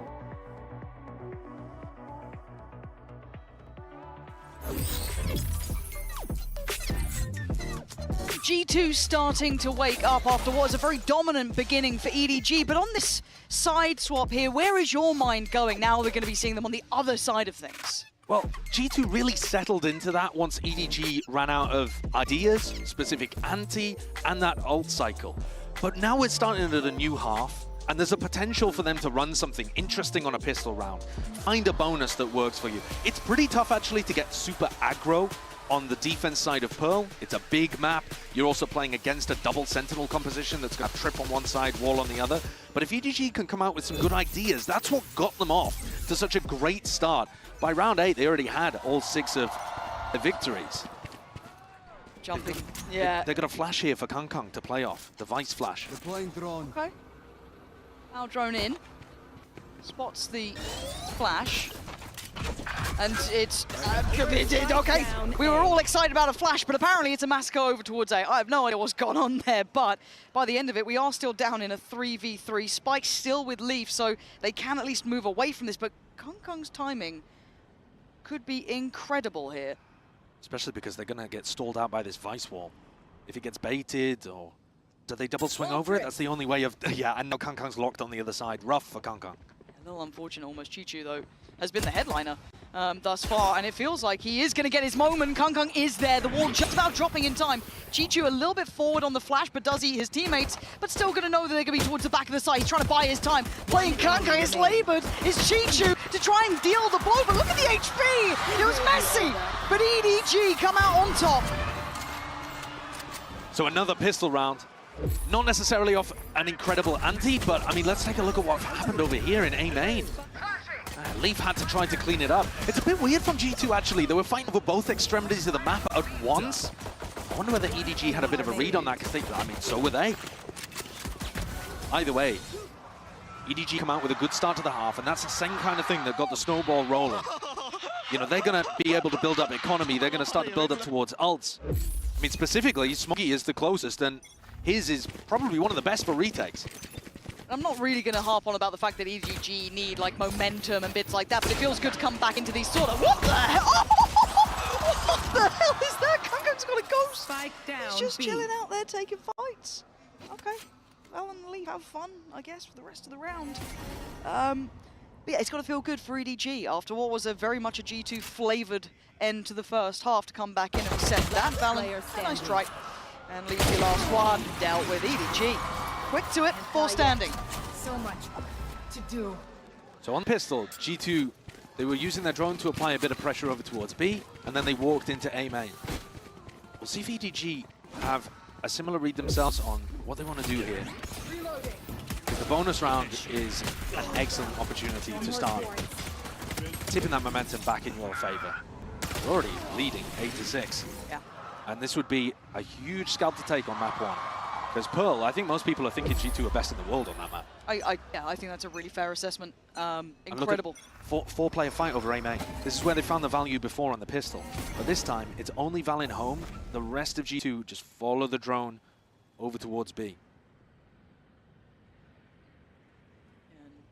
Cautious steps, but it's G2 to fall, lift with the first. And that does cause problems. That's a massive amount of space now that is available to G2 that EDG will have to try and re-clear meticulously. Yeah, I think I prefer Chishu playing his life a bit more in that situation. You know that your A main players haven't found anything. They've got to be towards mid or B, and you need to stay alive. Whoa, Kangkang, why do I get nervous? There was a second when I felt like he could have had just God-given timing, but it does go the other way, and they look like they're going back towards B now. That's completely free sight. EDG are just hoping that they fall back into their laps on the A. G2 was so slow. I mean, this reminds you back of more what they were doing in 2024, I think. Yeah. Concealment. Again, caution being displayed here. There is, of course, that scoreline disparity. Not much, but you don't want to be making errors up against someone like EDG. You give them a chance, they will make something of it. And Leaf's the one to be going hunting here. Hearing these steps. Good chance to farm up, 3 away from ult currently. Ah, this is lovely timing for him. Crowd loves a bit of it. Yeah, oh, okay, all good, Leaf. All good for Leaf, lovely for him. Ult locked in, ready to go. I'm wondering whether that's the best ult to get online. I mean, G2 are normally so min-maxing with how they play. Is your attack side chamber ult really the one that you want to be charging up in that spot? I don't know. But at least they completely denied Smoggy getting his ult online. Plug it in. Kangkang is pulling out the defense side operator here to start. And again, it's the same defensive setup. Yeah, it's 4-1. And now we've got a brawl on it. Okay, well. Massacre, potentially. Kangkang, yeah, didn't fancy it. Took the trip out of there, but Simon's now tucked in, and he's still fighting the good fight. I don't know how he even got one on that. Does get traded out, so G2 going to be continuing their pathway forward or pausing potentially. I'm looking at where Leaf gets to. Going to cause a couple of issues, keep those eyes turned across the rest of the map. One suppressed. Chishu doesn't have to really be that alarmed. The drone found Leaf. Wasn't in front of the wall. But it has drawn a lot of eyes. I mean, all 3 players from EDG that are around mid were looking for Leaf. He's going to play his life and make sure he doesn't give it away too freely. G2 making the mass rotation. I think they've read that this is the same defensive setup as the previous round on the bonus. And EDG are not responding. They're expecting a re-hit. And this time, though, Chishu, instead of giving up his life, he wins the duel against Leaf. That's going to add a very different dynamic to the round. Map is certainly not available. How does G2 approach this? Does he want to try and get ahead? I think he knows that those vines were coming in. Try to play a little in front, but Trent's going to punish, and now the plant's there. Trent, yes, down low, but much closer towards ult as well for him. But having to hold this in a 3v3 post-plant, going to be a little bit difficult. Playing it back in with Kangkang with that operator, not easy either. No, they're not going to find very many opportunities. But this is a spot where G2 have got to be disciplined. Kangkang, he's going to start walking forwards, posting up on angles. This is go time, surely. Great smoke. Keeps secure for a second here. Jonah P able to kind of play around this, and he does have Valen by his side, but already EDG, they're on the site here, all eyes towards Trent, but they've got to keep in mind there's players on the back of the site, and when Kangkang's alive, there's always a chance. And Trent going to go for the ult here, 5 HP, but time is the imperative factor, and he's played it to the second. Great work from Trent, and around to even the score line up. Technically the Red Bull clutch there for Trent. Shouldn't have gotten maybe as sticky as it did, but that's the power of EDG. Having said that though, the fact that they went and committed to it takes the operator out of Kangkang's hands. There's only one rifle that's been saved from that. And if all three of those players that went for the retake had instead decided to save, yeah, they wouldn't have had the chance of victory. But they would also now have a much better chance heading into round 17. This is where the pendulum swings. 8-8. Yeah, and EDG's money is absolutely just bin juice. It's Sheriffs and that Vandal there for nobody, but that's about it. And obviously Leaf, Voiceline kind of gives it away. This push out into mid, I think, is rarely going to get something good. Oh, that is ridiculous from nobody. Okay, fair enough. Color me surprised, but also I'm very wrong about that. Oh my god, Chichu trying to pull out the heroics there. It's a whole lot of information, but it is at the trade of his life. But rotation's on the way. EDG want to brawl on this one. It's still nobody is your danger man. The rest are down to Sheriffs, and Trent's clearing out. Kangkang's gone down, and EDG now dwindle in numbers. Plants in play, and time on their side. Don't know how EDG break these crossfires. Jorgamo doesn't want to let it happen yet. G2 put a bow on this round. Comfortable for them off that initial skirmish. Yeah, Leaf went down, but still a round's a round. Now EDG though, rifles are going to come back up. They're not going to go for the investment of the operator. They don't have the cash to be able to do so. But G2 are just very slow, very meticulous with the way that they're moving forwards around the map. Even in scenarios where we've seen them have full access to the B site, they've still been super cautious, waiting for EDG to be the one to take the initiative. It's frustrating to play against. It makes it very difficult to figure out the good defensive rotation timings, util timings when you're playing against a team that's as cautious and contacty as G2 tend to be in the mid-round. I think EDG want to opt into the brawls. The way that you're seeing them start a lot of these defense situations is 4 players over towards A main. We've seen that twice now, round 15, 16. Then in round 17, they put 4 people in mid. I know it's an eco and it's a normal strat to go for, but it implies to me that they want to get these rounds over and done with in the first 20 seconds to stop Valen having the impact of his mid-round calling on the attack side. All good and well, but as you said, the brilliant ability of kind of keeping control of that tempo and timing that G2 is willing to play with, it's still allowing them so much control going later into these rounds. Not feeling any rush on these brawls, able to somehow avoid it thus far, barring a couple of skirmishes, but a timeout called out for EDG. A couple of ults to come in and a really impactful round about to approach. This could be double digits for G2. And yeah, I'm hoping we don't see EDG run out of steam here. I want to see EDG trust more in their retake setups. It's very difficult, though, against what G2 run, because in post-plant, you're going to be trying to go through the thorns that are coming out from Jonah P. Cutting through. But I'd like to see EDG set up for some kind of setup like that, instead of trying to win the fight in the first 20 seconds. See if you can win it in the post-plant. It's not quite the 4-play stack, it's 3 towards B. G2, let's see if they go down that protocol list, right? Slow and steady, showing some presence towards A, getting those ult orbs, and then just kind of slipping back into this default. A's looking pretty weak for EDG currently. Reinforcing it with nobody for a moment. Kangkang goes for his second gate crash.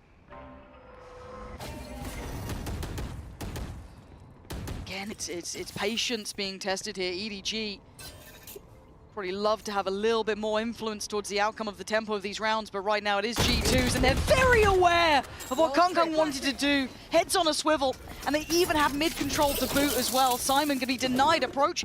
Quick hop, skip, and a jump, and they're away. Nice try, a little late. Who's next? Okay, so trying to play back closer. I guess it's Leaf who's under pressure. We're going to have a couple of fights on a couple of fronts, but a couple of players trying to hold them back, but it's Simon to break through. Nobody denies Leaf, and suddenly the flood is onto... Oh, what? No way! Valen! No! Goddamn way! He knows where Simon is. He absolutely knows. He can get the reload, but it's 30 HP with 20 seconds. Can't believe I'm witnessing this. This could be unthinkable if Valen pulls this one off. Simon now, surely you're nervous. You're getting a little worried, but the time, surely the time, it's going to be enough. Simon keeps his cool and keeps EDG at level scorelines. What a hero Simon is there. Shutting down Valin at the end of the round, but also it was his flank coming out through Art, which was his responsibility to cover, all the way back into B Link. And it wasn't something that G2 were necessarily thinking about, that backstab play. EDG completely pinched them. Other than that, it was not looking like a great round for EDG there. They salvaged it. Talk about salvage, talking about scrap. And that is going to be their economy here. I mean, it looks like it's straight out of the junkyard. Trying to make it work, all right. We got a Judge, we got SMG Guardians, bits and bobs. Why do I feel like EDG still might make it work really well, though? I don't know, the team just always seems to pull it together. Well, like I said previously, whenever the defensive team has a Cosmic Divide, you can actually force those closer fights. Simon trying to play the angle here. The clear towards middle. Leaf not denied deeper information, but shows his hand. Top flash waiting, and Kung has a look, doesn't fancy it, but G2, they're on the way that time. Jorgamo gets denied, and they hold the site.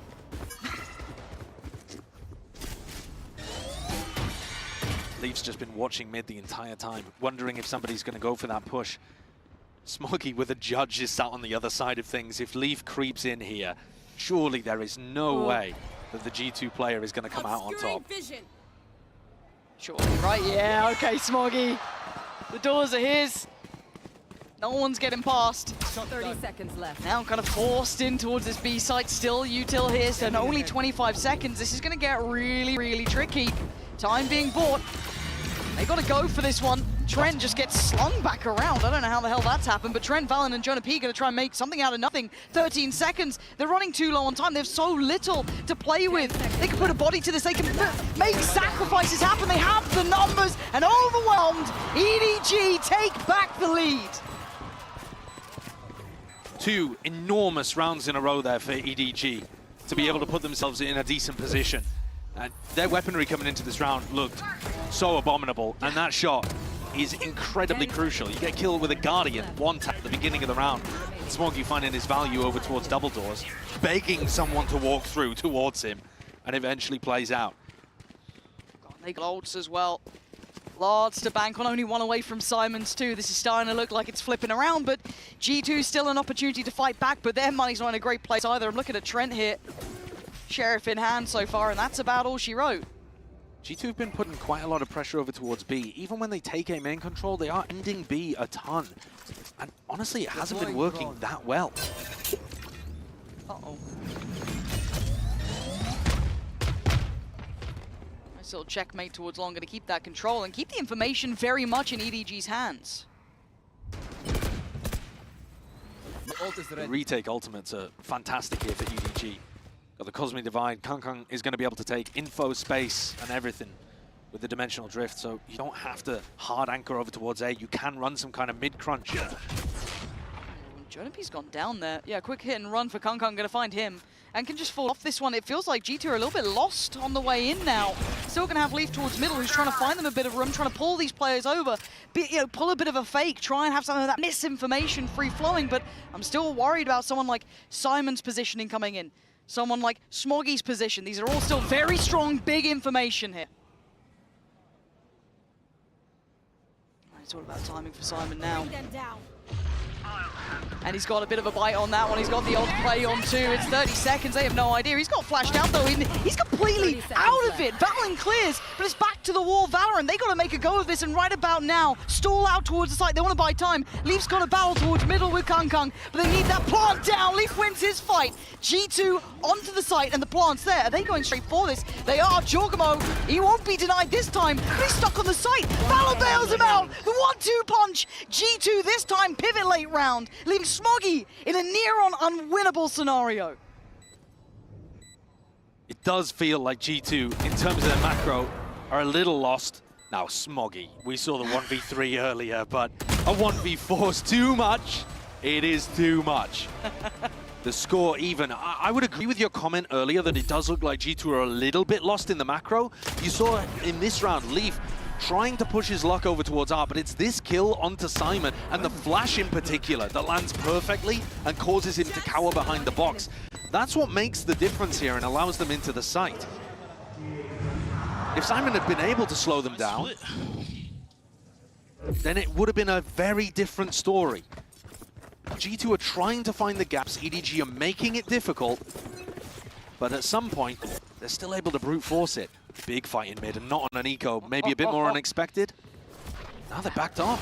Yeah, I saw there's commitment to that, but they're going to get a bite on the Prowler, but it's still going to be Kong waiting over towards this three-play side of the split there. Decides to take the quick evacuation out. Smoggy the next to be tested. Doesn't fall foul for it, but it's still going to get his man. It's Simon now to try and post up on this, but he's got pressure on two fronts. The split and the timing is absolutely divine for G2, but Kong is still around on this site. And if this man is here, there's always a potential. There's a flank on the way as well. Nobody clearing through. That's a lot of space that he can confirm has nobody present.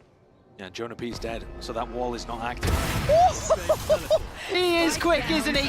Kong is under threat, though.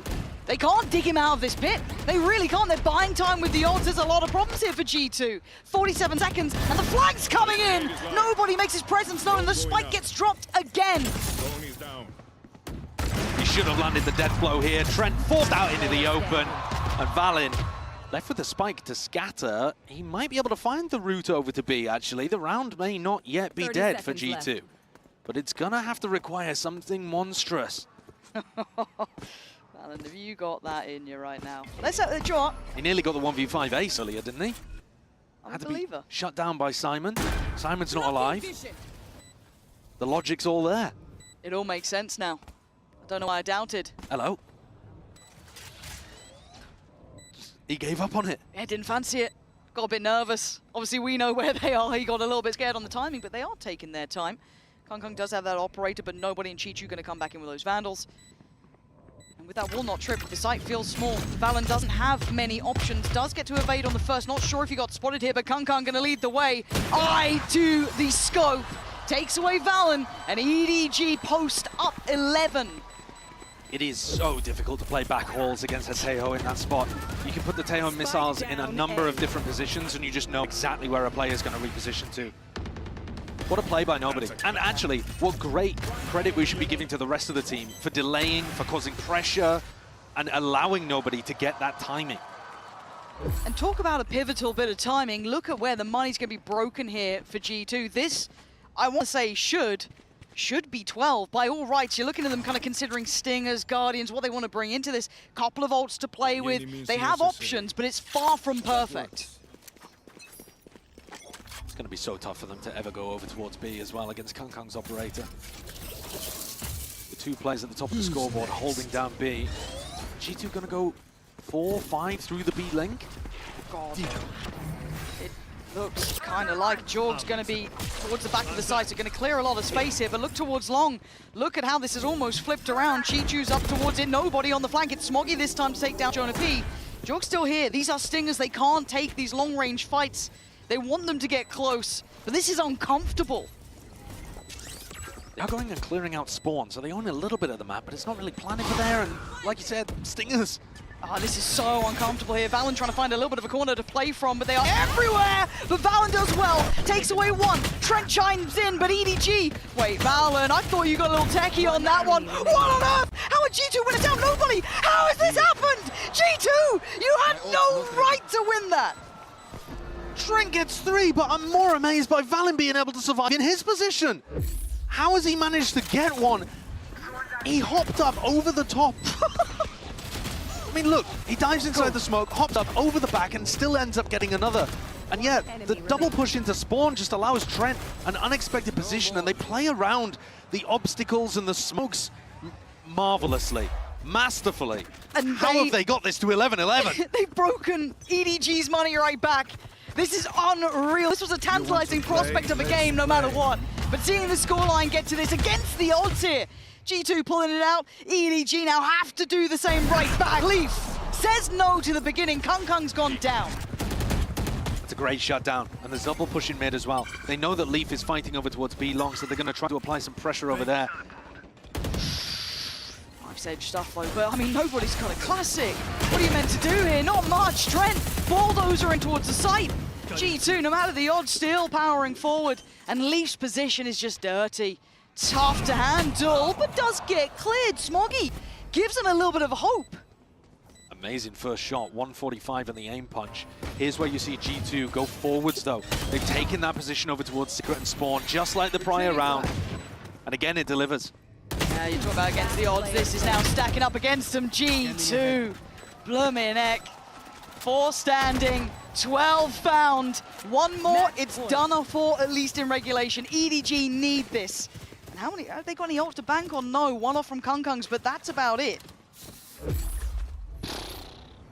That eco round has just completely twisted everything, hasn't it? I mean, Unreal. EDG were the one at the start of the game looking like they had very good breadth, good individual rounds.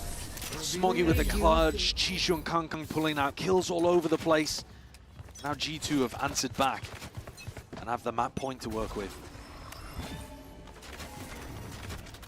This is the pressure one. Leaf's got operator, Vandals throughout on the rest. EDG, goodbye here. Happy enough. They'll set up on towards main. How long do they try and hold that? They've already decided against it.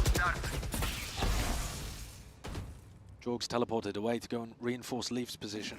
He's been holding a fairly passive angle at the start, wondering if Kungkung's going to peek into him. But now they start getting a little more aggro, getting a little more info. So many question marks on the map. You've got the owl drone towards middle, you had the Vice flash towards middle, you had that early contact towards A, you've had now Util over towards B long.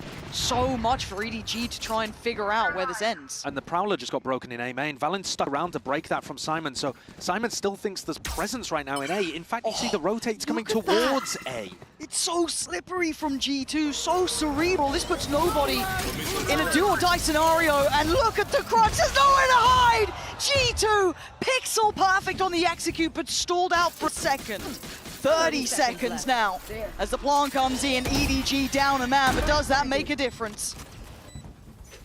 As they back up, EDG have got all the task ahead of them. No Cosmic Divide, no way for Kungkung to get in. This has got to be brute force. They've got it. They can do it. Kungkung the first to take those steps, even up this one. Leap with a missed shot. And now Smoggy chimes in with one as well. EDG never caring about the odds, never caring what the numbers may look like. As now Valen asked to fight brilliance and he can't do it. EDG taking us to OT. I feel like this game completely deserved it. Incredible from EDG to get back into that one. And this round, I think essentially excited by that early fight that Kungkung took. Even after nobody goes down, I was talking about Kungkung needs to be able to get back in, and he wins the Yoru head-to-head against Jorgamo. Jorg was posted up towards back halls, and they needed that ability to entry. It also got the Dimensional Drift back online. They've earned themselves another life. G2 could not capitalize on their one map point. What a game. You love to see it. 2 Masters at work here, it feels like. 12 apiece. And we were questioning, or at least looking towards Kungkung's ability on that Yoru, how it's sitting right now. It's looking pretty nice. 24-18 already. Nice performance from him. Chichu right up there with him.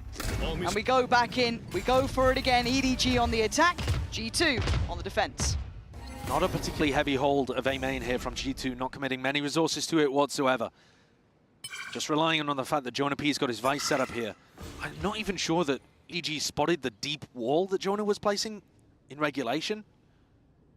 But G2 have gone for mid-info instead here. Bravado to go for that. Hoping that, I don't know what you're hoping for. Someone's there or someone's not. Very clear-headed clear towards middle. And Brent wants back in. This is dangerous. He isn't alone. Oh, Valen on the bailout. Takes away Kungkung, and they can slip back a little bit deeper, but this split is coming in no matter what. Nobody. This is lovely work from G2. They are just funneled into death. There's no way that nobody knew that Vice wall was there. I mean, he just walked through it into his death completely. G2 have bamboozled them with the defensive setup. Watching this has been masterful. Simon, it feels like a formality, a 1v5, very, very difficult. And it is G2 almost upping the ante there in OT.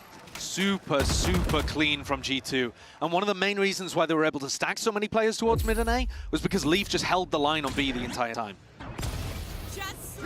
There was barely a frame there where VALORANT managed to see that, and his crosshair placement wasn't even that great, but gets the job done. A little bit of panic, I think, towards the end as well. They thought that they had to react into the A site. Let's go, baby. Nobody had the wrong idea about what the defense looked like. And we see another glass cannon operator, this time on the other side, on the defense for Kong. Big investment. But also a big difference. Leaf was holding this area completely on his own, which allowed stacks towards mid and A. Kong's playing this, but with 2 players supporting, which means there is still a big weakness over towards mid and potentially A in the mid round. I don't know if that Prowler caught towards A. I'm not sure if it actually identified where Leaf was residing, but a very diligent clear from Simon, just sidestep that one. Doesn't want to lose his life for this, but does now note that there is presence still towards A main. Art is so open. This defensive setup from EDG is a weird one. Chichu's coming over to try to pick it up. You're worried about Leaf, I suppose. They spotted a little glimpse of him at the start of the round over towards A main, so considering you've got eyes on the main lurker, it's not that bad. Do you really want to be doing this against Kong? Apparently, yes. Trent's feeling it, but they're not falling for it. As much as this is all a bit of a ruse, how much do they commit behind it? Oh, he's so hungry for it! You don't expect him to chase that closer. They're going into the stack now. Yeah, they are. They're still heading this way. This could be going again. We might be going again. EDG! They knew what was happening. Kong brave in holding it down. And we go again. It's actually ended up being a remarkably similar defensive setup to what G2 ran. We noted that at the beginning of the round, Kong had 2 additional players with him. Now, by the time it got to only 30 seconds on the clock, Kong is alone over towards B. They've got the read. They've stacked over towards the rest of the map. And like you said, Trent on his own jump peeking that just doesn't create enough pressure to push Kong off the line. He's super happy taking the duel. And despite winning the round, here, EDG take a timeout. They're going to have a bit of a discussion, because also they don't really understand necessarily why they lost the previous attack round. They don't know why there was such a stack and device over towards A. It is going to be interesting if they can identify that now in these moments. It is quite hard, again, obviously if you're in the server itself, maybe the coach can identify it and maybe get a little bit of a read themselves, but not going to be easy by any means. But credit here to EDG in my mind, keeping up to this one, and G2's resilience is absolutely showing. Both sides now digging incredibly deep, and it always gets a bit weird in OT anyway, as much as we are seeing a couple of those opportunities being maybe not missed by EDG, but not even notified. They don't even know about what's been working for G2 in some of these rounds to try and capitalize on that here when G2 could still flip this up any way they want. They have depth on this map. I am feeling good about EDG though, because considering we've played 26 rounds, I'm not seeing the lack of depth that I thought we might see from EDG with only a couple weeks practice, kind of max on this map with this composition. It feels like it just talks to the caliber of this team that they're able to apply such brilliance so quickly. But we go in again. Of course, EDG this time around on the attack and G2 on the defense. So let's see if EDG this time can convert here. B plays over towards middle. A bait and switch setup at double doors, but that's not where the pressure's coming through. This is straight through arm. Now, last time, this smoke has been popped in Art, and then we saw Trent and Valin both double fighting. Simon wants to try to take the fight. They're putting bodies here, daring G2 to stop them. G2 fancies it. We've been discussing their composure, their cool under pressure. They don't like what they're seeing there. It does put Jonah P on a bit of an island, but he does have util to stall. But speaking of util, having to respect it coming in, but buying the time from that push through towards Art. Still obviously worried there could be a split through from main, but it's not through main. Yeah, they're going deep through mid. They're trying to catch somebody like Trent who might be playing in this spot, but Jorg is so aware. How's he? He know. It feels like he knows. The timing's oh my good God, Jorgmo! There's no one like this man, finding 2. As it, the awareness to identify the gap, to know of that possibility and play for it. But it's still a 3v4. We've seen EDG go up against these odds and still succeed, but in the smoke, waiting is Jonah P. Chichu will have to play it in! Smoggy bringing it back to a 3v3. Valen, this is a really risky play here. Does he get out? He does. Okay, I was a bit worried he might get isolated in front of that, but nobody's taking away Trent. I was just spamming the flowers. Oh my god, but G2 now on the flank as well. He tried to get that pressure on the back line. Valen now has problems. Left, right, and the spike against him. G2 is an issue. It's so hard to clear. EDG, man disadvantage, doesn't matter. Make it up to 14. Gutting for Jorgamo to take those 2 kills and be so aware and then see the rest of your team kind of crumble, because this awareness was spectacular to put his team at an advantage. Jonah, though, gets caught. He's playing inside a smoke at R, expecting EDG to go on a pretty fast timing on the A split. And once the smoke goes down, his wall hasn't been tripped in A. He just doesn't have the cover to be able to play around. That death is devastating, because then the whole of the A site is open and salvos spam, they fall in flowers. EDG playing with patience and composure, despite the fact that we're deep into OT. But of course, this team, they've demonstrated that they can do it all. There's nothing in Valorant that they can't accomplish. I suppose you could say, however, Champs is the only tournament that they have won internationally. They haven't won a Masters as well. True. And if they were able to win this tournament, they would join Sassy as the only players ever to have won Masters and Champs. So that's another piece of history that they're fighting for. Tell you who else is doing that? Jorg on the other side.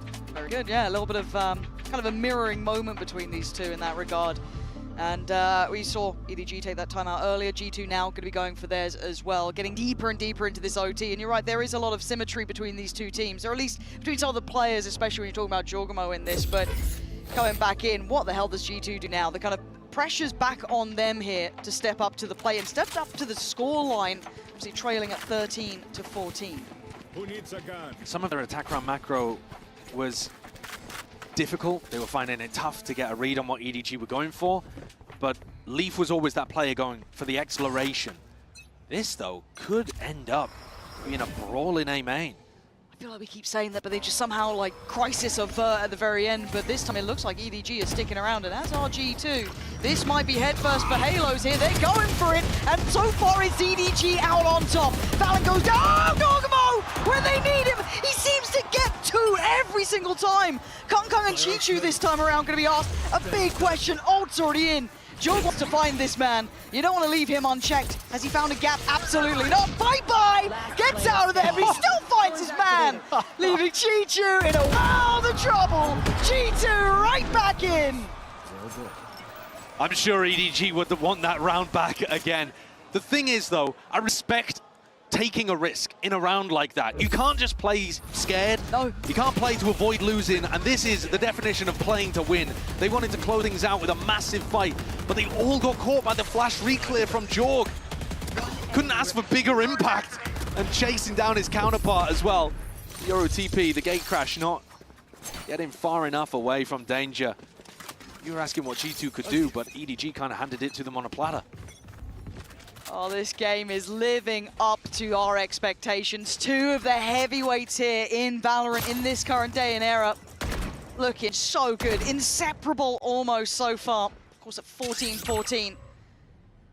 EDG's chance to try and dictate the pace on this attacking side.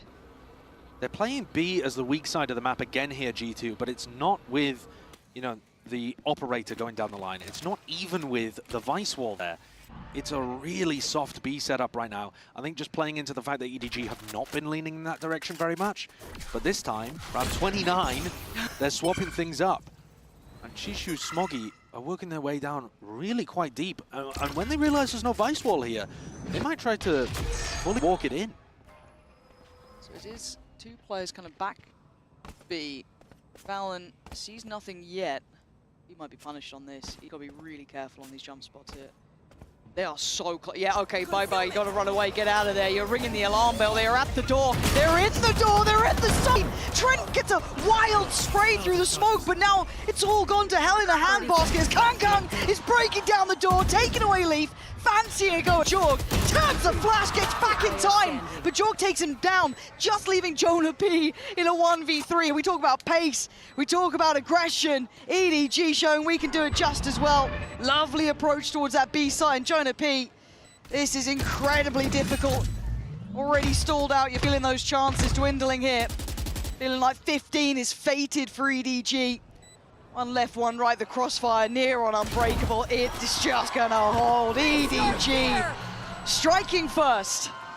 And that's a great game plan. They called that one straight off the barrier drop. That wasn't necessarily mid-round or an audible based off info. It was a game plan from the very beginning, called by nobody, or maybe by Muggle during the timeout, to just take that walk down B long. Couldn't have picked a better round to do it. In prior rounds, they would have run into the operator or maybe even the Vice. And this one was perfect. Now it's on EDG to close things out. Map point on your opponent's map pick. Previously, they went for the 4-player fight in A main, and it did not work. Now, they do again. Can't fail twice. Right? I think that's how odds work. That's how stats work, yeah. It's a 50-50, it wins or it doesn't. Oh, flat chat and coin flips. I've heard things. No, this one's a guarantee. This is wild. They've walked so far here. There is still going to be that wall that is going to be a big signifier of something is up. I mean, the fact that you've got to double doors means something has gone wrong. It feels weird already. There's 2 players here for EDG. Can they close it out in this round? G2 knocking, and this time it's G2 answering back to back. Looking for more. Oh, he can't get it. Jonah P going to quell that aggression. You're looking at nobody on the back lines, dealt with. Trent wants to carry this on, spots another. Just got to play his life here, play smart here, doesn't need to do too much. He finds a little bit of safety to fall back to. Simon's going to deliberately get hit by this. This is going to slow things down quite a lot. And I think Smoggy's got to take the initiative. I think he has to be the person who takes first contact. G2 are all moving their way forward. Oh, and Simon's just not going to have that chance. That was almost 3 players at the same time swinging. Looking like this ain't over yet. It's a great decision by G2, playing dynamic in the post plant, not just holding positions and crossfires, though now they can settle into that kind of thing to shut Smoggy down. That's nice. Shut him out. Every time it feels like this game is going to end, it doesn't. It can't. We're trapped here forever. I mean, there's worse things. What is it with EDG and playing these kind of maps to open series? They did this against Team Liquid as well, a 16-18. Is this somehow going to overtake that? Look, I've got nothing else to do tonight. I'm happy with this one. If it was going to be a good game, I'm happy to keep going back and forth, but you will see the exhaustion hitting in, that frustration over and over and over. So close to closing out and then brought right back up to 15-15. Having these heroic calls, these brave approaches.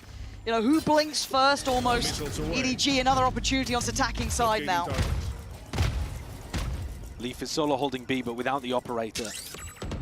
Wow. Somehow Jogamo was able to dip inside the smoke and timing that. He's giving away his position with the flash. These jump spots were the death of Valen in the prior round. Leaf is...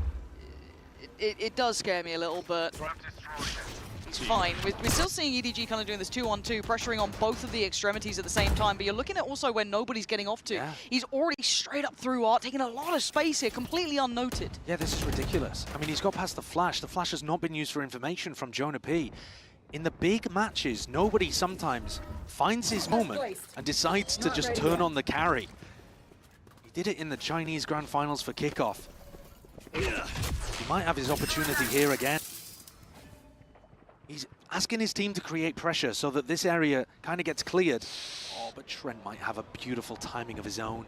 This is a huge audio cue. Trent's going to hear it. He's going to find it. He's going to find Chi-Chu as well. Now all of this split, all of this intention through art, this approach towards A could be right, but nobody fancies it. He's still trying to go towards this. Jorgamo, Pop Flash, has a look, finds nothing. Plant trying to be played towards. They've got it in. 4v3 though. Kung, Simon, Smoggy going to have to stand together. Stands back Jorgamo. Another chance here, down to 3v3 now. Simon's unrelenting. He fancies some more. He's going to get more. Leaf going to deal with him, but it's traded out again. 2v2. Time now starting to become a factor here. G2 need to try and disrupt these final 2 players. And Leaf the one to put his body on the line, put his life on the line. Leaf? No way. Leaf? No. Leaf! Oh! Unthinkable scenes! There's only one position where you could be sticking that from, because otherwise it's one way. There's a tiny gap on the left side of the smoke. They've just let him get away with murder. And in what could be the most consequential round of the first map. This smoke, they've been running it constantly. Simon has been dipping inside of it. Let's go, baby! Oh, all tapped out. The Red Bull clutch pulled out at the 11th hour. Standing ahead. Gives you goosebumps, that sort of thing. Is that the thing that changes the trajectory of this entire matchup? Kind of going blow for blow the whole time, but now the pressure is back on EDG, trailing this time. G2 round to the good, but a lot of pressure here through our Jorgamo is certainly not alone. He's gonna have a fight on this, and it's Smoggy, it's G2. Side by side, taking away the G2 players. Man advantage to EDG. Looking for a way back in. They try and fight towards the site, but they lose out as Jonapi left in a 1v3. And this match feels like it'll never end. I mean, at minimum at this point, it's going to tie EDG's 18-16, barring something ridiculous from Jonapi. He's got a similar situation to Valin previously, where the over-rotation from EDG pulls people to A, and he's got a plan. It's again a similar spot where you can't really play back halls in this position because nobody's just going to clear you out with a salvo. And at the moment, Jonah can't do anything. Uh-oh. Well, it could be a bait. It could be. I think EDG realise it's not. Oh, good. Oh, it's not good. Ah, it's rough here. He's still slipping around this. Hold on. Nah, come on, EDG. We're going every single round possible. How long do you reckon this is going to go on? You know what I mean? There's only so many times I can keep getting, into the 16-16. This is just ridiculous. What is the record at an international event? Someone's going to be able to pull that up. I'm sure they will. Enemy remaining. 1917, I've just been told. Good vintage. So we certainly could end up getting there. This is absurd. They're taking chunks out of each other, and they're also still trying to showcase new stuff. Yeah. Different stuff. Look, I know, because when we talk about G2, especially on this map, Pearl is a fantastic map for them. Their map pool is really impressive. EDG still showing depth and new looks at this point. It's absurd, and it should make you feel scared if you support any team other than EDG at this event. Yeah. But right now, they are tied at 16 apiece. Again on the attack. But Kang has the attack op this time. We haven't seen this at any point, I believe, in the match so far. Deep look towards A, though, from G2. Look at the space they're controlling here. Keeping these two players on that pendulum swing rotation. Trent kind of, I think Valen as well, both able to kind of fill the gap as needed. Jorgamo, this is a lot on your plate, mate. This is a lot of pressure. That's a pixel. He's found a body. Oh, another! He's got two again! This man is something. I don't know where he keeps getting 2 kills from, but every time. Now the rest of G2, though, need to fill up this area. Valen needs to make sure that EDG can't cross. Oh my God, Simon's still good for it. I thought there was a bit more of a fight on that, but it is one up by G2. Stalwart and holding towards middle. Leaving just the man himself, right? Kang. And an almost impossible situation. I mean, he's got an attack operator. He didn't even see a soul this round. Didn't have a chance to have impact. And it's also got to be rattling through the back of the heads of EDG 30 seconds left. If they hadn't allowed Leaf to stick the defuse in a prior round, they would have won the map already. Can't feel good. If there was anyone to do it, it would be this man. Oh God, there was a feeling in the room. If the trip hadn't gone off and activated the slow, I might have believed. Okay, 17-16. Back with G2 with the chance to close out now. At this point, I don't even want them to close it out I here. want to keep going. I want them to see, let's at least tie the record. If you got to this point and you don't get the record, Kang just spawned a random meme and spawn. We both looked at each other, knives out. The operator's still there for Kang. Maybe a little bit more viable this time on the defending side, of course. All set. G2 have to once again rally themselves forward on this attack. Can they close out now? Can they make it up to 18? Early control being fought for towards that B main approach. Yeah, just using the salvos there to cancel Trent's drone, make it feel like Kang is playing with the operator towards B long, but they're pretty confident about it, pretty bold. They disrespect that. Oh, Kang looking for it, but they are just avoiding him. They've managed to navigate away from this. They've got the read, and Valen's created a good timing to hit the A site. The question is whether they can actually hit that. They're kind of meandering around at this point. It might give EDG a timing to spread back out. And Smoggy in the same spot as Jorg was, but they did get the little bleep bleep there. Yeah. Wonder if it is heard again. LAN audio is a little bit different at times, harder to isolate those And sounds, Valent's but- missed the timing here as well. Lauren. Kong Kong is right here. He's gone down. This could be the floodgates open. Do they speed up off this? Taking pause for thought towards Art, but Simon needs to make a masterpiece out of it. He can't. G2 now on the line. This could be over. G2 surely in the driving seat now. A 4v3. Oh, G2, prove me wrong. Kids, proving me wrong. Valorant and Jogamo digging back in though. It's done. G2 make it across the line. Sensational scenes here in Bangkok already. What a way to open a series. If this does end up being a Grand Finals preview, then you've got an amazing end to a potential tournament here. That match, that map was beautiful. That's only map 1. Bind is up next.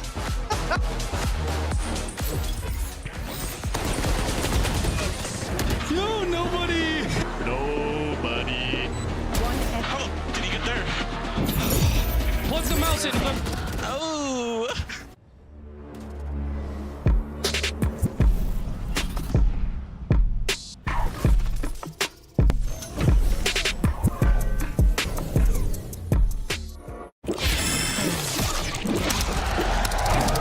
Red Bull gives you wings.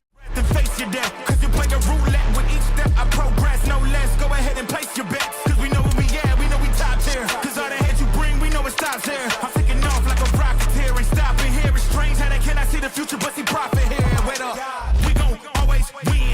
Promise that that's not a promise, yeah, that is a threat. You know that I promise to bring the team commas. When the whole team win, that's when you flex. Win, and I'ma do it again. Watch me win, then watch me do it again.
I'm here right now with Josh of G2. I'm like losing my words because that was such an insane map. How were you able to utilize, by the way, the timeouts? Because we noticed you used them very, very early. I think by about round 8 or 9, you used both of them. So how were you able to do that so effectively that the team heard everything they needed to know to survive that map? They didn't have to hear everything they needed to know, but the reason why I timed out so early is because I knew just coming into some of those rounds, they had some good clutches. We faced a lot of adversity there. And honestly, our communication, our team play wasn't like up to par. So we just needed to get into the game at that point. And so that's the whole purpose of those timeouts. Just call the few rounds for them, just make it easy for them. And once they're in flow state, that's how it goes. So. And ready for more, of course. Yeah, of course. Well, good luck to you guys. I don't know about flow state. I feel we were all in sheer panic state every single round into OT. But welcome back. I'm Yusu. I've got Kakuka and Bren here with me. Yeah, craziness. How do we survive that? How did they survive that? That was a record broken, right? Almost. For most rounds in OT, no? Was it? No, they literally didn't EDG play an OT on the first map the other day as well, and it was like an 18-16. Almost. 18-16 the other day. So it was even longer. They just, I can't count. That's on me. They get paid by the round.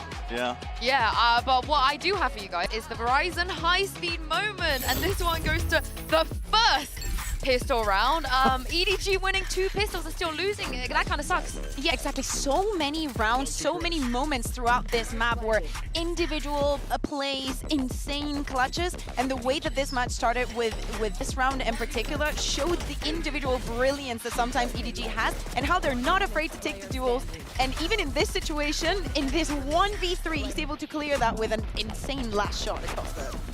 Yeah, this is, I mean, EDG really got the best brought out of them as well, I think, in this entire map in terms of how they were playing. They did slip up every now and then in terms of the thrifties, but they got the right beginnings. And it's, I mean, listen, they're going into Binance. It's the map that they wanted to play on, and it's the one that they have picked as well. G2 haven't shown anything across all of kickoff. They've floated it every now and then. They haven't got to play it, but I think they can feel good about this going into next. They're not going to, obviously, because they lost the map, and it was so close and it came down to the mistakes they made, but they are hyped and ready. I mean, they were screaming back there, scaring us, just from shouting and getting hyped up as they were walking onto the stage. So they're getting the mental shift necessary, I think, to move into the next map. Yeah, and before that, I felt like there were some very predictable things, at least, that G2 were doing, and EDG did catch on after a while. Oh yeah, exactly. We're just seeing this happening very, very fast. But basically, the point that we wanted to bring is I think everybody noticed, and it's brilliant that Mika asked that to Josh in the interview, the timeouts being so early, but these instructions needed to be given. Give them the time. Let's play together for the retake. Let's re-clear the spaces. And Leaf was so important in these flanks, especially when they were on the defense, because the start of the map was stellar for EDG. Yeah, it certainly was. And I mean, listen, this is just ridiculous stuff that we're seeing. But yeah, Leaf's flanks really, I think, set the tone, I think, early and got them back in, as you mentioned, making it nice and even. But conditioning goes out the window, I think, when it gets to OT like that, because you're seeing, you're pulling all sorts of plays out that you never normally would. We're seeing the attack side up that Kang, I think, brought out like somewhere like 3 OTs later. I mean, it was for EDG and for both G2, I think, as well. Both of them were just trying to find any way to get the upper edge over the opposite team, I should say. Yeah, and you're mentioning conditioning. I also think that that was important during the second half, because even though those lurks coming in from Leaf were very important on the defense, it was also in the attack, and I think this is the perfect example of him just pushing and taking their behind. He's going to get 3 kills here. And again, for the rest of the match, you're gonna have to think that Leaf is lurking somewhere. Yeah, and he got punished, though. I felt like they caught on. Totally. You had Chichu kind of being able to match up to that. And of course, you guys mentioned already, Bind is next. I want you guys to toss your mind back to the last time we saw G2 play Bind at a global event. The Chronicle incident, the Astra Ultimate incident. Was it that one? Yeah, and it was the map that eliminated them from Champs. We haven't seen it since on the global stage or domestically as well. Are we anticipating at least some changes to that comp, you guys think? Possibly, and I think we're about to find out, I think, as well. But I do still worry that G2 have left this one open as a bit of a trap play for EDG to go into. And yeah, G2 are making maneuvers. If you're not playing Tejo, you're kind of doing it wrong. And but not that many, you know? Like it's yeah, still on the it's innovative but still conservative, right? It doesn't have the vice. But I think I like. I think that Trent is going to be stellar against nobody. And Leaf yesterday on Lotus with that Viper was a killer. Yeah, well, it's all to do here for EDG as well, I think. And I mean, just got to try and shrug off that loss into the first map. It went all the way into the distance. But you should be confident. You're going into Bind. You don't really know what to expect from G2 because you haven't seen them play this regionally. But you must have picked it for a reason. And for EDG, even them getting the first map to overtime in the way that they did, nobody regionally but Sentinels on that last final was even able to get G2 to double digits on the maps. So please just keep that in mind. Go into this with a fresh idea and just destroy them and take us to a third map. Yeah, and Pansy was asking, you know, what was the longest overtime we've ever seen on the global stage? It was almost nearly 900 days ago. Na'Vi was still FPX back then against DRX, 1917. So let's see, you guys, if they can break that record here. I'd love to see that. Hell, I mean, map 1 was an absolute belter, but coming into map 2, this feels a little bit unknown, right? I feel like I'm walking into the dark here. I know there's a very limited tape going around. We're kind of walking out fresh into this, but where's your mind going here? Because, again, a very new canvas to look towards. I think just to see whether G2 have left this open as a trap, right? I think Surely, right? I think Bren's probably bang on the money, but that depends on if they've put quite a bit of time in recently to getting it better, because they weren't confident playing this in Americas. Okay, big opponent to try and pull it out against as well, so they better have been ready for it. Smoggy already going to be drawing first blood. It's looking likely for EDG. Nobody right in between them, leaving Trent feeling like a formality. It's sharp from EDG. That's a really classic pistol round kind of play from G2. Get the double smokes down between default and triple, and then go through short. And EDG have already got a protocol about that. They've got the KO in the composition. It's so good for contesting through smokes. That's exactly what they do. They got the little flash that goes straight through. It allows them to fight the front of the site with Smoggy, who's playing towards bench. If G2 are pulling out these kind of rounds that are standard, I think EDG are going to eat them alive. Really what you're looking at as potential pitfalls here with both of these comps. For EDG's side of things, it's the lack of the Viper, which means no smokes over towards B. So we're sending it quick in showers. And staying dedicated towards the back of the site is EDG, not really fast at taking close fights. Yeah, have showers control, that's fine. Sit in there anyway. It's only that Sheriff really on Leaf that's going to be keeping my eyes at least close to G2. This is a re-clear from EDG as well. Well, underhand flash, but Valorant's got to be on red alert. Time to try and shift away. EDG clearing that question mark quickly. Going over towards nobody. He's got a judge. If you play with a judge in hookah, it does mitigate the lack of the Viper quite a bit, because you just have to worry about smoking off long. You have an opportunity. Oh my. Well, bye-bye. Leaf down to 17. Forced off the angle. EDG just maintaining control throughout all of this. Whoop. Almost caught with his pants down there as the smoke disappeared. Yeah, but we're down to 38 seconds, and G2 have tested the waters just about ever and don't particularly like any of it. So looking to go back around towards B, and that judge is still in towards hookah. Leaf, yeah, trying to puff out the chest, look a little bit more intimidating, but this be really where it stops. And then outside of that, well, you've got the wall. So 20 seconds. Have fun. G2. No more thorns. Hopefully just looking to buy time here. Be a little hard to create maybe a crossfire coming out towards hookah, but nobody willing to look for his life on it. Gonna dive through towards the side. This is they do going have nowhere. Yeah, they do have to die. Well, one enemy remaining. That's a real mid-round to look at. G2 just not finding anything. Very disciplined from EDG. Yeah, very disciplined from EDG. They also keep both of these shotguns into the round. And I'm not sure that EDG really revealed it too much. They might not realize that there was a button. See, look here. There's the kill from the Ghost rather than from the Judge, though he does get up closer towards B-Long in the later part of the round. But they're going to have to be really careful navigating against a bonus round here that has double shotguns. G2's composition has double drone, though, to try to deal with that. It's not too tough. There's just so many condensed spaces on Bind where you can get value from a Bucky or a Judge. Okay. Give me some reasoning here, G2. Haven't been really enamored with what I've seen so far, and Chi-Chi's not feeling all that threatened either, willing to commit to this. does have some support there in Kung Kung as well. Felt that pressure coming in. Jorgamo very much on the verge of contact. Guardian might give away the game. As a look, doesn't matter. Valen is going to take out Kung Kung, but they know Chi-Chu's here. Good flash and a nice try, but G2 do win out, at least taking the space towards long. Having taken down the Vice, that should open up the door to A. They go with the Taeho drone just to make sure that there's no other trap around. But he's going to play himself in with a judge in backside. What do you hope to accomplish here, buddy? No, nothing. Absolutely nothing. There's no way. I mean, nobody will sometimes give you rounds like this where he just makes super questionable decisions, but he is a champs winner, and I am a bot. So, I don't know, man. So I try not to judge, you know? Yeah. Yeah, you're not allowed to criticize any players anymore, all right, unless you're a Champions winner. That's the standard. Valorant going to be forced out. Smoggy having a go. Why not? Guardian, Bulldog there. Any damage is good damage. At this point going forward, yeah, because it is Vandals, Phantoms. These are expensive items. Jonah P is going to take away some. It's no real threat to the round, but I'm looking at the economy. I think Smoggy knows he's not really getting much more than that and opts to back away and... No, yeah, okay, thank you. He should be dying with a I was spike like, where are we off to, mate? You don't really want to keep a Guardian in that Ew. spot. One of the interesting things to note in this round is that G2, even after they'd taken quite a lot of space at B long, they were still pretty cautious and tentative about it. And I think one of the reasons... Oh, wow, that's disgusting, actually. Oh, that is vile. I didn't know that was a thing. Is that a thing with the normal Vice Wall, or have they placed it in a certain spot? Can we see the setup on the Vice Wall if they put it back there? Oh, they are nerdy. They are nerdy. Yeah.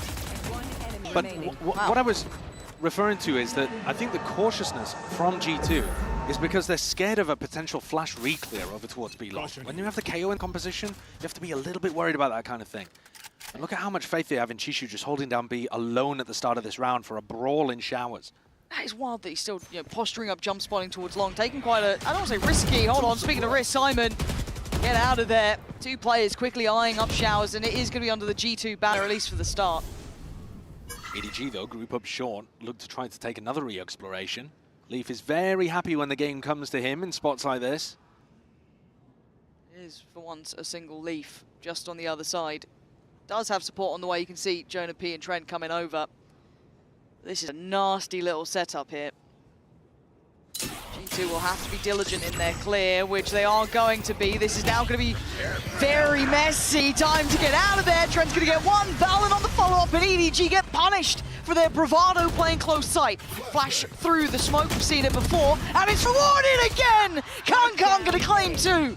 Leaving in this 3v2, and Simon wants to play it forward. He finds a fair fight and a follow-up. How the hell are EDG turning that around? Two waves of defense through the smoke. I mean, first of all, EDG are fighting over short, and G2 handle it really well. Taeho drone comes through, they swing, and not just that. They have the flash for the swing and a brim ult behind. And at that point, you're thinking, okay, G2, they're into the site. But it's the same cascade of defense through the smokes. And a trade from Leaf was not there quick enough onto Simon. I think he should have been a little snappier with that one. But I think G2 is still a bit afraid of what EDG are going to be doing on the defense. They constantly look like they're the ones reacting. God, again, this is just so strong. EDG's confidence. It's a wake-up call almost, really stamping their authority on this one. You walk into bind, you leave it open, you think maybe it's a trap, right? G2, this is not high up in that map, but we haven't seen it. Trying to fight back, they make a go of it. Still doing this up against nothing. That's three of them standing, walking out there. Vandals and head held high. EDG, this feels like it's sending a message almost. Talking about sending messages, it's actually quite important for G2 if we take a step backwards from this. This is not an elimination game, right? No. And G2, they're favored to be able to make it out of Swiss anyway, even if they do lose this game. It's really difficult out there, though, so I do hesitate to say that. But G2 want to send a message in this one that their bind is not free. Like, if they do float it and leave it open, you should still respect it. And if they get destroyed by EDG here, it's not gonna work. Well, this is interesting. If we actually have a swing off it. No, nobody, I don't think he's going to fight. Oh, does he get something off this? Okay, a little bit of info. I was hoping to see a little set piece off the rip. Don't think they're going to get the opportunity. Maybe a late flash in the clear here. Yeah, I mean, they can still do it off contact. Kang takes a slightly deeper line. You send the flash out. G2 are probably not going to be running into hookah. They just go for the mid-round information instead. G2 are going to understand that a flash there means that somebody's peaked with it. That also means they're probably not fighting over long. That Vice Wall is an issue. Still going to be very much there, playing on the other side of the map as well. Simon playing backside, Kang playing out of elbow, and nobody playing close. Air flashes there, Seekers as well, but you can't make much of them. But they are pivoting, they are rotating away from this. You don't want to go into Kang when he has the showstopper. Problem is, here comes Simon rotating to make the A side of the map the strong one. So many of these approaches have been hindered. Again, those plays through the smoke, the isolation. G2 going to take away Valen, but it's traded out this time. They can carry on forward, but how many flashes have we seen through these smokes? How many times has this man been an absolute nightmare? This time around, G2 pivot where they look, clearing out the space properly, playing together, plants in play, Leaf. Ugh. That's rotten from him. Kang done for. Nobody handled. G2 finally getting a bit of stability, but that was still rough around the edges. I mean, the end of that round was appalling. I was being quite nice. That was really rough. And Leaf got himself into a phenomenal position. He snuck all the way through showers, deep into backside, an amazing spot. Whiffs the shot, and then Kang sends his ultimate out and -1 showstopper. So that's a weird way for the round to end, but the macro ideas, better from G2. And like I said, Leaf really threaded the needle there. That might be something he tries to do later on as well. Swings and roundabouts now, money all over the shore. What? It's full blind. What is this game? How's this happening after what was like them? Oh. We're having one of those matches now after what was like, you know, the barn burner of map 1. It's getting a little messy. A little muddy, but it's early. You know? Deep Vice Wall over towards B long here. So Chishu's mixed things up on the eco.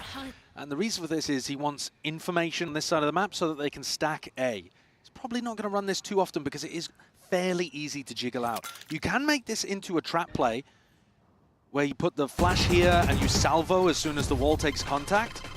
And the salvo would be all on top of these G2 players right now. It's fine. G2 clears sights. Plants coming in. EDG down to 2. Expensive though. Yep. Jorgamo deciding to make it even between the two raises, neither of them having a raise out for the next important rifle round. That's just so nice of him. It is.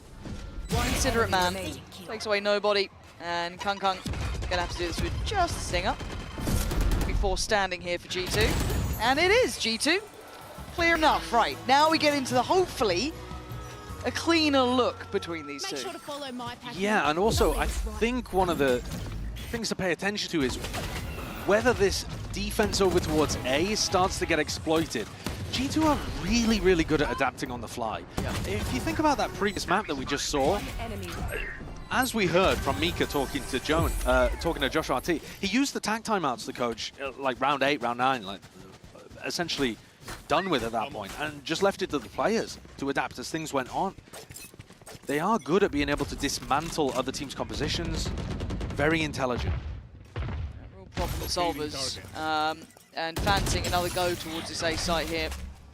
Life should connect on at least one there. Pretty sure that is gonna catch Jonah P.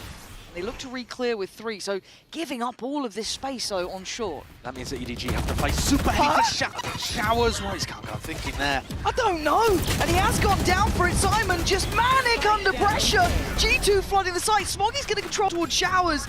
But again, there's some questionable choices going on here. Jorg got roasted. What's going on?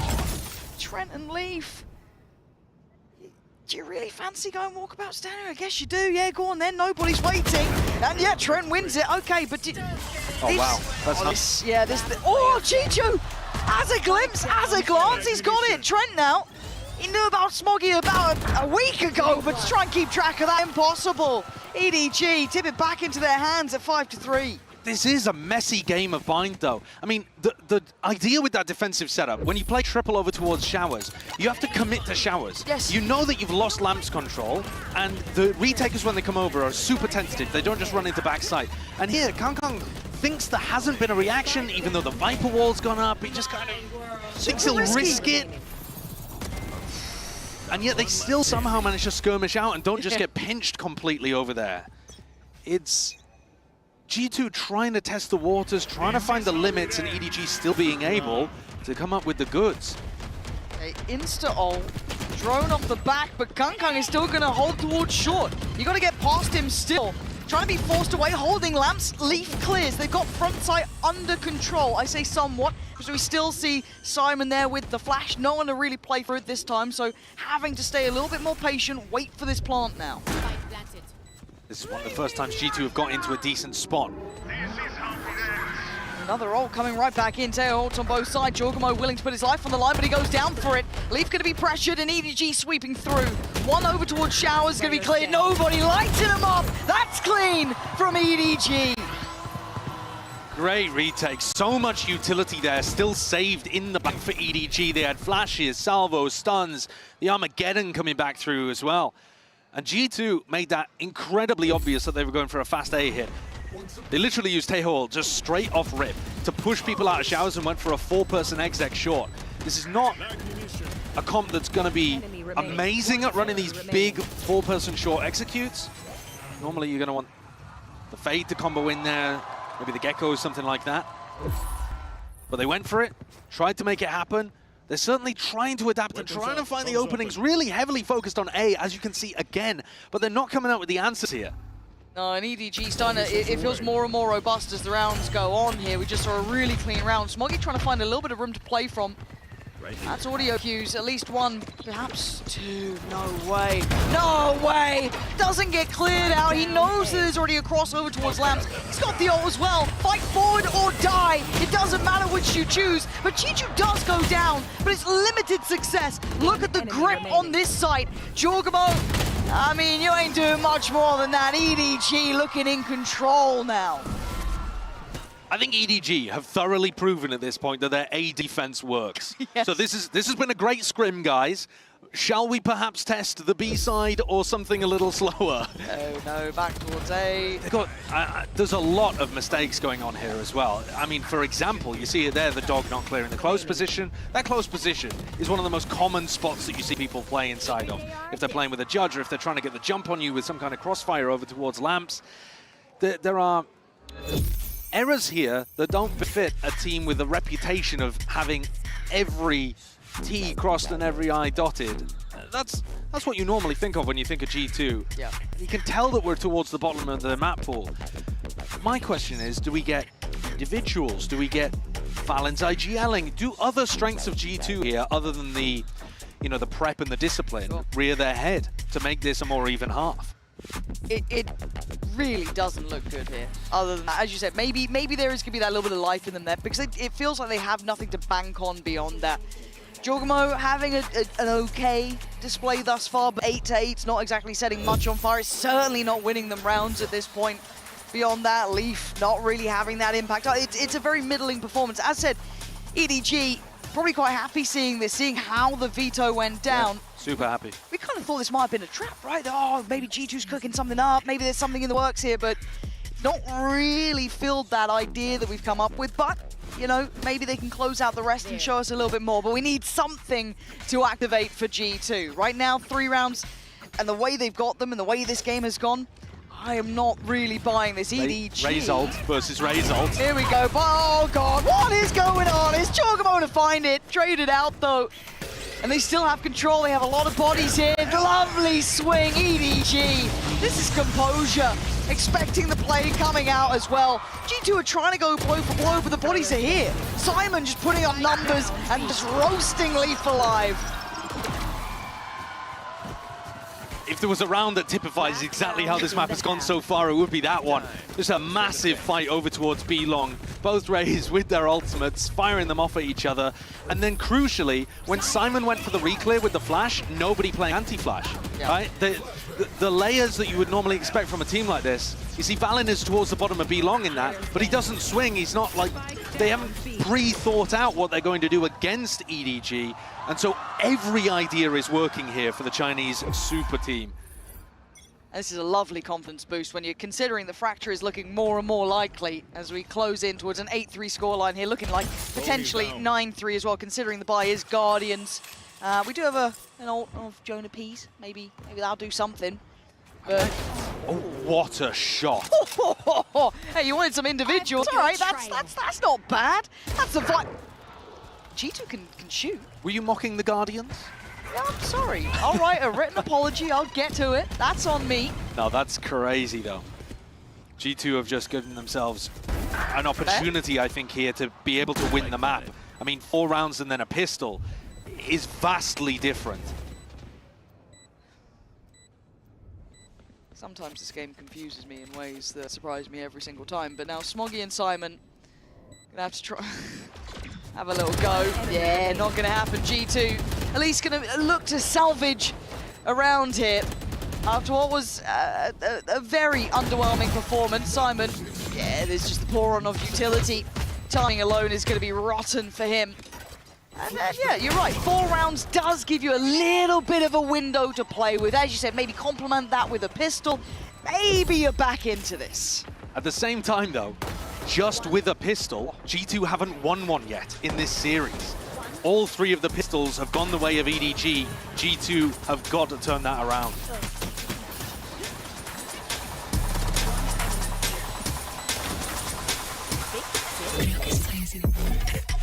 Had it with your old phone? We've got you. At Verizon, trade in any old phone for iPhone 16 Pro on us, on any plan. And get iPad and Apple Watch Series 10, all 3 on us. That's up to $2,000 in value, only on Verizon.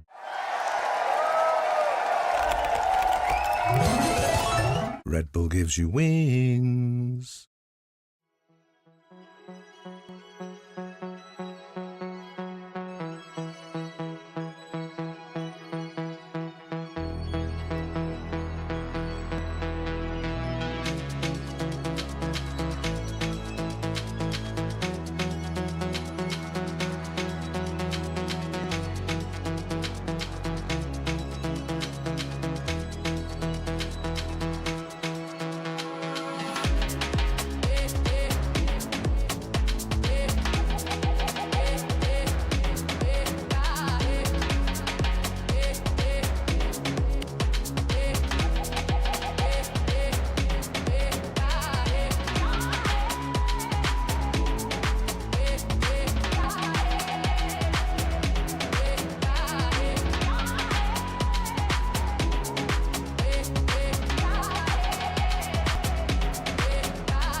Rolling your minds back, map 1 was an absolute barn burner between these two, but this really is seeing the disparity here in reps, in everything. G2 did at least scrounge 4 rounds, right? They've given themselves a small window, but it's certainly not much. I think this is also another demonstration of how good EDG's map pool is. Absolutely. G2 was scared to play Haven against them, almost lost on Pearl, where G2, look, that's the top of G2's map pool, and are now getting destroyed on Bind, which is towards the bottom of G2's map pool. Where is EDG weak? That's the question. I don't think many people can really find an answer to that yet. Not the pistol rounds. No, which is a bit of an issue when you've only got 4 rounds. EDG looking like they are back on track here after, as I said, a very hard fought for map 1, which just slipped between the fingertips. But let's see if they can stick the landing, keep this clean, get on to map 3. Chichu looking sharp at the start, but overwhelmed and looking to be crunched on. Kangkang's there, and Jorgamo trying to just play his life. Trying to stay alive for a second. We got the TP support coming in, a little scared, but all good. This is another really standard pistol round from G2. The flash, no follow-up. How do you get out? Well, a shot like that will certainly do you some good.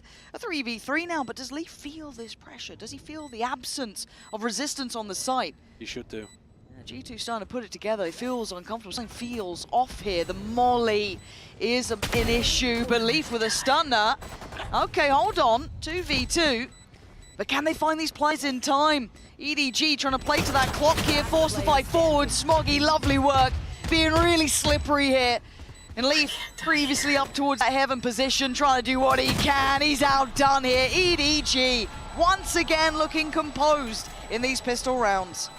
4 out of 4 pistols going the way of EDG. Their players look super sharp with ghosts in hand. And small mistakes again, like Valen being caught out in the open there at Showers instead of playing the corner. He was getting reinforced by players coming through the teleport. Both pistol rounds that G2 ran are mega standard, not something special that they've come out of the strat book with. The kind of stuff that you see from tons of other teams at the tier 1 level. And now G2 are going for the force buy. Smacks of desperation, for sure.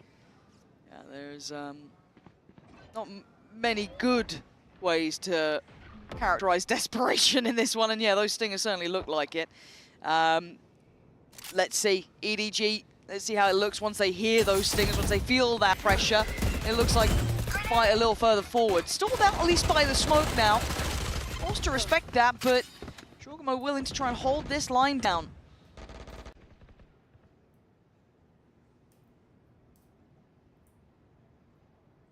Chichu is playing that position really disciplined. Valen's begging for a fight within some kind of stinger range. They can't find it. Look, I've heard things about these North American stingers. I've heard they're pretty good, but I see caution being shown by EDG. Respect given in this one, not wanting to make any mistakes. And you can see G2 kind of gathering back up towards Lamps, going for the swing, and the timing was pretty good, catching a couple on the reload. Oh, but they didn't expect Jorgamo catching 2 off again. And look at Kongkong's HP, down at 8. He's the one with the Vandal.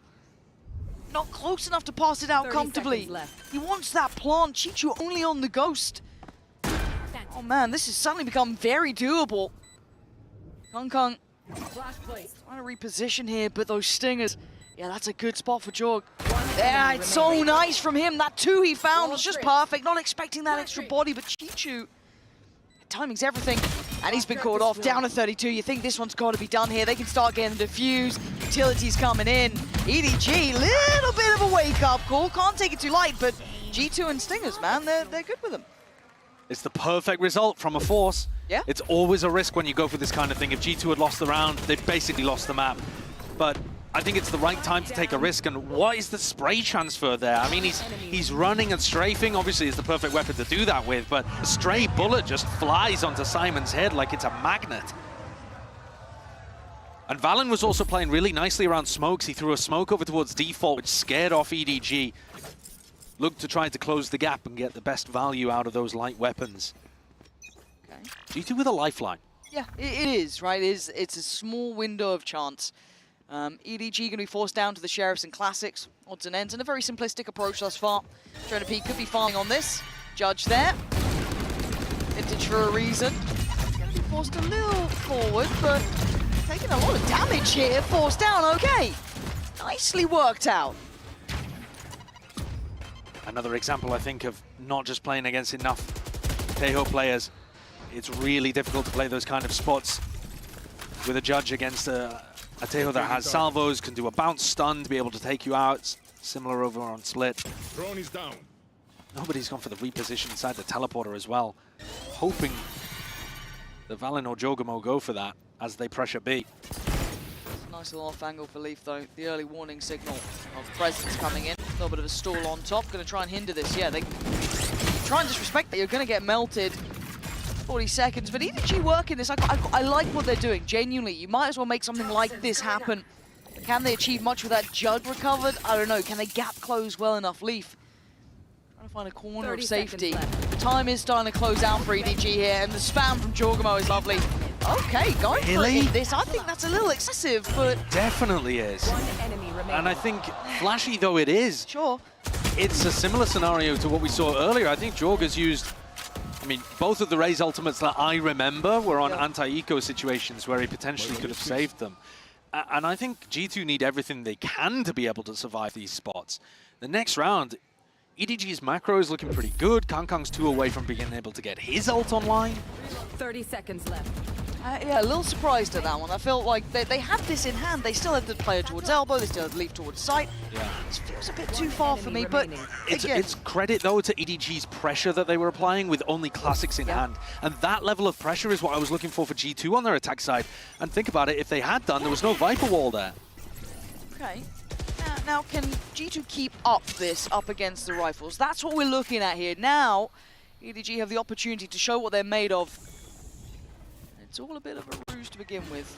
Kung was considering at least investing in the Boombot, but then thinks against it. It's the other side. There are pings all over Showers where Jorgamo is currently holding. Looks like maybe a stun play, see if they can catch him. Far simple in approach. Good info. They know what's coming here. There's 3 players for G2. Kung though going to start flying forward. Takes the close space. TP there. Nice. G2 holding on. Kung the one to answer back, but it's G2 on the side. Solid in their hold this time. I'm waiting with bated breath for it almost to fall apart, but it's not here. They've held their composure well. And EDG just getting broken on the way into site itself and towards Showers. One of the players ended up dying to salvos as well. And the macro game actually being played really nicely by Jorg and Leaf, the 2 players on your screen here. They dominated in Showers against the Tejo utility that was coming out and made sure that a crucial piece of map control was maintained the entire time by G2. And they've got the jump on Smoggy here. Though he is thinking about it, it would be impossible for him to deal with both of them and get the plant down. Okay. That's a really big round for G2. Yeah. The game, although it feels like EDG have been in control, is only within 2. It's 9-7. And that's partly because of the force buy and the fact that that worked and got them an extra eco off the back of it. But it's also because they've now got a really crucial eco swing round here. Round 14 and 16, you might look back at this and say this is where everything flipped for G2. And it's enough of a pressure moment that EDG have gone, no, let's take a breath on this one. Let's take a beat here. This is 3 consecutive rounds. And again, that force by going to just bring up the confidence as well. You're starting to feel out like this is possible. It was a very oppressive first half. A very small window of chance was given. Was it 4 rounds on the half flip? And then again, forced to have to try and convert a boat or like a force buy. Some really tricky scenarios that G2 have actually navigated after what you were complimenting, and rightly so, is EDG looking much more robust here, at least on that first half. The thing with teams like G2 or EDG, to give them both their credit, is that when you're in an advantage position against them, you really have to step on the throat. You have to stamp them out. You can't allow them to start creeping back in and getting these advantage situations, because the closer it gets, the more it only takes one person having a hero play or some kind of ult cycle, and suddenly you're fending off a really serious comeback, as EDG look to be struggling with right here. But as far as we can tell, this is going to be a 1-round game. Yeah, by all rights. I am seeing Kung considering the purchase. It looked like he was kind of maybe opting for a Bulldog at a moment, but then now going against it. So, yeah, Sheriff's Light Shields, Regen Shield does have ult as well. So if there is a moment that could call forward that investment, it is there.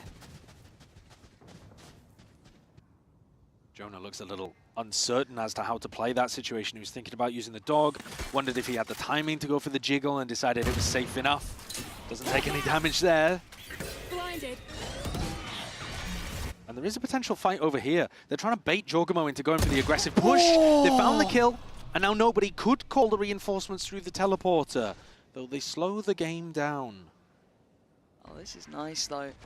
That is a Vandal they can pick up. Obviously, they don't fully know how secure and safe that is. If they want to go for that late look back towards Showers, it's there.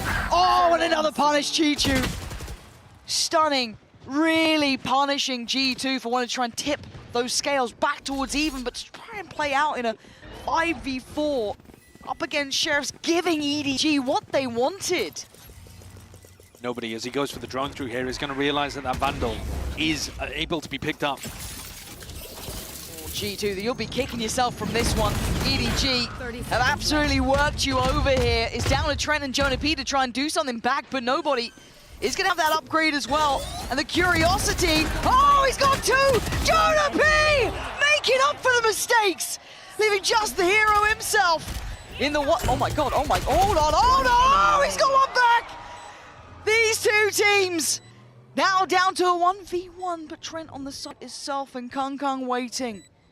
Letting him sweat a little on this. Satchel over, force him away as a look. He went wide! And Trent recovers what looked like a lost round.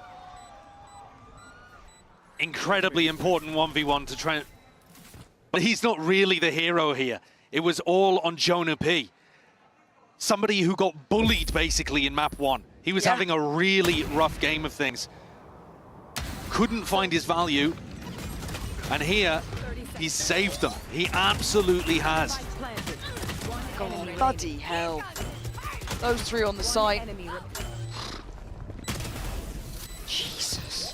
What a game we are seeing here. Suddenly. Oh.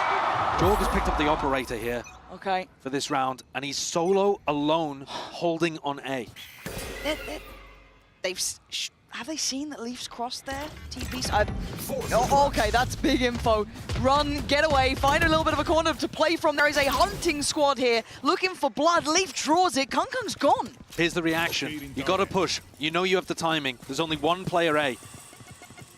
He's respecting this enough. He knows that he can't stick around too close, rattling off an operator shot, but backpedaling away towards heaven. Now forced to play retake with the op. Do they have plant denial? No, nothing. I'm looking at the ults here. Nobody, one off from his, Simon one away, but it's Chichu with his Smoggy, with his Molly still there. They're going to try and clear sight. You've got the ults coming onto this, layering it forward, trying to facilitate what they can. An angle for nobody could be lovely, but it's Chichu with the first contact. G2 trying to gap close on this. G2 nowhere to run, nowhere to hide. He's trying to play his life, and he still gets down Leaf. Quick trade. G2 unwilling to relent on this, but Util is the name of the game. They've got a lot of stall here. G2 are going to have to try and work this out somehow, even with the numbers. It ain't going to be easy. Look at it. Poured on. Jonah P puts himself forward. Nobody comes in. Trent on the trade, but time is everything. You've heard the ult going through. I think Smoggy knows he's done enough here. Trent can try what he can, but it's EDG buying those precious seconds. Their comp has so much of that post-plant stall that they could use. They have the nade, then the mosh, then the, sorry, not the mosh, the fragment grenade, the salvos, molly from Brim, and then the orbital strike on top. I mean, even if they've used some of them to be able to take the site, which this round they barely had to, it's such a good post-plant composition. And what's rough about that is, it was probably the best played round from G2 that we've seen, and they don't get the win. Jorgamo still with that operator here. Ult for Leaf, but other than that, it is just what they can do. Jorgamo slow down a little, but look how much space they're taking off this. That maybe this is the right read. EDG are going to take all of the site. You've got to hope in some mind that Trent holds back site, because Kung is hungry. Trent looked lost in the source on that one. He was just drifting away, but now we've got them pinned. This is actually an issue. This is a really tricky scenario for G2 to figure out. It's tricky for Leaf. Leaf has to hold off the Horde that are looking to try to take some space over towards backside, towards spawn. EDG would really love to control heaven. Oh, Leaf. That doesn't look winnable. It really doesn't. EDG posted up on this. 2 players waiting. Nobody good for it. Valen does strike back towards Kung, but now Jonah P, the man who went large, who went above and beyond for the boys before, now he's trying to hold on to it. Nobody. Forced a little further forward. Dog goes in. It's all getting messy now. On towards the spike. Nobody going to take away Jonah P. EDG bringing it back to 11 now. 2 vitally important rounds for EDG to stem the bleeding. It looked like G2 were going to be able to put things together, go on a bit of a run off the back of the force buy, but they found their footing. EDG playing these situations so well. I still don't understand what happened with Trent there. I think he must have been full blind and was trying to escape. Just didn't quite realize he was butting his head into a brick wall. Yeah, a little rough for him. But EDG now twice have made exactly the correct macro decision to G2 dominating showers. They've gone in, they've taken lamps control, and then they've gone towards back, towards CT, and they've played around that pipes vent position wonderfully. I mean, in one of the rounds, they were messing around with Leaf, pulling him all over the place, and in this round, they double up, clear him out, and even deal with Jonah P, who's coming to reinforce the position.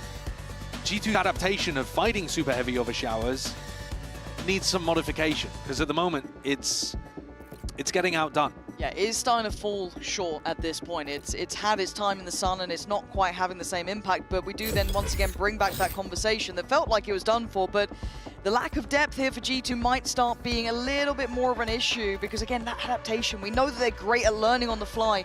These are hard things to come up with against the caliber of a team like EDG. Up to 11, facing off against 8. There is still a buy here for G2, but it's certainly not perfect. Yeah, they're going to force into this one. And probably that means that Leaf is going to pit right at the start as well. So he's got the one-way over towards Showers. He can pit short. He's got a teammate helping him at the start of the round. And that'll allow them to keep B as the strong site. Shoulder. Going to be seen. A little bit of a trade out between the two. Immediately, Kong knows what the setup is. As soon as they see the Viper ult in short, he knows there's going to be one way over towards Showers. It's the most standard thing, so he just instantly takes all of that space. I'm surprised that Trent did actually rotate over. I think he's going to try and quick foot it back towards B. Yeah, he's made it back through now. Simon's got to be cautious. He's very isolated. Nice work from Jonah P, but it's Chichu all in the meantime taking over the sport. Once again, Jonah P gonna have to go nuclear, and he makes a damn good go of it, but the site's already won out. We saw Chichu getting that damage done in the meantime towards the two players. Giacomo has hit a decent timing on this rotation, but it will be a post plant, surely. He's hit a good timing, and he's got past the thorns. He's given away his position. Less likely to work out now. TP as well, identifying where Leaf will be coming from. This is all feeling very known. EDG going for the secure plant in the middle of the site. Chichu takes away Giacomo. They heard the TP. They know where he is, and EDG making it look comfortable at the end there. Chichu has been utterly brilliant in this tournament. We've already talked about how he was as well at Champs. Where's the wall here? The Viper wall is too late. The rest of the G2 players over towards B not calling for it early enough. Maybe there was lacking fuel. Maybe that was because of Kong's pressure over towards Showers at the start of the round.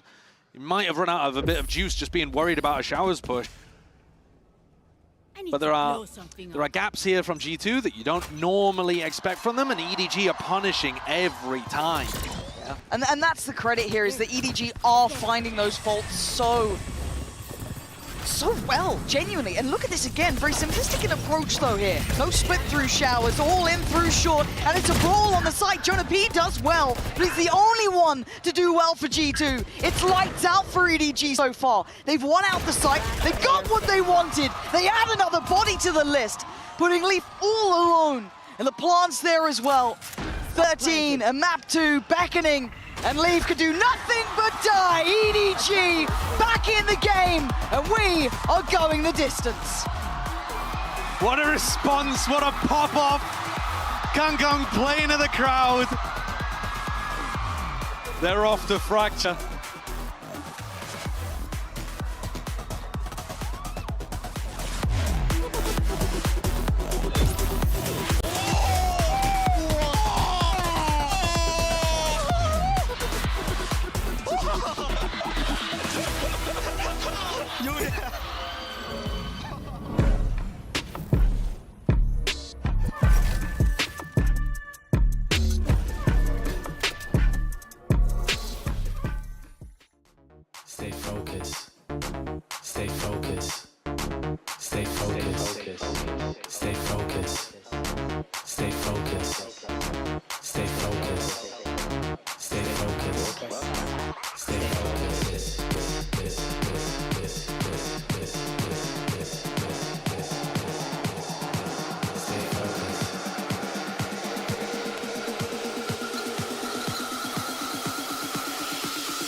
Hello everyone, it's Kang Kang from Edward Gaming. 我觉得首场的胜利的感觉就是，我觉得我们这一次比赛越来越能够快速进入比赛节奏，然后不会因为场外的一些因素而导致自己丢失状态吧。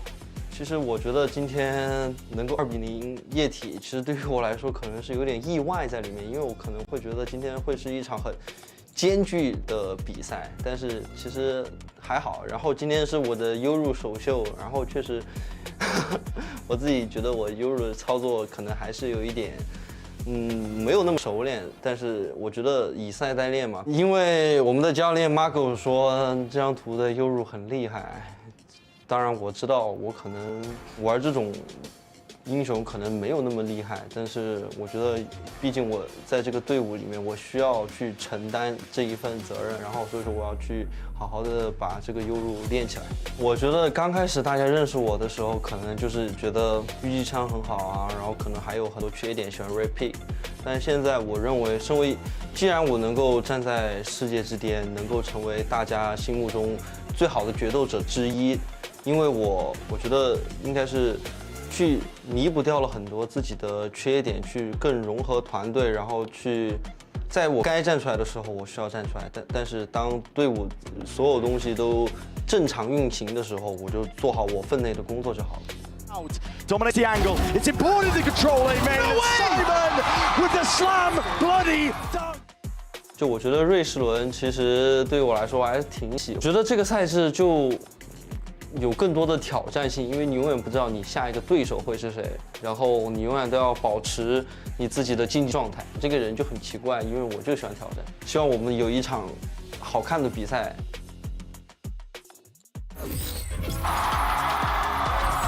We are going the distance here after an incredible comeback from EDG there on Bind. I'm your hosting, so I'm back with Kuka and Bren. Look at him! This is the champs winning aura that we talk about. We are so lucky to have him. Like, the crowd really, really appreciates those moments because you don't only get to see your idol play on stage, he's also interacting with you. Yeah, I mean, Kang Kang is the real deal, and EDG were the real deal on that map as well. I was worried about the trap play potential, I should say, with just them floating it but honestly, they were in full control from beginning to end, and the tempo they were playing at was just like, it was lights out. It was just pure lights out. Yeah, let's revisit some of those rounds because we saw some really nice ideas, right, from EDG. Yeah, I mean, a lot of it was just Simon with these flash plays as well, just making sure that they could disrupt the plans. We saw it from the pistol round. I mean, okay, a bit of a team flash, unfortunate. Happens to everybody, even to EDG. They are just blinded. They're seeing the sun when this is occurring. And it's because of Simon is the important one. Simon is the important one, so we're thinking about the KO, Bren. Full congestion as well. Like, you're seeing it with the underhanded, making sure that they constantly make G2 feel really uncomfortable trying to go for these plans. Round 1, round 4, you're seeing it here. And as the rounds got a little bit later on top of it, yeah, G2 were kind of opting into it by constantly trying to go for these A hits. But the adaptations were going on both sides, and it ended up with them trying to play incredibly quickly, trying to beat each other in terms of the tempo and the paces. But for EDG, they had a pretty clear game plan, and it didn't really matter that G2 were trying to adapt by playing anti-flash. Yeah, exactly. And I think we saw this time and time again. EDG thrives in the KOs. They like this pacey rounds. And in these situations where you think that nothing is clear, it seems like they have a really clear plan. Yes, sometimes the duels get a little bit wacky and there's some individual mistakes, but they're also extremely good at punishing them when G2 makes them. And also 4 out of 4 pistols now. They managed to capitalize. Yeah, actually, I just wanted to also think about this round from the attack. They needed to step things up. G2 was getting back into the game, and I think this play really symbolizes what they can do with this composition, what you can do with the KO and the impact that it can have in the game. And we missed a kill at the end there where Kang Kang ends up just taking out, I think it was... Leaf. Was it Leaf? I believe it was Leaf. Oh, yeah, Leaf just facing the wall. But that's just the conditioning that's offered because he's constantly anticipating there's a flash there. He's trying to play anti-flash, expecting it from Simon. This guy, as much as the numbers aren't particularly, the highest in the world, it is him on the KO that set that pace and that tempo that got them the win here on Bind and has brought us here to map 3. Let's talk about this map 3. The crowd are very, very excited about it. We're very excited about it. And also, perhaps some more changes coming out of EDG because it's been a hot minute since we've seen their Fracture. Absolutely, and they've changed so far every Neon that they have. In fact, Neon has not been played in the tournament just yet. So if they are to stick to their guns and play what they were playing regionally, we would see the Neon. We would also see the Killjoy that we still have not seen. But just based on the open play moment that we just saw, where Kankan is speaking about the Euro and how he trusts Muggle's idea of the agent strong, you should play it, you should do it like this. Maybe they want to stick to that, maybe put him on the race. He does feel very comfortable in the Neon in this map. Yeah, I think this is as well Fracture being a big opportunity to see really how deep does EDG's map pool run, with them making consistent changes and tweaks over the course of it, because they are looking like an incredibly strong team. It takes a lot to bring G2 all the way to the brink like this. Not many teams are capable of it whatsoever, as just evidenced through their run in kickoff, which was largely just uncontested into the finals, right? Let's be real. But EDG have been capable of it, and they've been capable of making these twists and changes in their compositions. I imagine we're going to see the same again on Fracture. It's been part of the course so far. We don't know what they're going to be selecting on the agent select yet, but I mean, we're getting some sneak previews, I suppose, if you've got an acute eye and can take a look at the stage. Yeah. No spoilers. And here, I'm not even going to look. Never again. But here, I want to see the difference coming in from G2, because as I was mentioning earlier, I think it's important to remind people that Fracture was out for the entirety of last year. We did not see the map. It was not in the map pool. It was such an important and big year for EDG. But the rest of the world, before China became the region that they are today, they haven't really played the Fracture. So even though if they have played it regionally, here in the international stage, we have seen it's such a complicated map to play sometimes that I want to see if they're going to make it work. And for G2, I want to see them win a pistol, and I want to see them to be able to convert those first kills, because 2 first kill conversion on Bind is so unlike G2. Before today, it was a 100% success rate, and they have a very good opportunity here on Fracture, because the last time they did face each other back at Champs, it went to map 3, and that is where G2 managed to close it out. These are a group of players that are familiar with these kind of situations. They're not going to crumble under the pressure. They're going to be able to bounce back here, and we will see agent select in just a moment. I can't help but feel maybe the pressure's on the EDG side, just with how loud the crowd is for them. Yeah. Also, I mean, I think they like that, right? I think that we just saw the reaction from Kankan that he wants the people to join him. I just don't want them to have in the back of their mind, if this is a strong start for G2, to just think of maybe we could have closed this in 2. Well, let's take a look at the agent select and see if we will get some changes. We're not going to get a Yoru. They're sticking with the Neon. So there's some difficulties with this. You're going to be finding it much harder, I think, to bait out the Vice Wall across the map, which Leaf is going to be placing down. The Euro gives you that option as a possibility. A lot of teams still run Raze, so it's something that you don't really have to think about as much, but I worry a little bit about this, because I did prompt the question, how deep does EDG's map pool go? If this isn't really defined and meta-proof that much, G2 will not hold back on this map. They're going to go at you hard of XX. Exactly. So we see Chichu, he's going to be playing on the Cypher. They have also implemented the Tejo, but all I see is giving Kankan all the tools that he needs. We saw it on Bind. It was actually those more pacey, even faster executes that give EDG the edge. And with Kankan on the Neon, he's going back into that comfort zone. He knows exactly how and when to play against this. Yeah, I can't say, listen, it could be anyone's game really at this point, but for EDG, I do have that just tinge of worry at the back of my mind here, because G2 are no slouches on Fracture. They aren't indeed. This is it. The stakes are an all-time high. The winner moves straight to the playoffs bracket and scores a championship point. One last time, here's Pansy and Sideshow. Yeah, and I want to ask you the question, do you echo a little bit of Bren's worry there with some of these compositional issues potentially, or is there enough room for you that you see there's still solid chances with EDG with this comp? I think there are chances, but if you're gonna go the way of the Tejo, I would like to see them go fully in that direction with the Vice, with the Raze. But right at the start, I think eyes should be on Jishu, because G2 run a very fast, exec-heavy strategy. And it looks like on the pistol round, going for this B split, heavy through arcade, and it puts so much pressure on the site anchor. G2, huge challenge. Oh, nobody! Gonna keep him safe for now. Takes away Jorgmo. That's lovely. G2 can reposition a little bit on the site. Valen does find nobody, but if it's Leaf now on the line, and this is G2 brawling out, a lot of angles to worry about, but they come out on top. G2 gonna find one right in that smoke. Jonah P's gone down. This is still a 2v2. Very doable. The HP, yes, favorable to G2, but with Simon and G2 still in this, I'm not writing off just yet. G2 so low on HP here, gotta come together. Oh, Simon snaps and takes away Trent's head. Working it back in together so well. EDG passing the first test. That is snappy, really nicely played. Even from the pistol round, you can tell that both of these teams actually are looking really good on Fracture. And one of the reasons for me saying that is that look at where the smoke util is coming down. You've got Brimstone smokes on site here for the defenders to be able to play around. And then on the attack as well, Valen pops one over towards Dice so that he can reposition after getting the plant down.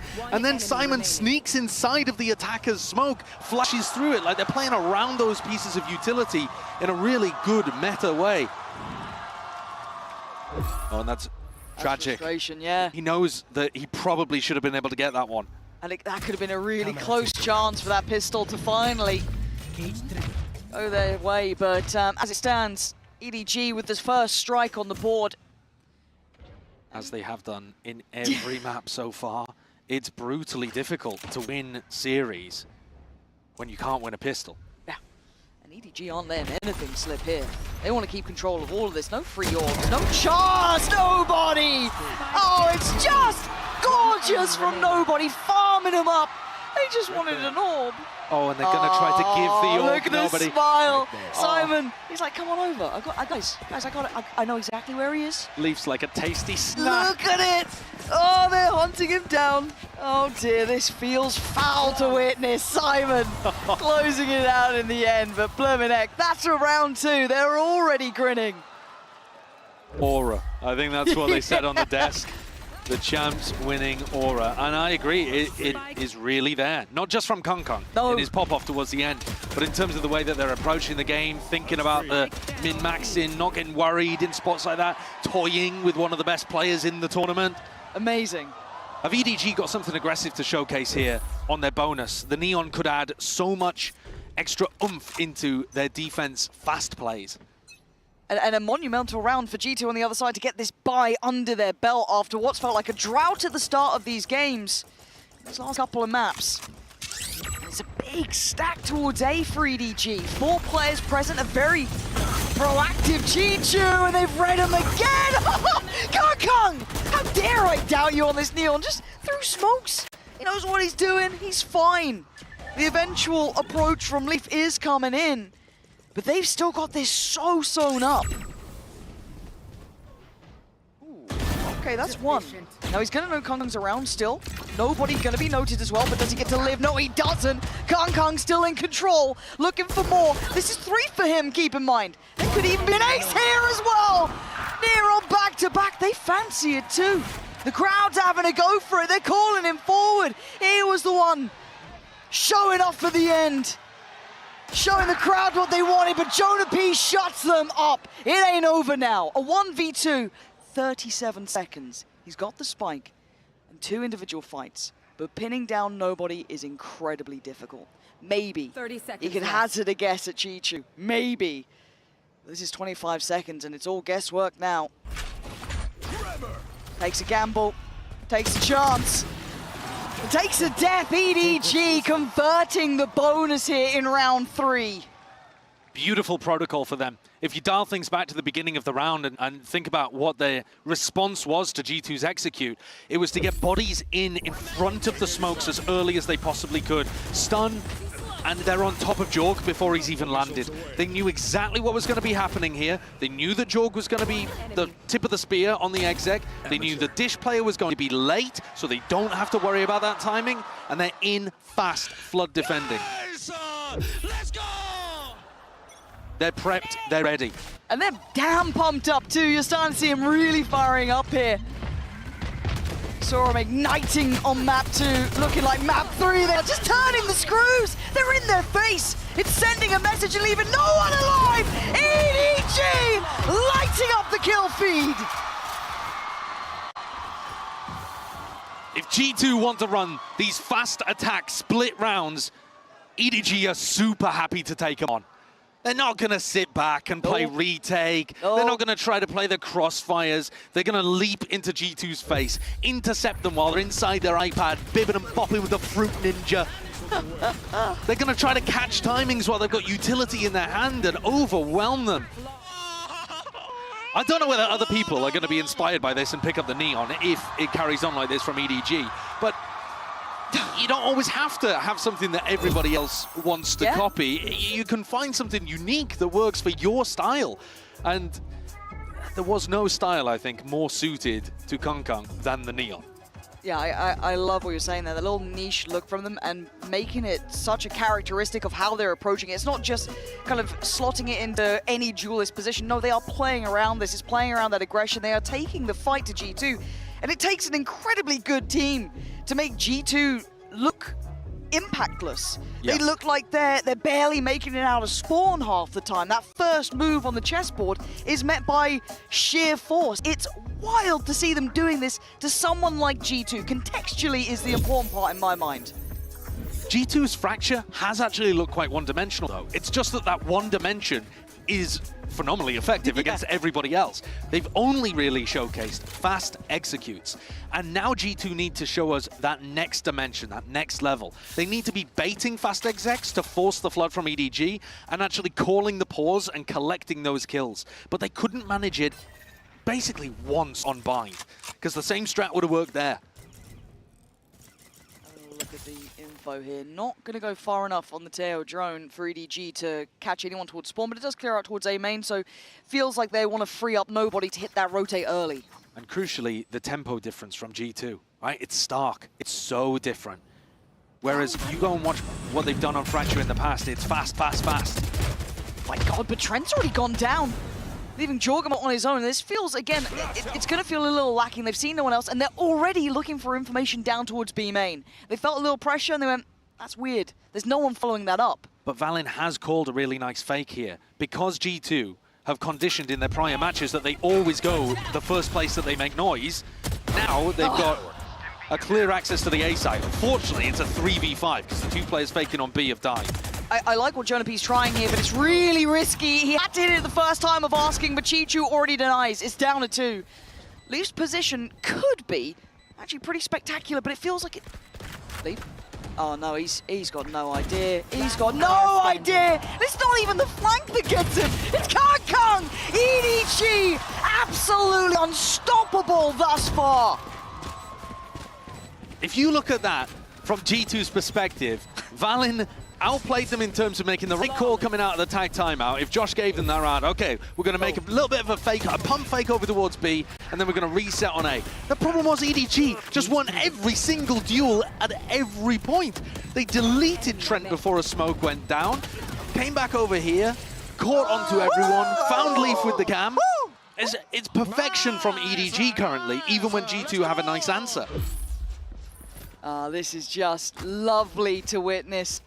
And G2 going to be forced down to heal pretty much. A broken purchase, not very many ults to bank on, but they could try and build up. What we saw, EDG even willing in the previous rounds to take those riskier fights and still win them. Look, they're pushing out towards Arcade. There is no stopping this team. They are relentless in their approach in this map. It's an unusual defensive setup. Only nobody playing for information. Yeah, they've got no idea. They pushed out so early through Arcade and they're still working. It feels like G2 are so surprised at this aggression time and time again. I mean, that is a weird one though. EDG 4-stack over towards B and push out Arcade, flank underneath tunnel. That's the kind of strat you expect them to save for a rifle round. But it throws G2's rhythm off. Now, G2 have one out at least on the site, right? We're talking silver linings. They've got a plant. Let's go, G2. Need a bit more than that, though, now. Kangkang already going to be really keeping track on Leaf here. Smoggy going to get contact. Chogamo wins. Those stingers in North Americans' hands are still deadly, but not deadly enough. Valin and Trent asked to do it all. Huge pressure. Valin tries to stand up. 13 HP. Looking a little unlucky as EDG maintain absolute dominance on that scoreboard. 6 now with 0 response. utterly in control. I mean, what we said towards the end of map 1 was, if this was a grand finals preview, man, what a match it would be. Ever since that, EDG have diffed G2. Straight up. All throughout Bind, we were ready to give G2 the bail. Because, fair enough, it's at the bottom of your map pool, okay. you left it open.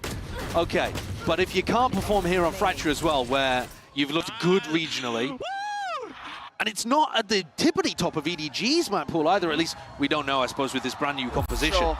But they are getting smacked around. This is champs winning form from EDG. And it's crazy seeing that caliber of jump up between these two teams, because they are meant to be, as I said, this could be the quote-unquote grand final that a lot of people were theory crafting.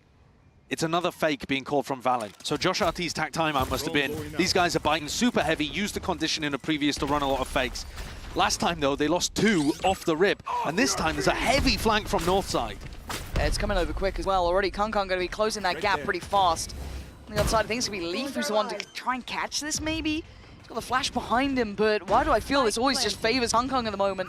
The rest of the team making it over now, the utility, the ults, everything poured on. Kong dealt with Leaf now with a new lease of life, but nobody! Back-to-back impact! EDG starting to clear on through, and Leaf just wants to live! You don't get that chance! Nobody applying pressure! Valen punching back! It's still a 2v2. Jonah P, lovely little off angle here. It's Valen being dominant! G2 finally carve a round on the board. He's the brains and the brawn for G2, calls a lovely fake, and then, fine, I'll do it myself, and gets 4 for them. But that's what they had to do to get 1 on the board. And the problem with running fakes like this as your win condition, oh, that is tragic. Christ. That's tragic for Jorgamo. He died with his showstopper out as well, I missed that. But the problem with running fakes as your win condition is they rely on the normal being the fast exit. And if the normal becomes the fake, then you're not going to bite anymore on the utility. You're not going to over-rotate. I think that was 4 ults as well from G2. Yeah, it's expensive. And we've got Kong going for the operator, has his ult here. Valen gonna have to be ready for this. Nice from Jorgamo, gonna take the space, and Jonah P's done well. Hold on.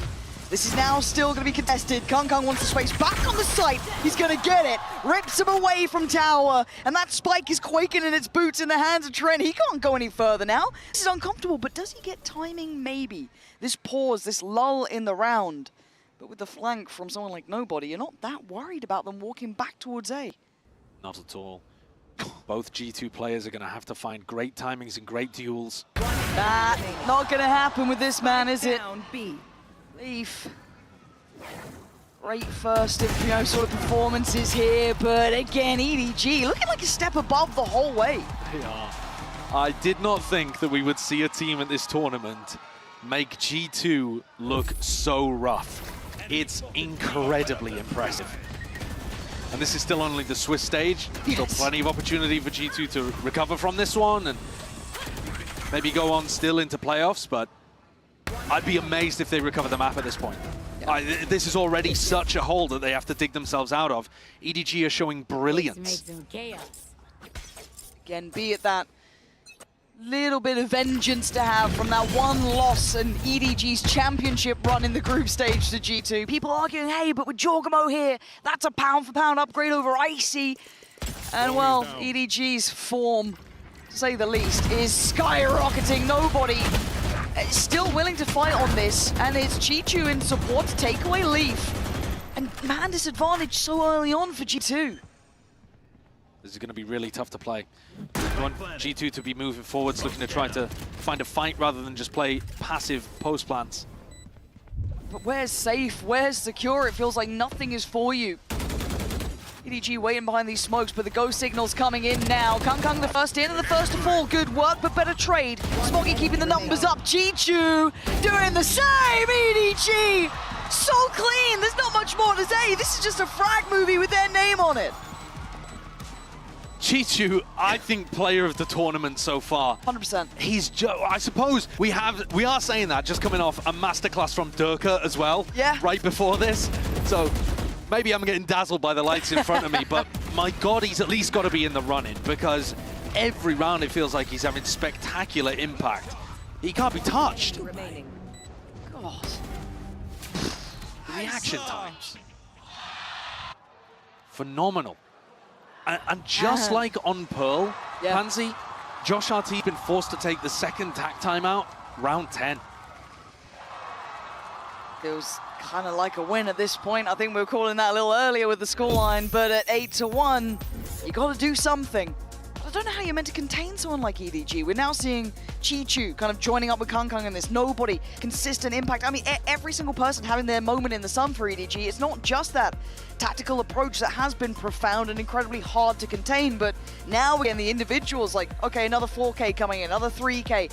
How are you meant to deal with all of these problems? I mean, the cope for G2 is we didn't win a pistol, and you know, Jorg and Trent are just having a bit of an off day. They're both sat at the bottom of the scoreboard at 1 and 9. Trent in particular has been an absolute monster so far this year. It's been his best year at the Tier 1 level since he first sprung onto the scene. Yeah. And he has had a bit of an off day today.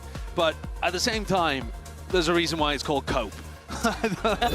You know, even if they'd won a pistol here, do you really believe it would have stopped EDG from winning the rest of the rifle rounds? Like, this is not an ult snowball that you're witnessing right now.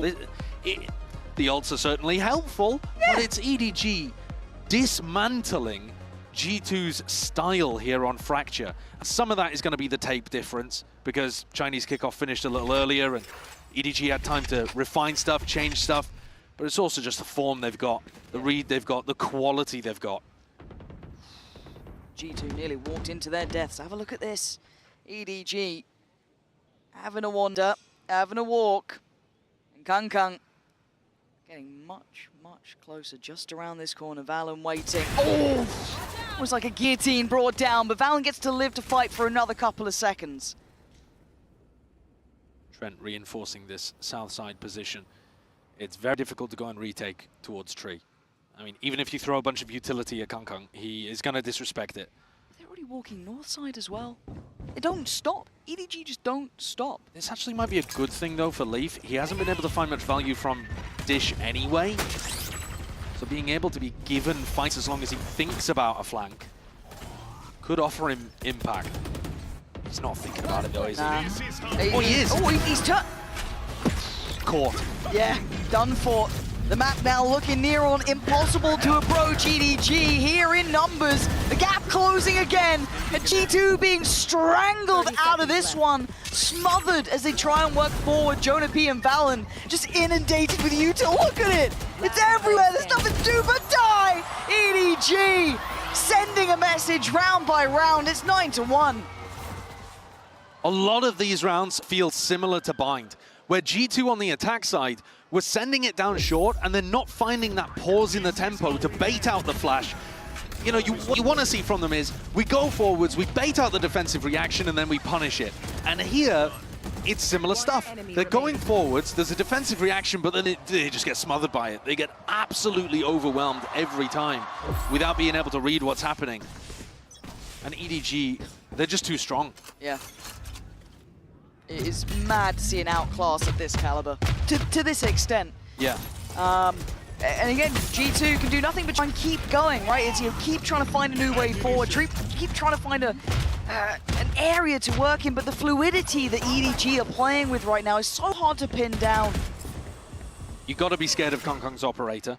And then Kang is holding lines for the rest of the team to push. And also, when EDG are up 9-1, they're going to be so confident. Yep. So even if you throw a piece of util at them, or they have a smoke in their face, they're not going to respect it anyway. So it gets tougher and tougher to play against opponents when they get the confidence like this. Not ready yet. They have found the weaker side of the map here, but it's Kang taking a walk with his op on the north side that worries me, because this is what I'm talking about in terms of confidence. Would you be doing this if it was an even game? Probably not. I want to say no. Well, at the same time, it's Kang. Who knows? Oh, God, of course. He catches Valen. A reward for that sort of behavior. Now they're going to be just scratching their head going, Christ, what are we meant to do now? Denied on the plant. Paranoid about tower, have to clear it. Stalled out, rotations are in, stuns coming through, they're waiting, they're pausing, they're hoping, they're praying, and maybe this time there's an answer. Leaf desperate to get there in time, Giacomo surrounded and on an island, he's dealt with. 13 seconds, the spike is so far. Leaf has to find the kills. He gets Smoggy. The flash will show, he knows. 6 seconds, he's got to make his choice here. He's trying to find him. 2 seconds. One, he's run out of time. Nobody puts him to bed. It's 10-1.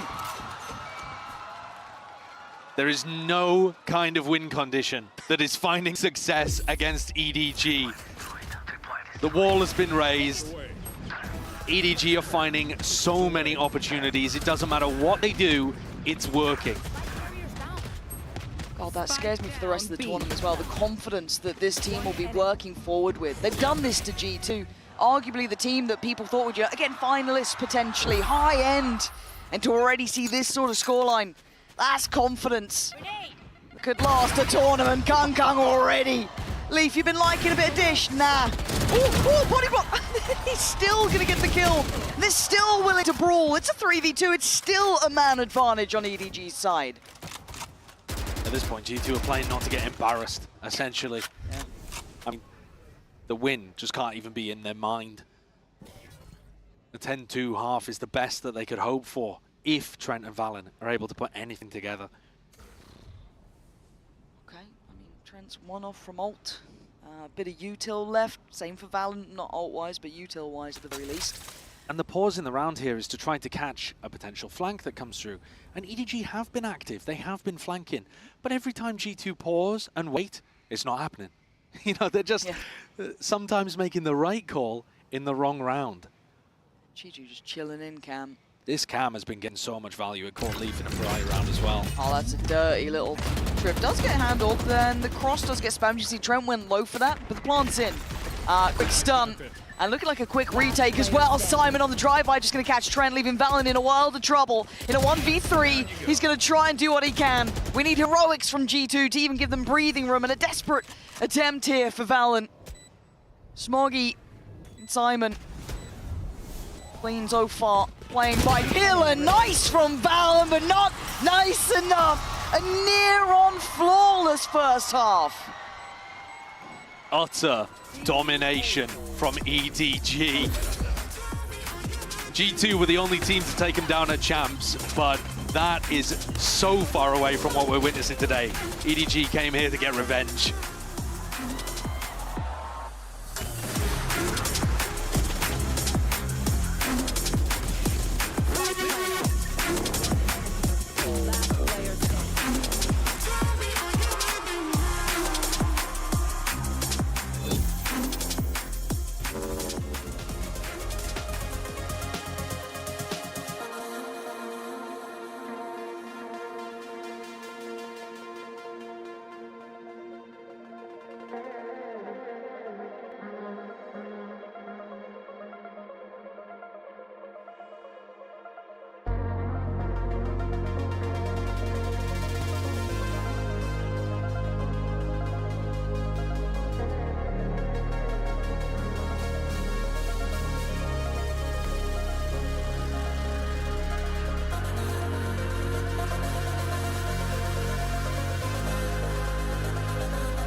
An 11-1, you said it. I mean, vengeance is being served here. The last time these two met, it was the only real time we saw EDG looking human back when they eventually went on to win it all anyway. Now we're sat at 11-1, and G2 better get a pistol. Yeah, I mean, I don't think that'll save them. This is going to look more like a coronation for EDG as they head forwards into playoffs. The chance of an upset, the chance of any kind of comeback is just almost impossibly small. At this point, with EDG dismantling G2, I think you've got to start talking very seriously about them being the second team ever to go back-to-back. The only team ever to win a Masters and Champs. You know, it's only Sassy as a player who's ever even been able to do that. This team is now poised, of all of them, including Vitality, who we saw go through to playoffs earlier today, as the team to watch. Hands down. Hands down. Well, G2, how about a pistol? Let's have a look. It would almost be crueler if they did win the pistol here. A glimpse of what you could have had. They've lost 5 out of 5. It's not great, is it? No, I think that's 0%. Good at statistics, But I'm not a maths guy. No. It's not looking great, though, but EDG getting closer and closer. Oh, Kong straight in. Oh, Chichu. Yeah, light him up, EDG. Give him hell. Jonah P and Leaf. Mile away. Good Wrap luck, it up. boys. Yeah. Stick a fork in him. There is no hope out here. EDG, no mercy. And nobody, by the way, has just decided to have a game to end things on. Oh, this is a one-sided affair through and through. 12-1. Yeah, putting on an absolute clinic. Can close it out in this coming round. You couldn't have found a more uneven open and close to the series. 18-16 deep in OT. No opportunity for one team to get a toe above the other. And now this could just straight up be a 13-1. Oh, it might be. But Stingers and G2. Here we are. Don't try to sell me anything here. Not a shred of hope. I want to hear nothing other than EDG glazing. Told you. It's crazy you hate G2 like this. I know. I know. Gonna need 4 more of those, though. And this hasn't just been the Kong show, right? And Chichu's been an absolute monster. Nobody. I mean, you can list the whole roster. He's 16-5. He was 15-5 in the first half. Nobody actually not having like an unbelievable match, but in this map, he went bonkers just as part of the entire team destroying G2. Okay. They have a potential to collapse on them here in sand. Oh. Leaf would have been gifted a freebie. Oh, they're going for it. Having a little swing on this one. Trent with utility, gonna do well. It's a 3v2. This is the advantage they haven't had in a minute. Just give G2 stingers. Oh, Chichu, are you gonna do this on your own? A 1v2, no spike. Got Jonah P looking like he's nervous as hell up towards heaven, and I would be as well. There's no way he's gonna find a fair fight. Oh my God, G2, it's all on your shoulders. Close it out, he can't. Trent extends play for another round. To what end? To what end? You struggle against the relentless void. The cosmic abyss calls towards you. There is a black hole in front of you. The heat death of the universe inexorably approaches, and yet you resist. For what, Trent? For what? I know that they're pro players and you have to take everything one round at a time, but this is not lock-in. This is the Swiss stage of Masters Bangkok, and I've seen it written. It's the G2 comeback is not happening. Oh my God, Kong, stop it! He got a headshot as well. I'm terrified of this team. They have nothing and they're making it look so much more deadly than it should. It's the confidence and the individual ability. It seeps through everything they do, every round they play. I've never seen them play scared, actually. I think that's a really important point for EDG. I don't know what it would even take for them to get to that point. I think they've just got the personality, especially coming out from Kong, to just never be in a spot like that. Again, with the Kong thing, it feels almost infectious, right? He brings up the rest of the team as well. Very much the rallying cry when needed, but again, another extension. The void is avoided for another round. Thankfully for us to get to witness more.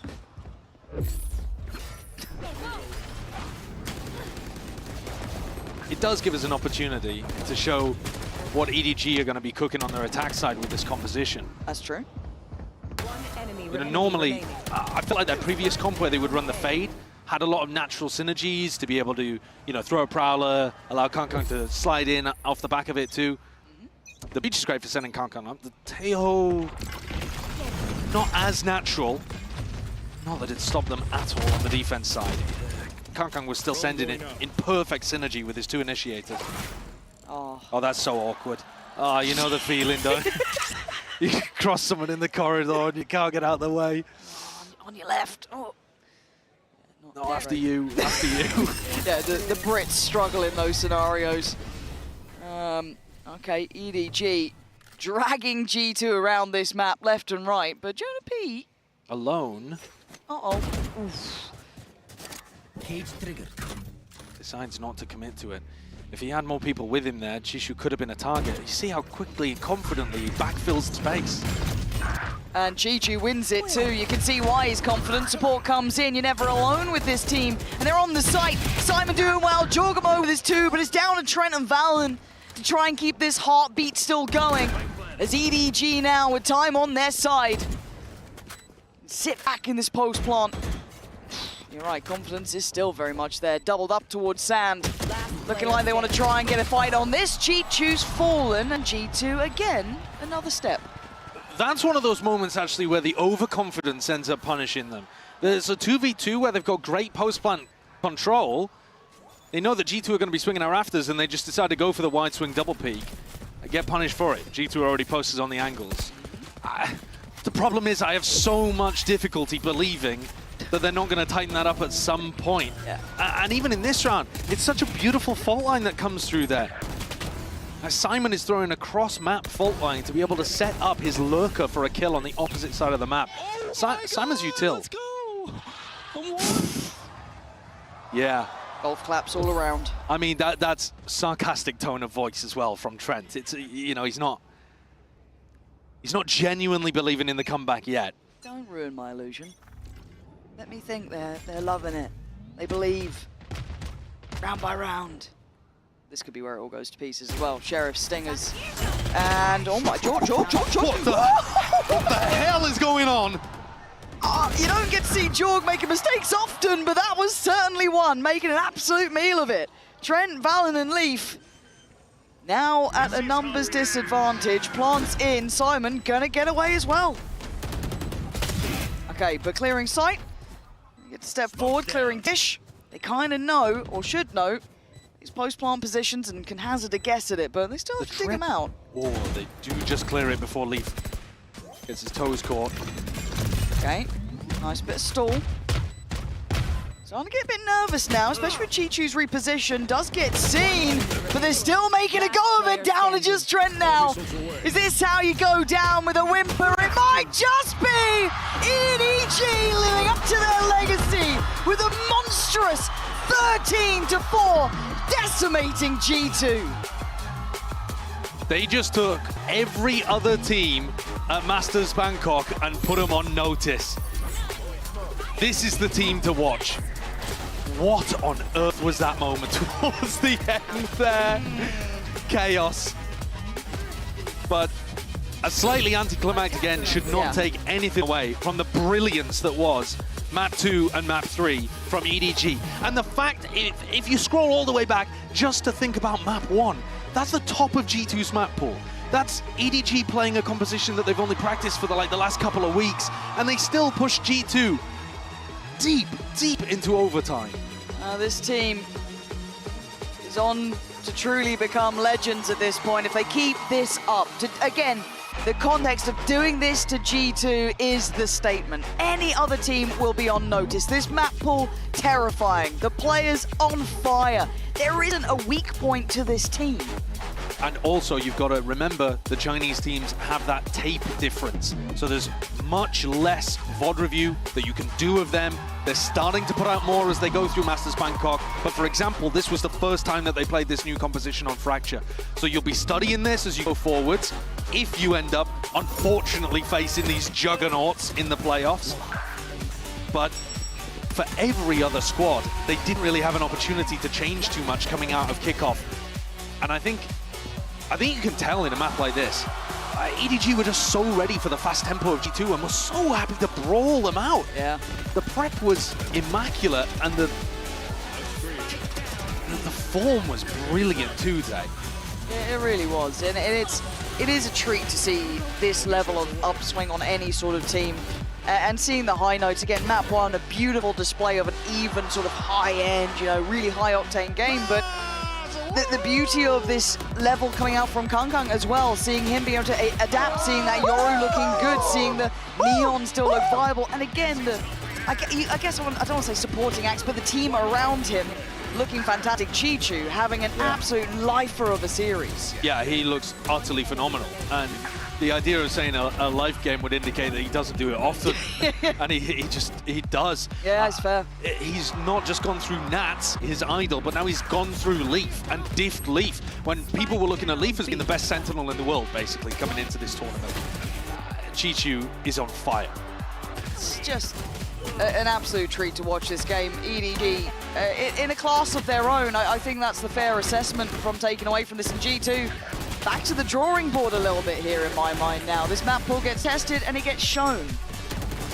At the same time too, Swiss is brutal. I mean, G2 could end up, I believe, still facing off against teams like DRX. God, that would be gross. Bloody hell, yeah, the road is certainly no easier now going forward. And yeah, I think the question about the map pool, the depth, it all gets brought into question. We've got plenty more to talk about. But for now, what we really want to do is hear from the player, Smoggy, in the Verizon post-match interview. กลับมาอีกครั้งหนึ่งแล้วนะครับผมกับผมเองนะฮะและวันนี้ก็มาอยู่กับ EDG Smoggy Of course, we're back here with EDG, Smoggy, and Luna. What a game, what a game. First of all, congratulations. I really want to know, let's get into the first question, right? I really want to know, what does your team do to mentally reset after such an intense overtime in match number 1? 那首先想要请问一下 Smoggy 选手，在图一加时如此焦灼的之后，比赛之后，你们是如何去调整你们的心态的呢？图一首先是开局，我感觉我有点没有打开，不管是打开局面还是打开我自己的个人的状态。然后加时的时候，大家可能也是有一点点就是玩的没有战斗爽，说白了就是没有战斗爽。然后我们到图2的时候就开始，大家都把自己的状态全部打开了，然后把自己该有的东西都打出来就好了。Seems like we have a little slow start at the beginning, no matter it's my individually or the general whole game. And it seems like in the overtime, we didn't bring the best of our form. And in the second map, we just use our best form and everything just done well. Got it. สำหรับคำถามเมื่อกี้นี้ครับก็ถือว่าถามไปเลยว่าหลังจากแมตช์1ที่พ่ายแพ้ในโอเวอร์ไทม์ไปเนี่ยเขากู้กลับมายังไงก็รู้สึกว่าทางของ Smoggy เองเนี่ยรู้สึกว่าตัวเองเนี่ยเริ่มช้าแล้วก็รวมถึงภาพรวมของทีมด้วยนะครับผมทำให้แมตช์1เนี่ยไปได้ค่อนข้างที่จะไม่ไปตามที่คาดคิดแต่ว่าในแมตช์2ทุกคนเริ่มที่จะกลับมาแล้วก็เพอร์ฟอร์มหรือว่าสร้างผลงานได้อย่างยอดเยี่ยมและค่อยๆกลับมาเห็นในแมตช์ที่3ครับ and I'm very very happy to see that as well สำหรับคำถามที่2นะครับนั่นก็คืออยากรู้จริงๆครับนี่คือศิลปะเลยครับผมสำหรับ Fracture ในเกมที่3อยากรู้ว่าในทีมของเขาอะคุยอะไรกันบ้างมันเป็นยังไงกันบ้าง and for the next question I gotta admit that just now in Fracture was just a piece of art right I really want to know can you just run me through what was going amongst the teams and yeah I just would love to know what you guys were at this point那其实图3真的是大家的操作都是美如画，就像一幅作品一样。那能不能跟我们总体来讲一下当时队伍都是怎么样的一个情况呢？在整体的一个图3上面，我感觉从图2打完以后，我们队伍的那种状态已经变成那种极度兴奋的模式，就感觉已经是那种全员战斗模式了。然后到图3的时候，我感觉 G2 图3其实打的也不是很好，然后刚好我们的状态全部打开了，然后就赢了。I think after map 2, I think every one of them are in the best form and we are ready to fight at that time. And in the map 3, although our opponent seems like didn't play really well, and also at the same time we got our best form and that's why we won. สำหรับผมเองนะก็รู้สึกว่าหลังจากแมป2ฟอร์มมันเริ่มมาแล้วกำลังใจเริ่มได้แล้วแมป3ก็รู้สึกว่าทางคู่ต่อสู้นั่นก็คือ G2 นะครับผมค่อนข้างที่จะดรอปลงมานิดนึงเหมือนเสียกำลังใจไปบ้างนะแต่เรายังมีกำลังใจอยู่เลยทำให้แสดงผลงานออกมาได้อย่างเต็มประสิทธิภาพแบบนี้นั่นเองนะครับก็ถือว่ายินดีด้วยเลยนะครับผม and of course congratulations thank you so much for your time good luck for the playoffs And that will be it from us for the stage today. I'll pass it back on to all of you.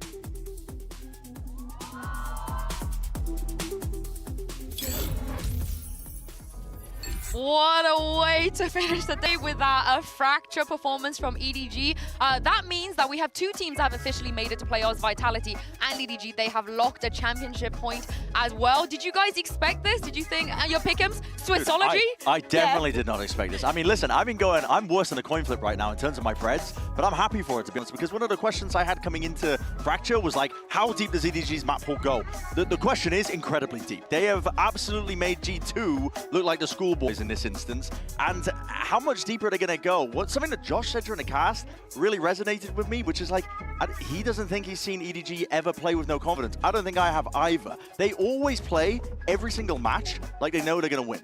Yeah, and I think that my biggest takeaway, especially for that last map, is why are you running the Yoru? Like, honestly, if you're gonna make it look this good with the Neon, like, especially during that first half, I'm not gonna tell you anything that you didn't just see. That was a complete stomp. Like, they win every single one of the duels. Yes, they are extremely fast-paced, but it works for them. It doesn't matter. If the meta's written, you can write your own. I think the scariest thing for me is that could have been a 2-0. Yeah. That was very nearly a 2-0. But we would have missed that fracture. Yeah, we would have, but in a world where EDG could 2-0 G2, I wonder what else they could do as we move further into the bracket. Let's take a look at this, because while Vitality and EDG will be chilling with the amount of days off they will have, it is going to be a crunch time for the teams that play tomorrow, because Kakuka, it is elimination day. Yeah, exactly. And we'll have T1 going up against Trace Esports, and then Liquid going up against Sentinels. I feel like it's going to be a little bit like today, where we're going to have a longer day. I love the fact that we actually got the 6 maps today, because the matches, and especially the quality on the first match today, to me was unmatched. Yeah, it was like 5.5 maps, basically. That's how it felt. Yeah.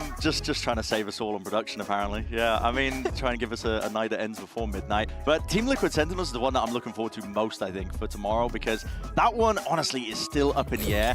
Sentinels are a team that usually start late to these tournaments. They like to just ramp up in terms of their form.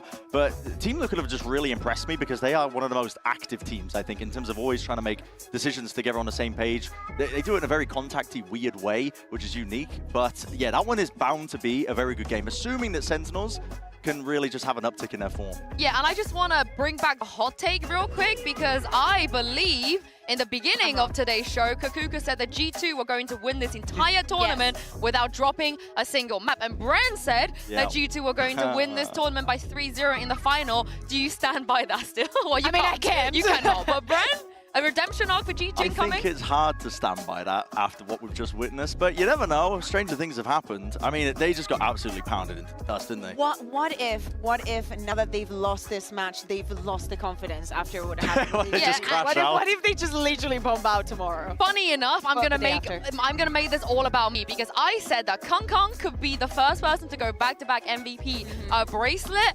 And can I bring you guys on board now on my train? Absolutely. You want to join? Yeah. I literally gave you a mind, because I didn't even think that was a hot take. And especially again, going back to the meta that has been established or set, and just him doing whatever he wants on Fracture, and everybody else, we have to say, like the way that they're implementing the old and the new with the Tejo, absolutely love it. Well, that is all from us here. Thank you very much, Bren, for joining us today, and Kakuka as well. We're going to be back with Elimination Day tomorrow, starting with T1 versus Trace. Have a lovely night, and we'll see you then.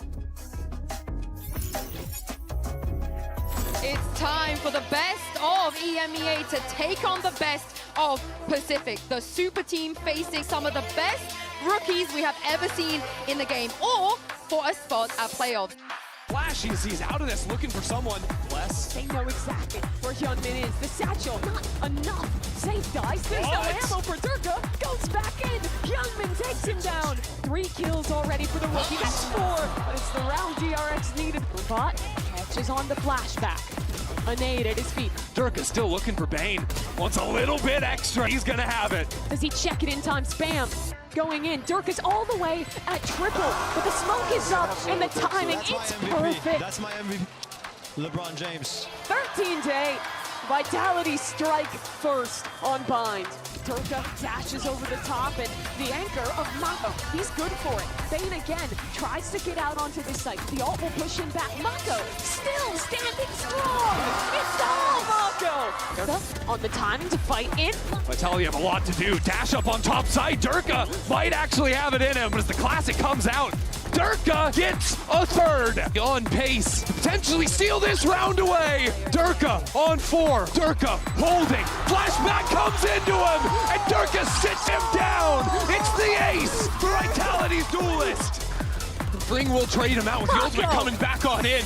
But DRX are getting wild with it! How's he done that? But it's a 1v4, an IGL versus IGL. Mako just ready on the swing. DRX, they rally back. The series is 1-1. Ultimate backside. But that's why there's 2 players mid. Ooh, Durka saw that teleport. There's that drop. Pushing the smoke, taking his timing. No time, it's turning away.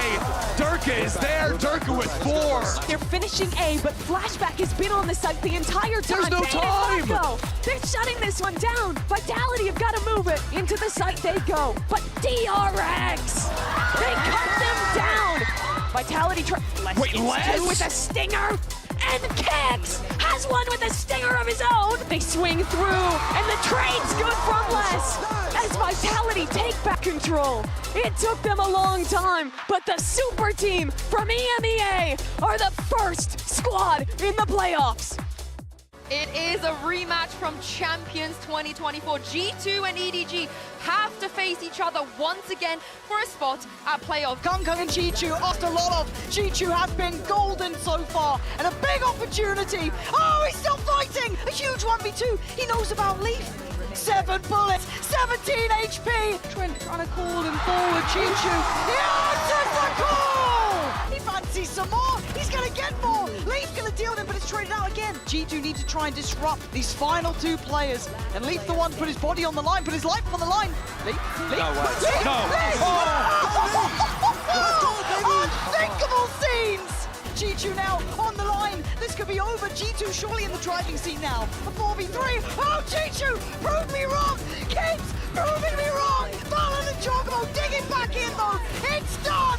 G2 make it across the line. Sensational scenes here in Bangkok already. But G2 does go down, but it's limited success. Look at the grip on this side. Chocobo, I mean, you ain't doing much more than that. EDG looking in control now. And the curiosity, oh, he's got 2! Jonah P! Making up for the mistakes! And it's a brawl on the side. It's lights out for EDG so far. They got what they wanted. A map 2 beckoning, and Leaf could do nothing but die. EDG back in the game, and we are going the distance. 4 players present, a very proactive G2, and they've read him again! Kung! Nope, Kung still in control, looking for more. Is skyrocketing, nobody still willing to fight on this. Kung the first in and the first to fall. Good work, but better trade. Smoggy keeping the numbers up. G2 doing the same. EDG so clean. There's not much more to say. It might just be EDG living up to their legacy with a monstrous 13-4, decimating G2.